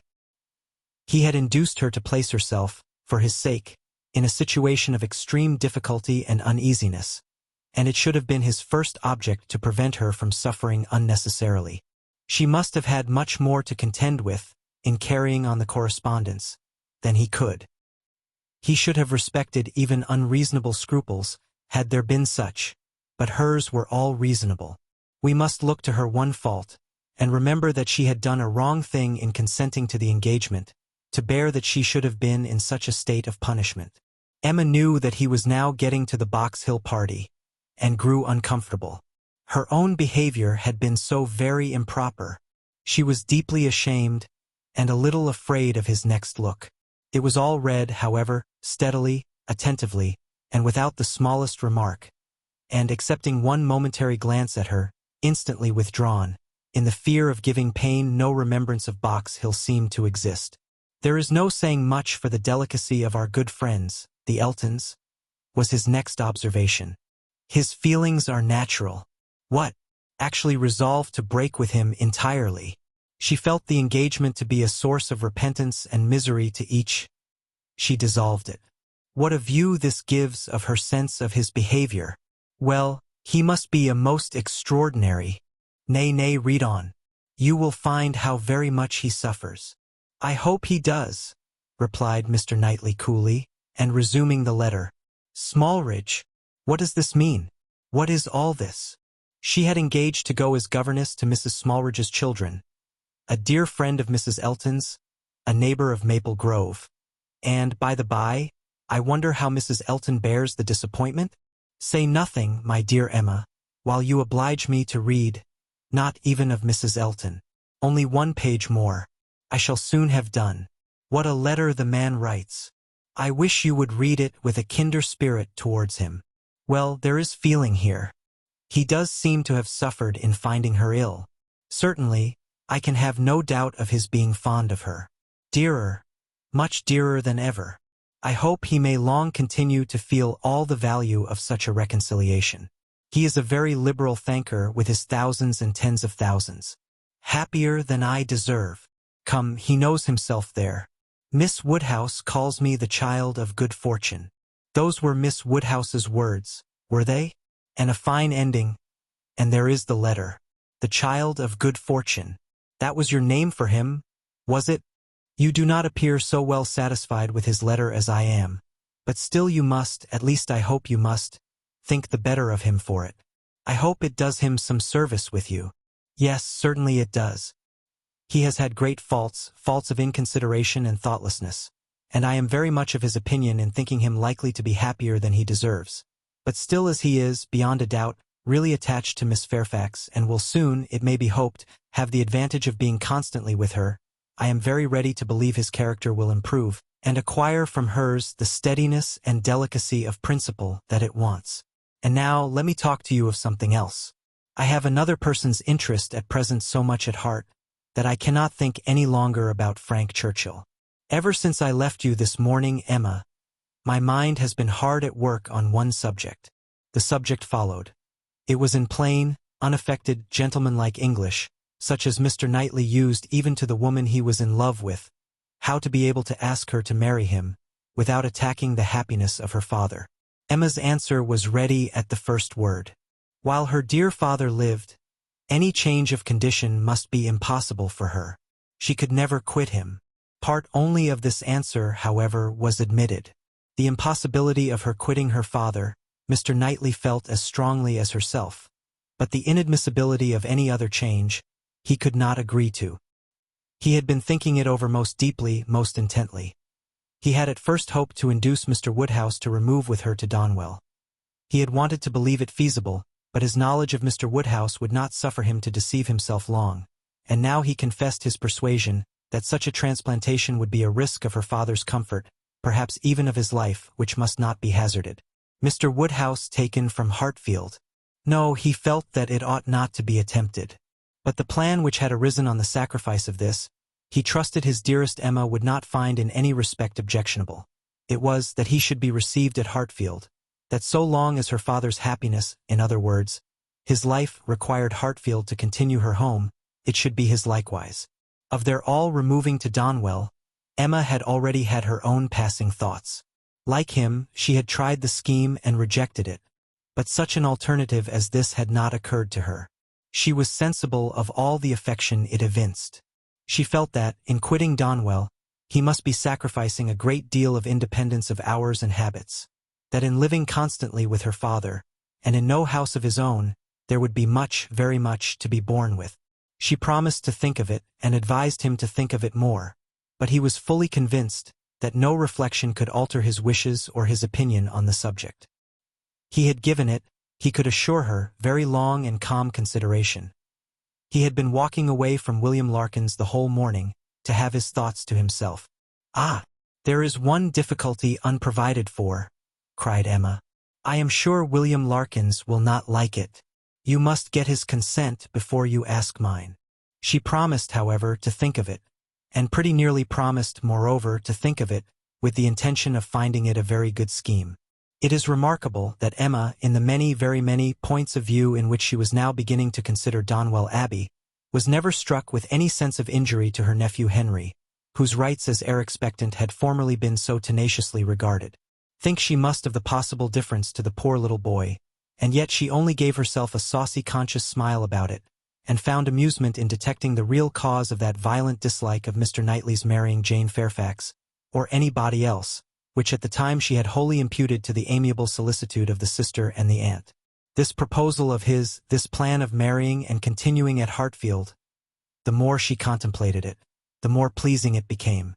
His evils seemed to lessen, her own advantages to increase, their mutual good to outweigh every drawback. Such a companion for herself in the periods of anxiety and cheerlessness before her. Such a partner in all those duties and cares to which time must be giving increase of melancholy. She would have been too happy but for poor Harriet, but every blessing of her own seemed to involve and advance the sufferings of her friend, who must now be even excluded from Hartfield. The delightful family party which Emma was securing for herself poor Harriet must, in mere charitable caution, be kept at a distance from. She would be a loser in every way. Emma could not deplore her future absence as any deduction from her own enjoyment. In such a party, Harriet would be rather a dead weight than otherwise, but for the poor girl herself, it seemed a peculiarly cruel necessity that was to be placing her in such a state of unmerited punishment. In time, of course, Mr. Knightley would be forgotten, that is, supplanted. But this could not be expected to happen very early. Mr. Knightley himself would be doing nothing to assist the cure. Not like Mr. Elton. Mr. Knightley, always so kind, so feeling, so truly considerate for everybody, would never deserve to be less worshipped than now, and it really was too much to hope even of Harriet, that she could be in love with more than 3 men in 1 year. Chapter 16. It was a very great relief to Emma to find Harriet as desirous as herself to avoid a meeting. Their intercourse was painful enough by letter. How much worse had they been obliged to meet? Harriet expressed herself very much as might be supposed, without reproaches or apparent sense of ill usage, and yet Emma fancied there was a something of resentment, a something bordering on it in her style, which increased the desirableness of their being separate. It might be only her own consciousness, but it seemed as if an angel only could have been quite without resentment under such a stroke. She had no difficulty in procuring Isabella's invitation, and she was fortunate in having a sufficient reason for asking it, without resorting to invention. There was a tooth amiss. Harriet really wished and had wished some time to consult a dentist. Mrs. John Knightley was delighted to be of use.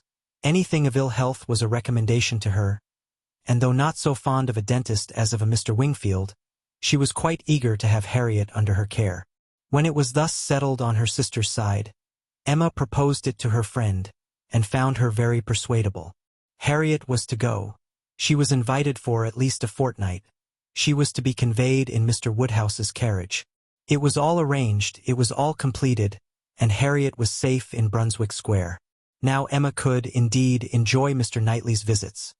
Now she could talk, and she could listen with true happiness, unchecked by that sense of injustice, of guilt, of something most painful, which had haunted her when remembering how disappointed a heart was near her, how much might at that moment, and at a little distance, be enduring by the feelings which she had led astray herself. The difference of Harriet at Mrs. Goddard's or in London made perhaps an unreasonable difference in Emma's sensations, but she could not think of her in London without objects of curiosity and employment, which must be averting the past and carrying her out of herself. She would not allow any other anxiety to succeed directly to the place in her mind which Harriet had occupied. There was a communication before her, one which she only could be competent to make, or the confession of her engagement to her father, but she would have nothing to do with it at present. She had resolved to defer the disclosure till Mrs. Weston were safe and well. No additional agitation should be thrown at this period among those she loved, and the evil should not act on herself by anticipation before the appointed time. A fortnight, at least, of leisure and peace of mind, to crown every warmer, but more agitating delight, should be hers. She soon resolved, equally as a duty and a pleasure, to employ half an hour of this holiday of spirits in calling on Miss Fairfax. She ought to go, and she was longing to see her, the resemblance of their present situations increasing every other motive of goodwill. It would be a secret satisfaction, but the consciousness of a similarity of prospect would certainly add to the interest with which she should attend to anything Jane might communicate. She went. She had driven once unsuccessfully to the door, but had not been into the house since the morning after Box Hill, when poor Jane had been in such distress as had filled her with compassion, though all the worst of her sufferings had been unsuspected. The fear of being still unwelcome determined her, though assured of their being at home, to wait in the passage and send up her name.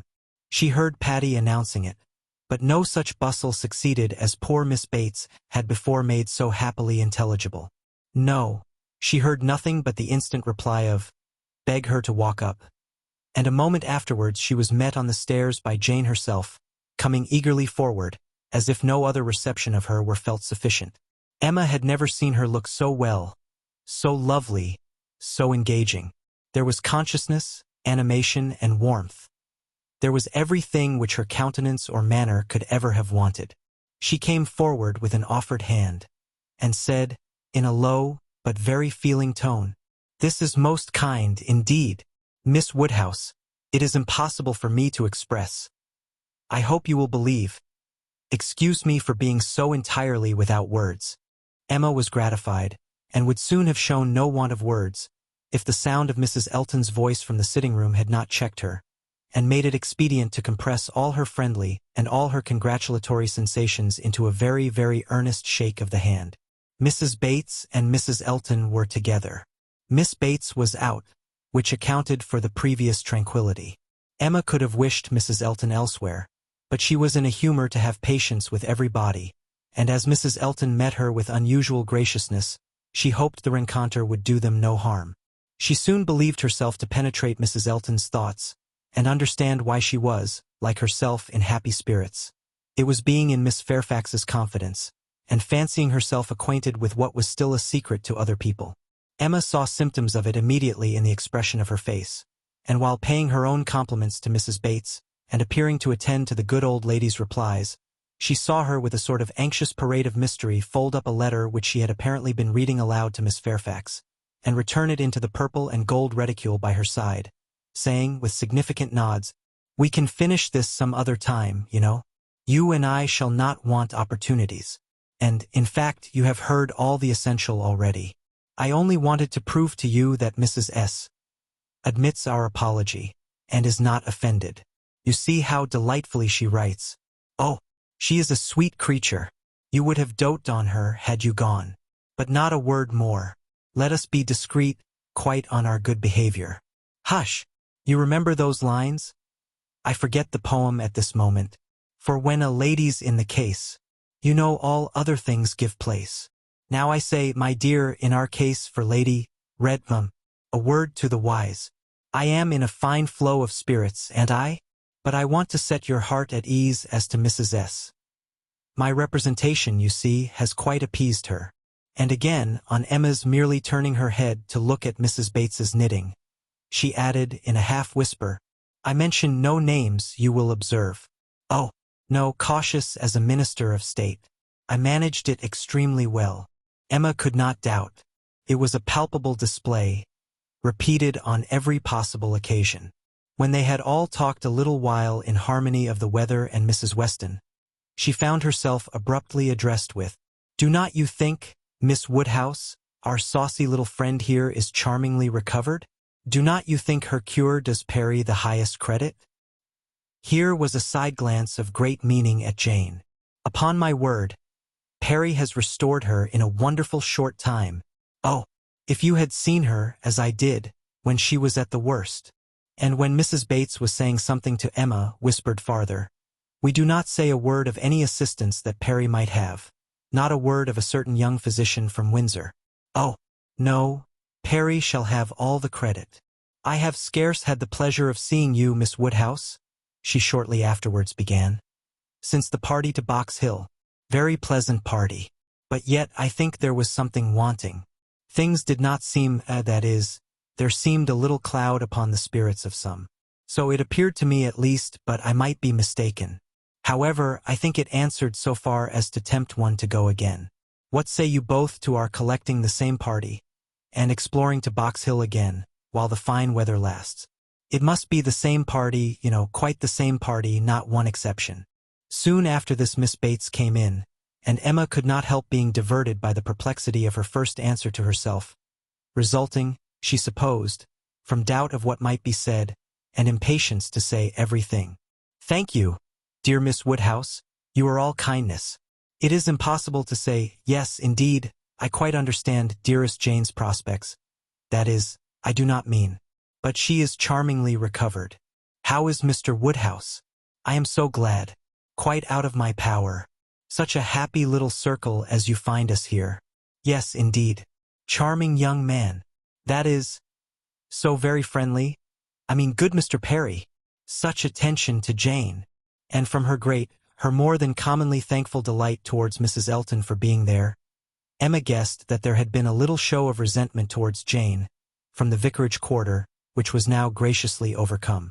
After a few whispers, indeed, which placed it beyond a guess, Mrs. Elton, speaking louder, said, Yes, here I am, my good friend, and here I have been so long, that anywhere else I should think it necessary to apologize. But the truth is that I am waiting for my lord and master. He promised to join me here and pay his respects to you. What? Are we to have the pleasure of a call from Mr. Elton? That will be a favor indeed, for I know gentlemen do not like morning visits, and Mr. Elton's time is so engaged. Upon my word it is, Miss Bates. He really is engaged from morning to night. There is no end of people's coming to him on some pretense or other. The magistrates and overseers and churchwardens are always wanting his opinion. They seem not able to do anything without him. Upon my word, Mr. E., I often say, rather you than I. I do not know what would become of my crayons and my instrument if I had half so many applicants. Bad enough as it is, for I absolutely neglect them both to an unpardonable degree. I believe I have not played a bar this fortnight. However, he is coming, I assure you. Yes, indeed, on purpose to wait on you all. And putting up her hand to screen her words from Emma. A congratulatory visit, you know? Oh, yes, quite indispensable. Miss Bates looked about her. So happily. He promised to come to me as soon as he could disengage himself from Knightley, but he and Knightley are shut up together in deep consultation. Mr. E. is Knightley's right hand. Emma would not have smiled for the world and only said, Is Mr. Elton gone on foot to Donwell? He will have a hot walk. Oh, no, it is a meeting at the Crown, a regular meeting. Weston and Cole will be there too. But one is apt to speak only of those who lead. I fancy Mr. E. and Knightley have everything their own way. Have not you mistaken the day? Said Emma. I am almost certain that the meeting at the Crown is not till tomorrow. Mr. Knightley was at Hartfield yesterday, and spoke of it as for Saturday. Oh, no, the meeting is certainly today, was the abrupt answer, which denoted the impossibility of any blunder on Mrs. Elton's side. I do believe, she continued, this is the most troublesome parish that ever was. We never heard of such things at Maple Grove. Your parish there was small, said Jane. Upon my word, my dear, I do not know, for I never heard the subject talked of. But it is proved by the smallness of the school, which I have heard you speak of, as under the patronage of your sister and Mrs. Bragg. The only school, and not more than 25 children. Ah, you clever creature, that's very true. What a thinking brain you have. I say, Jane, what a perfect character you and I should make, if we could be shaken together. My liveliness and your solidity would produce perfection. Not that I presume to insinuate, however, that some people may not think you perfection already. But hush! Not a word, if you please. It seemed an unnecessary caution. Jane was wanting to give her words not to Mrs. Elton, but to Miss Woodhouse, as the latter plainly saw. The wish of distinguishing her, as far as civility permitted, was very evident, though it could not often proceed beyond a look. Mr. Elton made his appearance. His lady greeted him with some of her sparkling vivacity. Very pretty, sir, upon my word. To send me on here, to be an encumbrance to my friends, so long before you vouchsafed to come. But you knew what a dutiful creature you had to deal with. You knew I should not stir till my lord and master appeared. Here have I been sitting this hour, giving these young ladies a sample of true conjugal obedience, for who can say, you know, how soon it may be wanted. Mr. Elton was so hot and tired that all this would seem thrown away. His civilities to the other ladies must be paid, but his subsequent object was to lament over himself for the heat he was suffering, and the walk he had had for nothing. When I got to Donwell, said he, Knightley could not be found. Very odd, very unaccountable. After the note I sent him this morning, and the message he returned, that he should certainly be at home till 1. Donwell, cried his wife. My dear Mr. E., you have not been to Donwell. You mean the Crown? You come from the meeting at the Crown. No, no, that's tomorrow, and I particularly wanted to see Knightley today on that very account. Such a dreadful broiling morning. I went over the fields too, speaking in a tone of great ill usage, which made it so much the worse. And then not to find him at home. I assure you I am not at all pleased. And no apology left, no message for me. The housekeeper declared she knew nothing of my being expected. Very extraordinary. And nobody knew at all which way he was gone. Perhaps to Hartfield, perhaps to the Abbey Mill, perhaps into his woods. Miss Woodhouse, this is not like our friend Knightley. Can you explain it? Emma amused herself by protesting that it was very extraordinary, indeed, and that she had not a syllable to say for him. I cannot imagine, said Mrs. Elton, feeling the indignity as a wife ought to do. I cannot imagine how he could do such a thing by you of all people in the world, the very last person whom one should expect to be forgotten. My dear Mr. E. He must have left a message for you, I am sure he must. Not even Knightley could be so very eccentric. And his servants forgot it. Depend upon it, that was the case. And very likely to happen with the Donwell servants, who are all, I have often observed, extremely awkward and remiss. I am sure I would not have such a creature as his Harry stand at our sideboard for any consideration. And as for Mrs. Hodges, Wright holds her very cheap indeed. She promised Wright a receipt, and never sent it. I met William Larkins, continued Mr. Elton, as I got near the house, and he told me I should not find his master at home, but I did not believe him. William seemed rather out of humor. He did not know what was come to his master lately, he said, but he could hardly ever get the speech of him.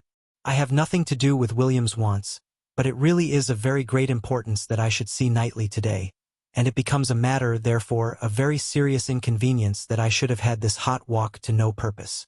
Emma felt that she could not do better than go home directly. In all probability she was at this very time waited for there, and Mr. Knightley might be preserved from sinking deeper in aggression towards Mr. Elton, if not towards William Larkins. She was pleased, on taking leave, to find Miss Fairfax determined to attend her out of the room, to go with her even downstairs. It gave her an opportunity which she immediately made use of, to say, "It is as well, perhaps, that I have not had the possibility. Had you not been surrounded by other friends, I might have been tempted to introduce a subject, to ask questions, to speak more openly than might have been strictly correct. I feel that I should certainly have been impertinent." "Oh!" cried Jane, with a blush and an hesitation which Emma thought infinitely more becoming to her than all the elegance of all her usual composure. "There would have been no danger. The danger would have been of my wearying you. You could not have gratified me more than by expressing an interest. Indeed, Miss Woodhouse, speaking more collectedly, with the consciousness which I have of misconduct, very great misconduct, it is particularly consoling to me to know that those of my friends, whose good opinion is most worth preserving, are not disgusted to such a degree as to I have not time for half that I could wish to say. I long to make apologies, excuses, to urge something for myself. I feel it so very due. But, unfortunately, in short, if your compassion does not stand my friend—" "Oh, you are too scrupulous, indeed you are," cried Emma warmly, and taking her hand. "You owe me no apologies, and everybody to whom you might be supposed to owe them is so perfectly satisfied, so delighted even. You are very kind, but I know what my manners were to you. So cold and artificial. I had always a part to act. It was a life of deceit. I know that I must have disgusted you. Pray say no more. I feel that all the apologies should be on my side. Let us forgive each other at once. We must do whatever is to be done quickest, and I think our feelings will lose no time there. I hope you have pleasant accounts from Windsor." "Very. And the next news, I suppose, will be that we are to lose you, just as I begin to know you." "Oh, as to all that, of course nothing can be thought of yet. I am here till claimed by Colonel and Mrs. Campbell. Nothing can be actually settled yet, perhaps," replied Emma, smiling. "But, excuse me, it must be thought of." The smile was returned as Jane answered, "You are very right. It has been thought of, and I will own to you, I am sure it will be safe, that so far as our living with Mr. Churchill at Enscombe, it is settled. There must be 3 months, at least, of deep mourning. But when they are over, I imagine there will be nothing more to wait for." Thank you, thank you. This is just what I wanted to be assured of. Oh, if you knew how much I love everything that is decided and open. Goodbye, goodbye." Chapter 17. Mrs. Weston's friends were all made happy by her safety. And if the satisfaction of her well-doing could be increased to Emma, it was by knowing her to be the mother of a little girl. She had been decided in wishing for a Miss Weston. She would not acknowledge that it was with any view of making a match for her, hereafter, with either of Isabella's sons. But she was convinced that a daughter would suit both father and mother best. It would be a great comfort to Mr. Weston, as he grew older, and even Mr. Weston might be growing older 10 years hence, to have his fireside enlivened by the sports and the nonsense, the freaks and the fancies of a child never banished from home. And Mrs. Weston, no one could doubt that a daughter would be most to her, and it would be quite a pity that anyone who so well knew how to teach should not have their powers in exercise again. She has had the advantage, of practicing on me, she continued, like La Baronne d'Almaine on La Comtesse d'Austulus, in Madame de Genlis Adelaide and Theodore, and we shall now see her own little Adelaide educated on a more perfect plan. That is, replied Mr. Knightley, she will indulge her even more than she did you, and believe that she does not indulge her at all. It will be the only difference. Poor child, cried Emma. At that rate, what will become of her? Nothing very bad. The fate of thousands. She will be disagreeable in infancy, and correct herself as she grows older. I am losing all my bitterness against spoilt children, my dearest Emma. I, who am owing all my happiness to you, would not it be horrible ingratitude in me to be severe on them? Emma laughed and replied, but I had the assistance of all your endeavors to counteract the indulgence of other people. I doubt whether my own sense would have corrected me without it. Do you? I have no doubt. Nature gave you understanding. Miss Taylor gave you principles. You must have done well. My interference was quite as likely to do harm as good. It was very natural for you to say, what right has he to lecture me? And I am afraid very natural for you to feel that it was done in a disagreeable manner. I do not believe I did you any good. The good was all to myself, by making you an object of the tenderest affection to me. I could not think about you so much without doting on you, faults and all, and by dint of fancying so many errors, have been in love with you ever since you were 13 at least. I am sure you were of use to me, cried Emma. I was very often influenced rightly by you, oftener than I would own at the time. I am very sure you did me good. And if poor little Anna Weston is to be spoiled, it will be the greatest humanity in you to do as much for her as you have done for me, except falling in love with her when she is 13. How often, when you were a girl, have you said to me, with one of your saucy looks, Mr. Knightley, I am going to do so and so. Papa says I may, or I have Miss Taylor's leave, something which you knew I did not approve. In such cases my interference was giving you 2 bad feelings instead of 1. What an amiable creature I was. No wonder you should hold my speeches in such affectionate remembrance. Mr. Knightley. You always called me Mr. Knightley, and, from habit, it has not so very formal a sound. And yet it is formal. I want you to call me something else, but I do not know what. I remember once calling you George, in one of my amiable fits, about 10 years ago. I did it because I thought it would offend you, but, as you made no objection, I never did it again. And cannot you call me George now? Impossible. I never can call you anything but Mr. Knightley. I will not promise even to equal the elegant terseness of Mrs. Elton by calling you Mr. K. But I will promise, she added presently, laughing and blushing. I will promise to call you once by your Christian name. I do not say when, but perhaps you may guess where. In the building in which N takes M, for better, for worse. Emma grieved that she could not be more openly just to one important service which his better sense would have rendered her, to the advice which would have saved her from the worst of all her womanly follies, her wilful intimacy with Harriet Smith. But it was too tender a subject. She could not enter on it. Harriet was very seldom mentioned between them. This, on his side, might merely proceed from her not being thought of, but Emma was rather inclined to attribute it to delicacy, and a suspicion, from some appearances, that their friendship were declining. She was aware herself that, parting under any other circumstances, they certainly should have corresponded more, and that her intelligence would not have rested, as it now almost wholly did, on Isabella's letters. He might observe that it was so.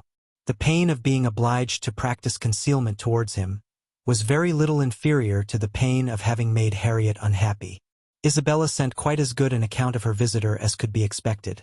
On her first arrival she had thought her out of spirits, which appeared perfectly natural, as there was a dentist to be consulted. But since that business had been over, she did not appear to find Harriet different from what she had known her before. Isabella, to be sure, was no very quick observer. Yet if Harriet had not been equal to playing with the children, it would not have escaped her. Emma's comforts and hopes were most agreeably carried on, by Harriet's being to stay longer. Her fortnight was likely to be a month at least. Mr. and Mrs. John Knightley were to come down in August, and she was invited to remain till they could bring her back. "John does not even mention your friend," said Mr. Knightley. "Here is his answer, if you like to see it." It was the answer to the communication of his intended marriage. Emma accepted it with a very eager hand, with an impatience all alive to know what he would say about it, and not at all checked by hearing that her friend was unmentioned. "John enters like a brother into my happiness," continued Mr. Knightley, "but he is no complimenter, and though I well know him to have, likewise, a most brotherly affection for you, he is so far from making flourishes, that any other young woman might think him rather cool in her praise. But I am not afraid of your seeing what he writes." "He writes like a sensible man," replied Emma, when she had read the letter. "I honor his sincerity. It is very plain that he considers the good fortune of the engagement as all on my side, but that he is not without hope of my growing, in time, as worthy of your affection, as you think me already. Had he said anything to bear a different construction, I should not have believed him. My Emma, he means no such thing. He only means—" "He and I should differ very little in our estimation of the two," interrupted she, with a sort of serious smile. "Much less, perhaps, than he is aware of, if we could enter without ceremony or reserve on the subject." "Emma, my dear Emma? Oh!" she cried with more thorough gaiety.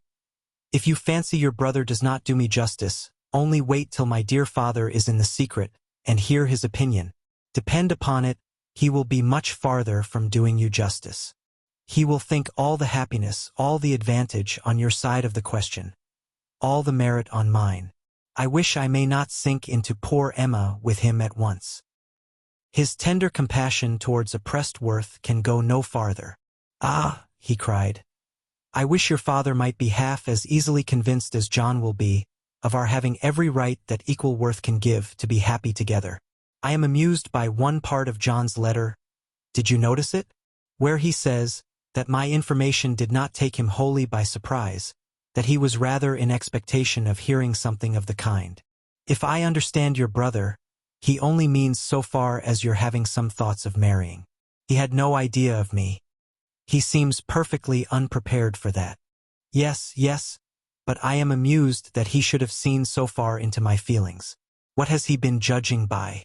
I am not conscious of any difference in my spirits or conversation that could prepare him at this time for my marrying any more than at another. But it was so, I suppose. I dare say there was a difference when I was staying with them the other day. I believe I did not play with the children quite so much as usual. I remember one evening the poor boys saying, 'Uncle seems always tired now.' The time was coming when the news must spread farther, and other persons' reception of it tried. As soon as Mrs. Weston was sufficiently recovered to admit Mr. Woodhouse's visits, Emma, having it in view that her gentle reasonings should be employed in the cause, resolved first to announce it at home, and then at Randall's.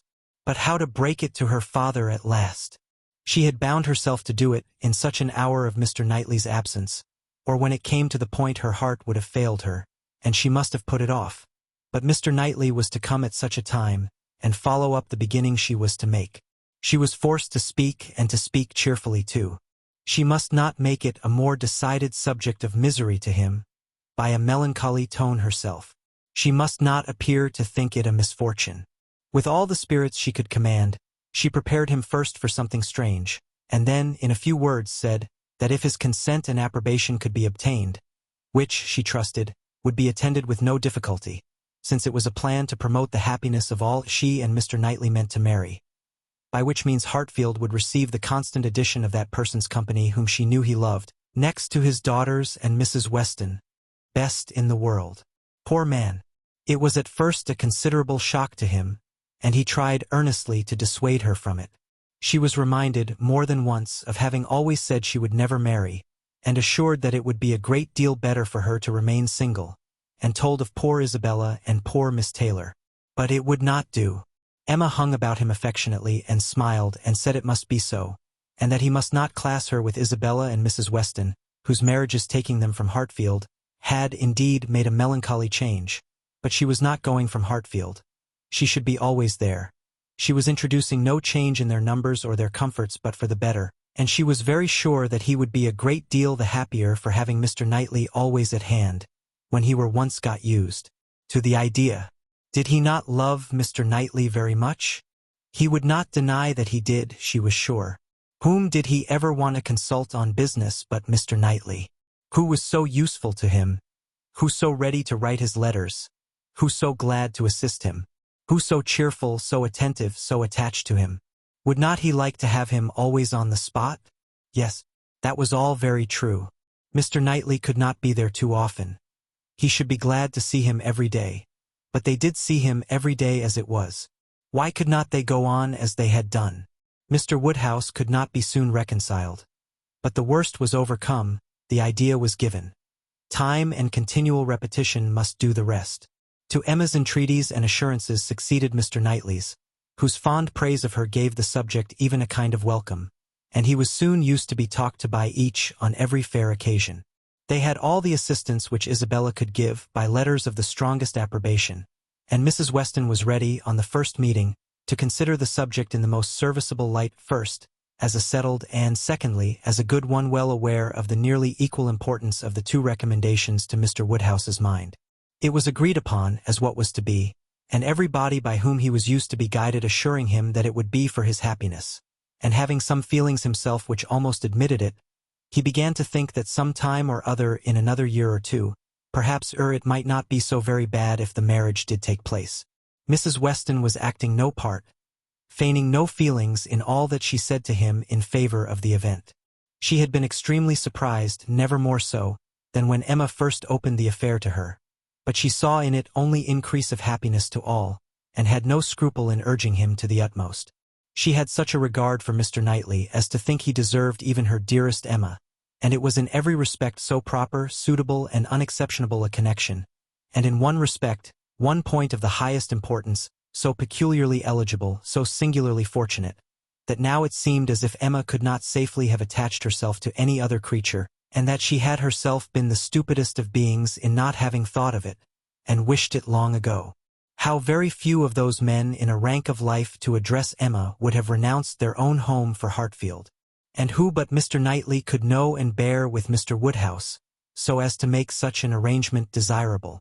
The difficulty of disposing of poor Mr. Woodhouse had been always felt in her husband's plans and her own, for a marriage between Frank and Emma. How to settle the claims of Enscombe and Hartfield had been a continual impediment, less acknowledged by Mr. Weston than by herself. But even he had never been able to finish the subject better than by saying, "Those matters will take care of themselves. The young people will find a way." But here there was nothing to be shifted off in a wild speculation on the future. It was all right, all open, all equal. No sacrifice on any side worth the name.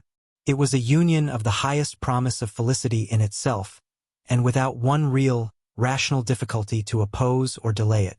Mrs. Weston, with her baby on her knee, indulging in such reflections as these, was one of the happiest women in the world. If anything could increase her delight, it was perceiving that the baby would soon have outgrown its first set of caps.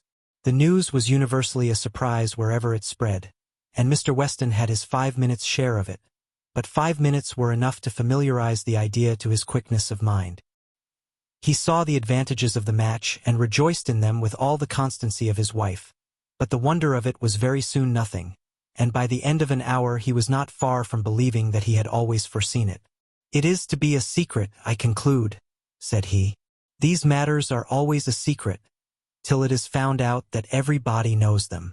Only let me be told when I may speak out. I wonder whether Jane has any suspicion." He went to Highbury the next morning, and satisfied himself on that point. He told her the news. Was not she like a daughter, his eldest daughter? He must tell her, and Miss Bates being present, it passed, of course, to Mrs. Cole, Mrs. Perry, and Mrs. Elton immediately afterwards. It was no more than the principals were prepared for.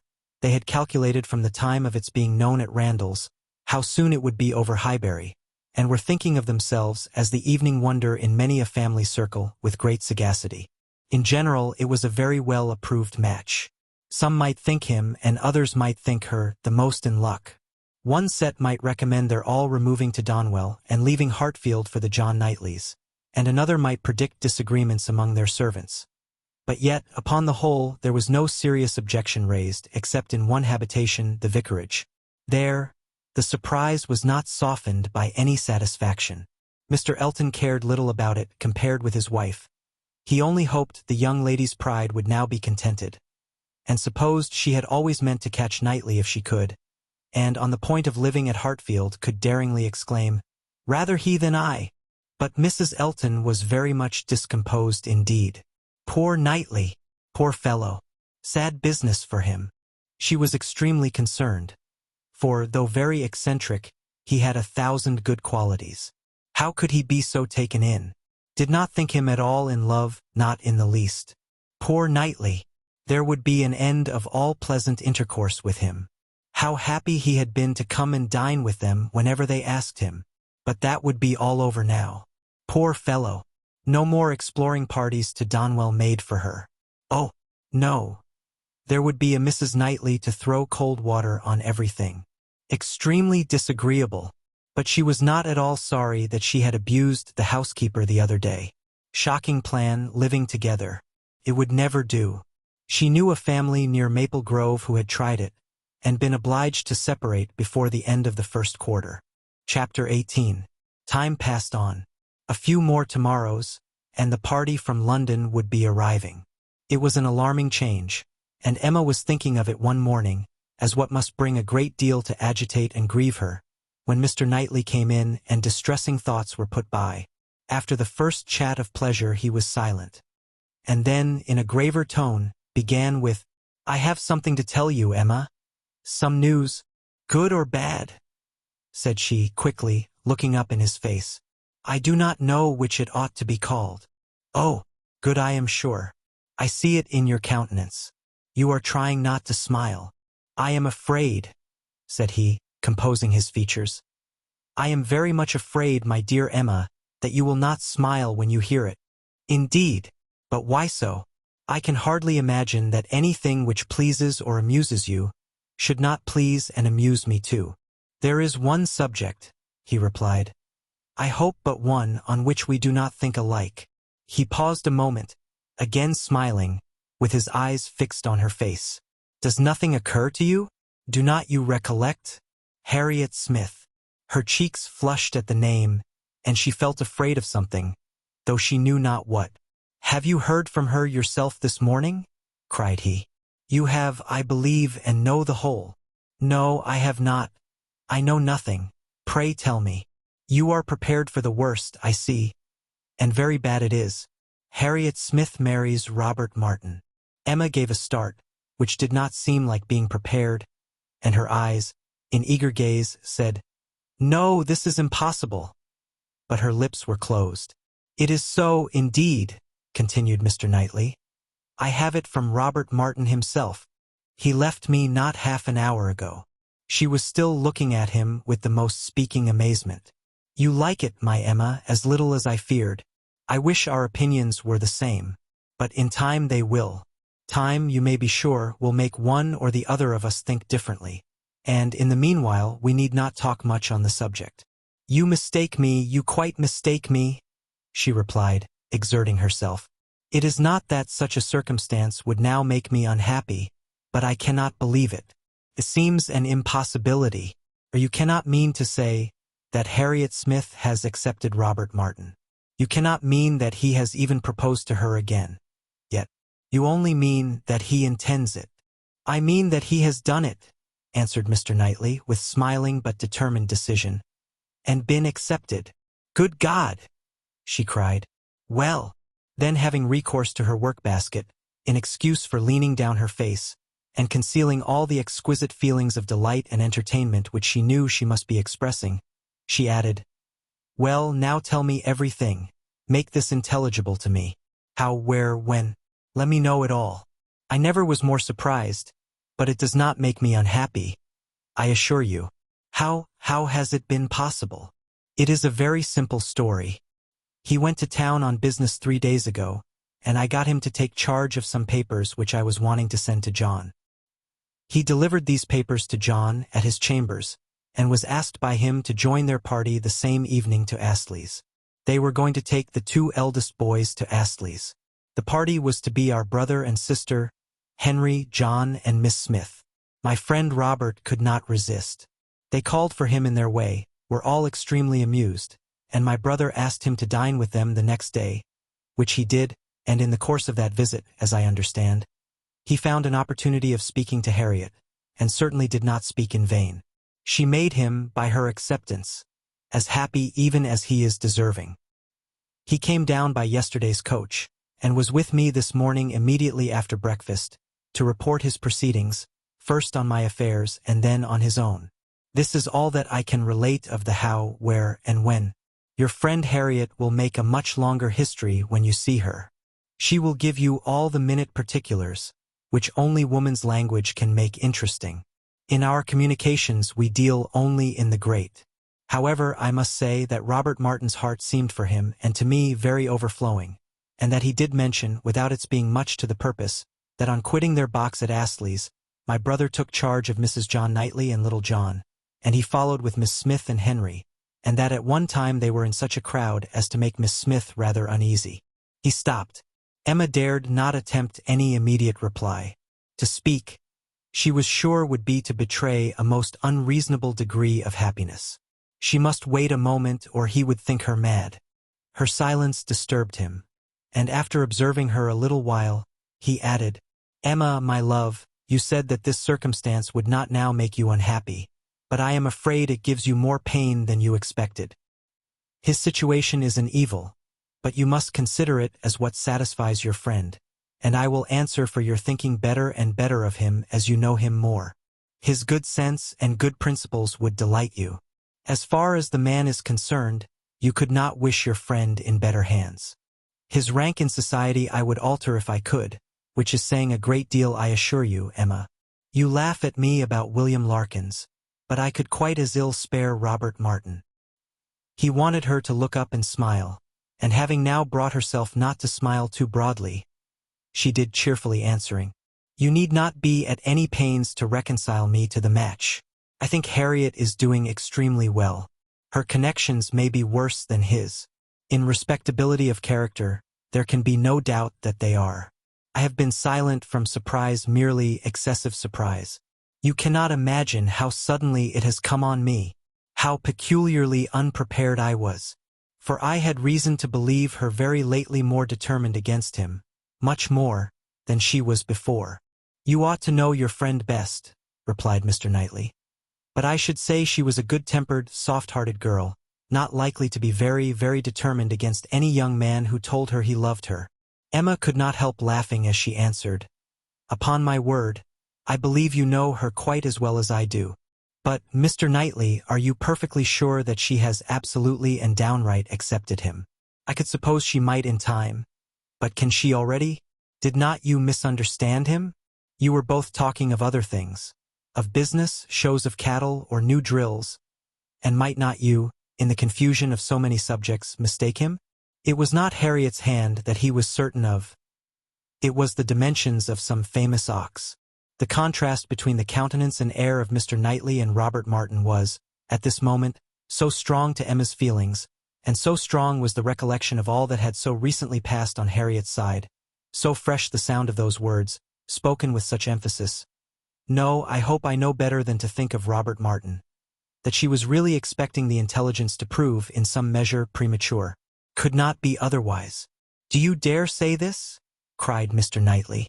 "Do you dare to suppose me so great a blockhead as not to know what a man is talking of?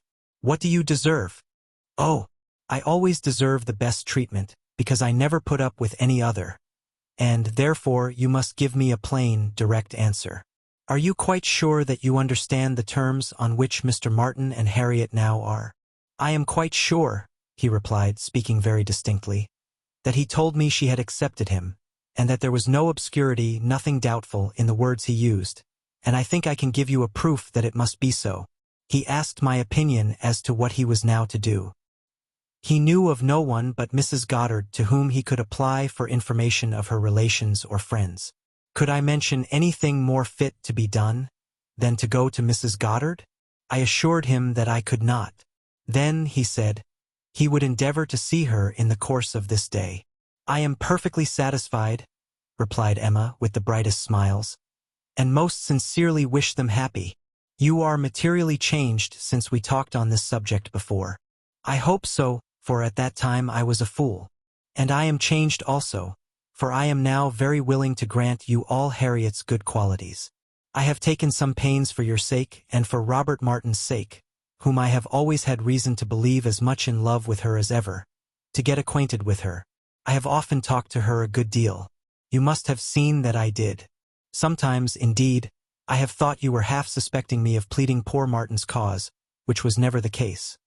But from all my observations, I am convinced of her being an artless, amiable girl with very good notions, very seriously good principles, and placing her happiness in the affections and utility of domestic life. Much of this, I have no doubt, she may thank you for.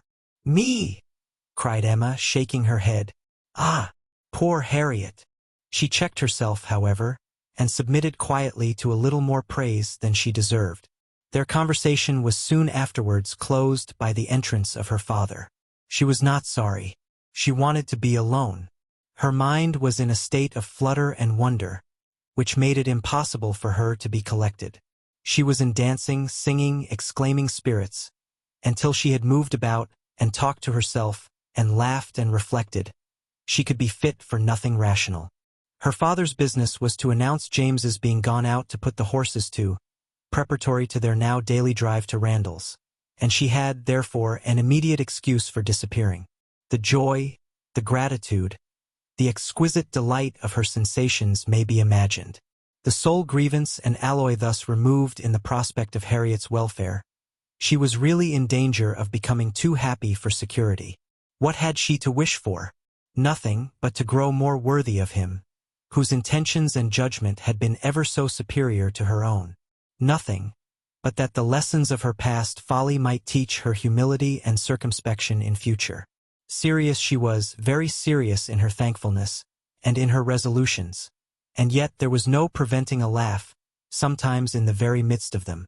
She must laugh at such a close, such an end of the doleful disappointment of 5 weeks back. Such a heart, such a Harriet. Now there would be pleasure in her returning. Everything would be a pleasure. It would be a great pleasure to know Robert Martin. High in the rank of her most serious and heartfelt felicities was the reflection that all necessity of concealment from Mr. Knightley would soon be over. The disguise, equivocation, mystery, so hateful to her to practice, might soon be over. She could now look forward to giving him that full and perfect confidence which her disposition was most ready to welcome as a duty. In the gayest and happiest spirits she set forward with her father, not always listening but always agreeing to what he said, and, whether in speech or silence, conniving at the comfortable persuasion of his being obliged to go to Randall's every day, or poor Mrs. Weston would be disappointed. They arrived. Mrs. Weston was alone in the drawing-room, but hardly had they been told of the baby, and Mr. Woodhouse received the thanks for coming, which he asked for, when a glimpse was caught through the blind of 2 figures passing near the window. "It is Frank and Miss Fairfax," said Mrs. Weston. "I was just going to tell you of our agreeable surprise in seeing him arrive this morning. He stays till tomorrow, and Miss Fairfax has been persuaded to spend the day with us. They are coming in, I hope." In half a minute they were in the room. Emma was extremely glad to see him, but there was a degree of confusion, a number of embarrassing recollections on each side. They met readily and smiling, but with a consciousness which at first allowed little to be said, and having all sat down again, there was for some time such a blank in the circle, that Emma began to doubt whether the wish now indulged, which she had long felt, of seeing Frank Churchill once more, and of seeing him with Jane, would yield its proportion of pleasure. When Mr. Weston joined the party, however, and when the baby was fetched, there was no longer a want of subject or animation, or of courage and opportunity for Frank Churchill to draw near her and say, "I have to thank you, Miss Woodhouse, for a very kind forgiving message in one of Mrs. Weston's letters. I hope time has not made you less willing to pardon. I hope you do not retract what you then said. No, indeed, cried Emma, most happy to begin. Not in the least. I am particularly glad to see and shake hands with you, and to give you joy in person. He thanked her with all his heart, and continued some time to speak with serious feeling of his gratitude and happiness. Is not she looking well? Said he, turning his eyes towards Jane. Better than she ever used to do? You see how my father and Mrs. Weston dote upon her. But his spirits were soon rising again, and with laughing eyes, after mentioning the expected return of the Campbells, he named the name of Dixon. Emma blushed, and forbade its being pronounced in her hearing. I can never think of it, she cried, without extreme shame. The shame, he answered, is all mine or ought to be. But is it possible that you had no suspicion? I mean of late. Early, I know you had none. I never had the smallest, I assure you. That appears quite wonderful. I was once very near, and I wish I had. It would have been better. But though I was always doing wrong things, they were very bad wrong things, and such as did me no service. It would have been a much better transgression had I broken the bond of secrecy and told you everything. It is not now worth a regret, said Emma. I have some hope, resumed he, of my uncle's being persuaded to pay a visit at Randall's. He wants to be introduced to her. When the Campbells are returned, we shall meet them in London, and continue there, I trust, till we may carry her northward. But now, I am at such a distance from her, is not it hard, Miss Woodhouse? Till this morning we have not once met since the day of reconciliation. Do not you pity me? Emma spoke her pity so very kindly, that with a sudden accession of gay thought, he cried, Ah, by the by. Then sinking his voice and looking demure for the moment, I hope Mr. Knightley is well. He paused. She colored and laughed. I know you saw my letter, and think you may remember my wish in your favor. Let me return your congratulations. I assure you that I have heard the news with the warmest interest and satisfaction. He is a man whom I cannot presume to praise. Emma was delighted and only wanted him to go on in the same style. But his mind was the next moment in his own concerns and with his own Jane, and his next words were, Did you ever see such a skin? Such smoothness, such delicacy, and yet without being actually fair. One cannot call her fair. It is a most uncommon complexion, with her dark eyelashes and hair, a most distinguishing complexion, so peculiarly the lady in it. Just color enough for beauty. I have always admired her complexion, replied Emma archly. But do not I remember the time when you found fault with her for being so pale? When we first began to talk of her. Have you quite forgotten? Oh, no. What an impudent dog I was. How could I dare? But he laughed so heartily at the recollection, that Emma could not help saying, I do suspect that in the midst of your perplexities at that time, you had very great amusement in tricking us all. I am sure you had. I am sure it was a consolation to you. Oh, no, no, no. How can you suspect me of such a thing? I was the most miserable wretch. Not quite so miserable as to be insensible to mirth.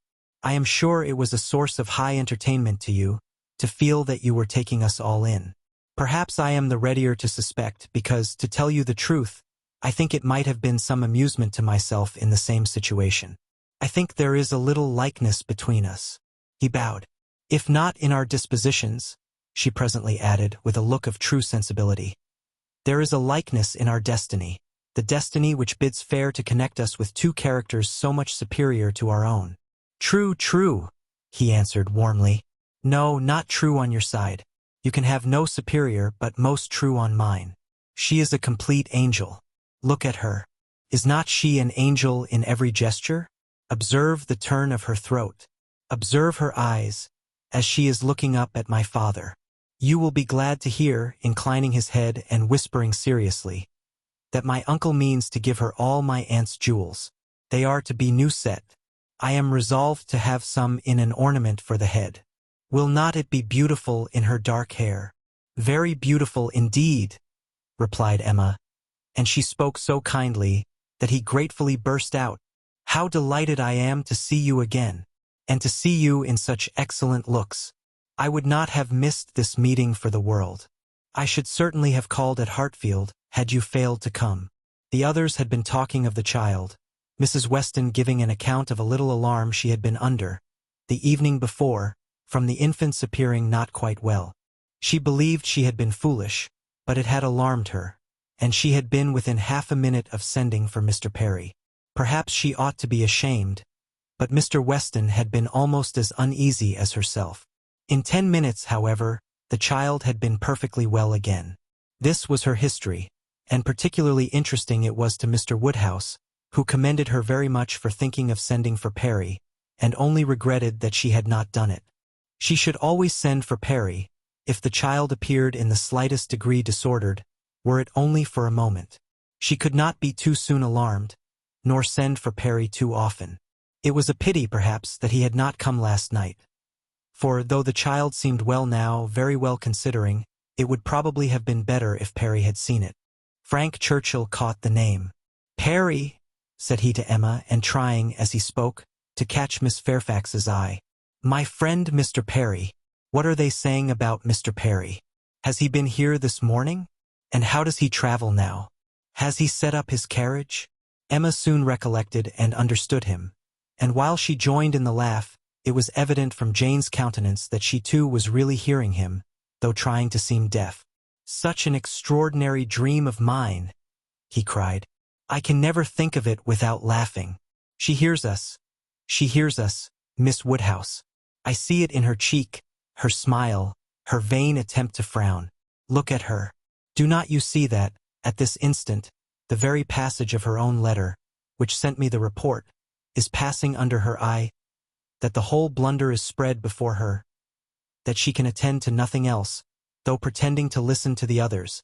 Jane was forced to smile completely, for a moment, and the smile partly remained as she turned towards him, and said in a conscious, low, yet steady voice, "How you can bear such recollections is astonishing to me.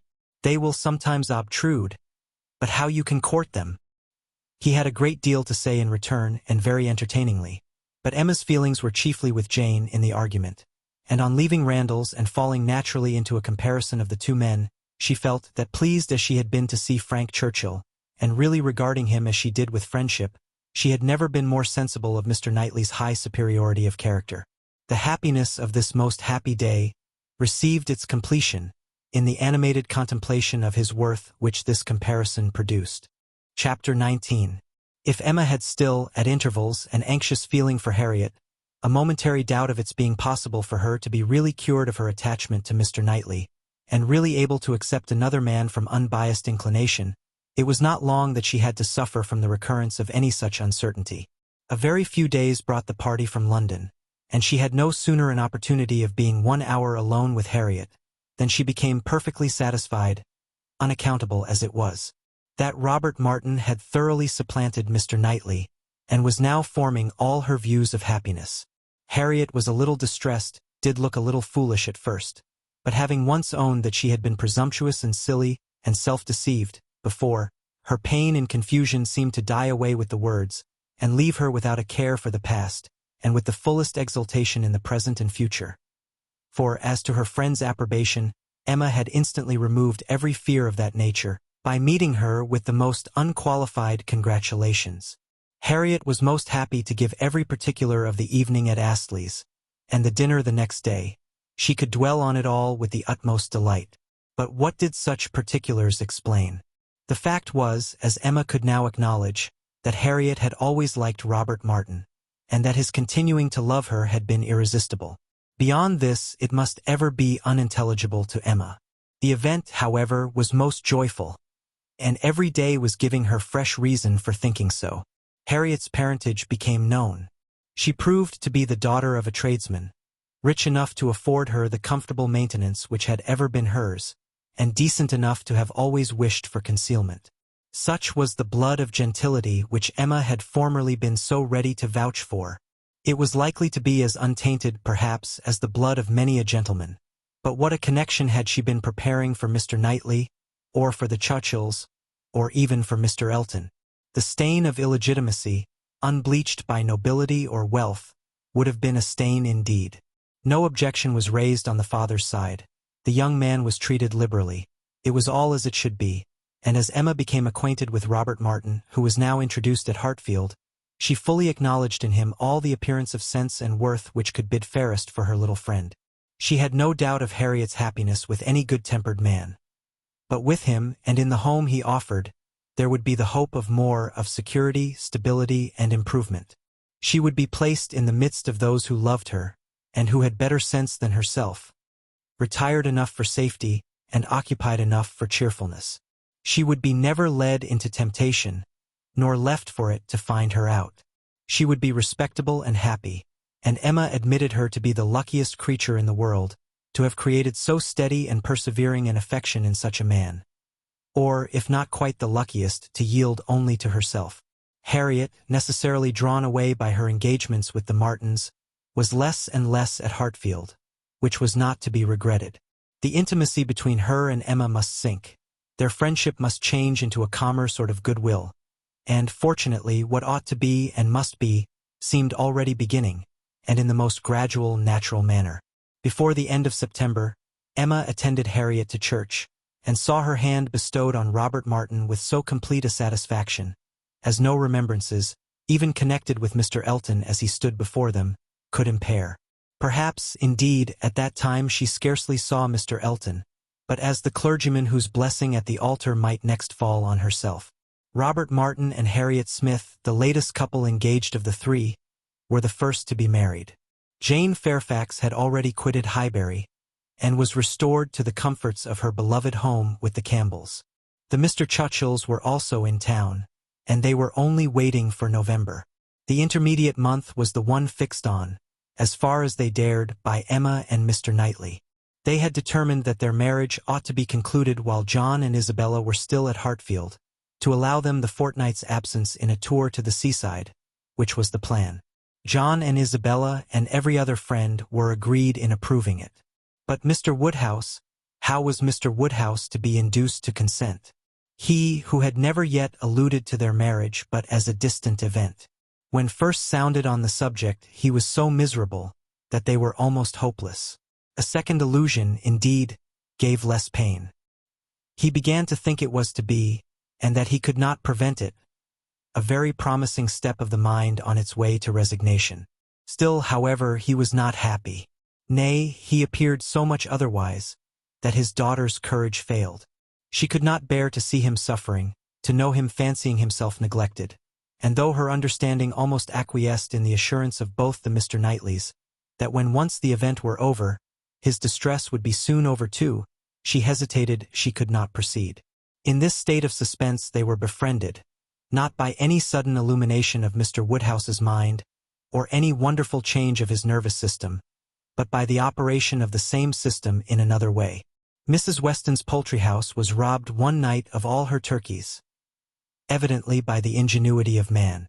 Other poultry yards in the neighborhood also suffered. Pilfering was housebreaking to Mr. Woodhouse's fears.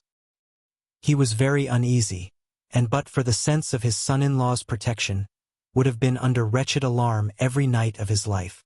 The strength, resolution, and presence of mind of the Mr. Knightleys commanded his fullest dependence, while either of them protected him and his Hartfield was safe. But Mr. John Knightley must be in London again by the end of the first week in November. The result of this distress was that, with a much more voluntary, cheerful consent than his daughter had ever presumed to hope for at the moment, she was able to fix her wedding day, and Mr. Elton was called on, within a month from the marriage of Mr. and Mrs. Robert Martin, to join the hands of Mr. Knightley and Miss Woodhouse. The wedding was very much like other weddings, where the parties have no taste for finery or parade, and Mrs. Elton, from the particulars detailed by her husband, thought it all extremely shabby, and very inferior to her own. Very little white satin, very few lace veils. A most pitiful business. Selina would stare when she heard of it.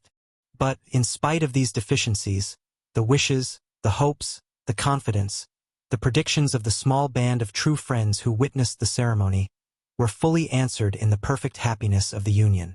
Finus,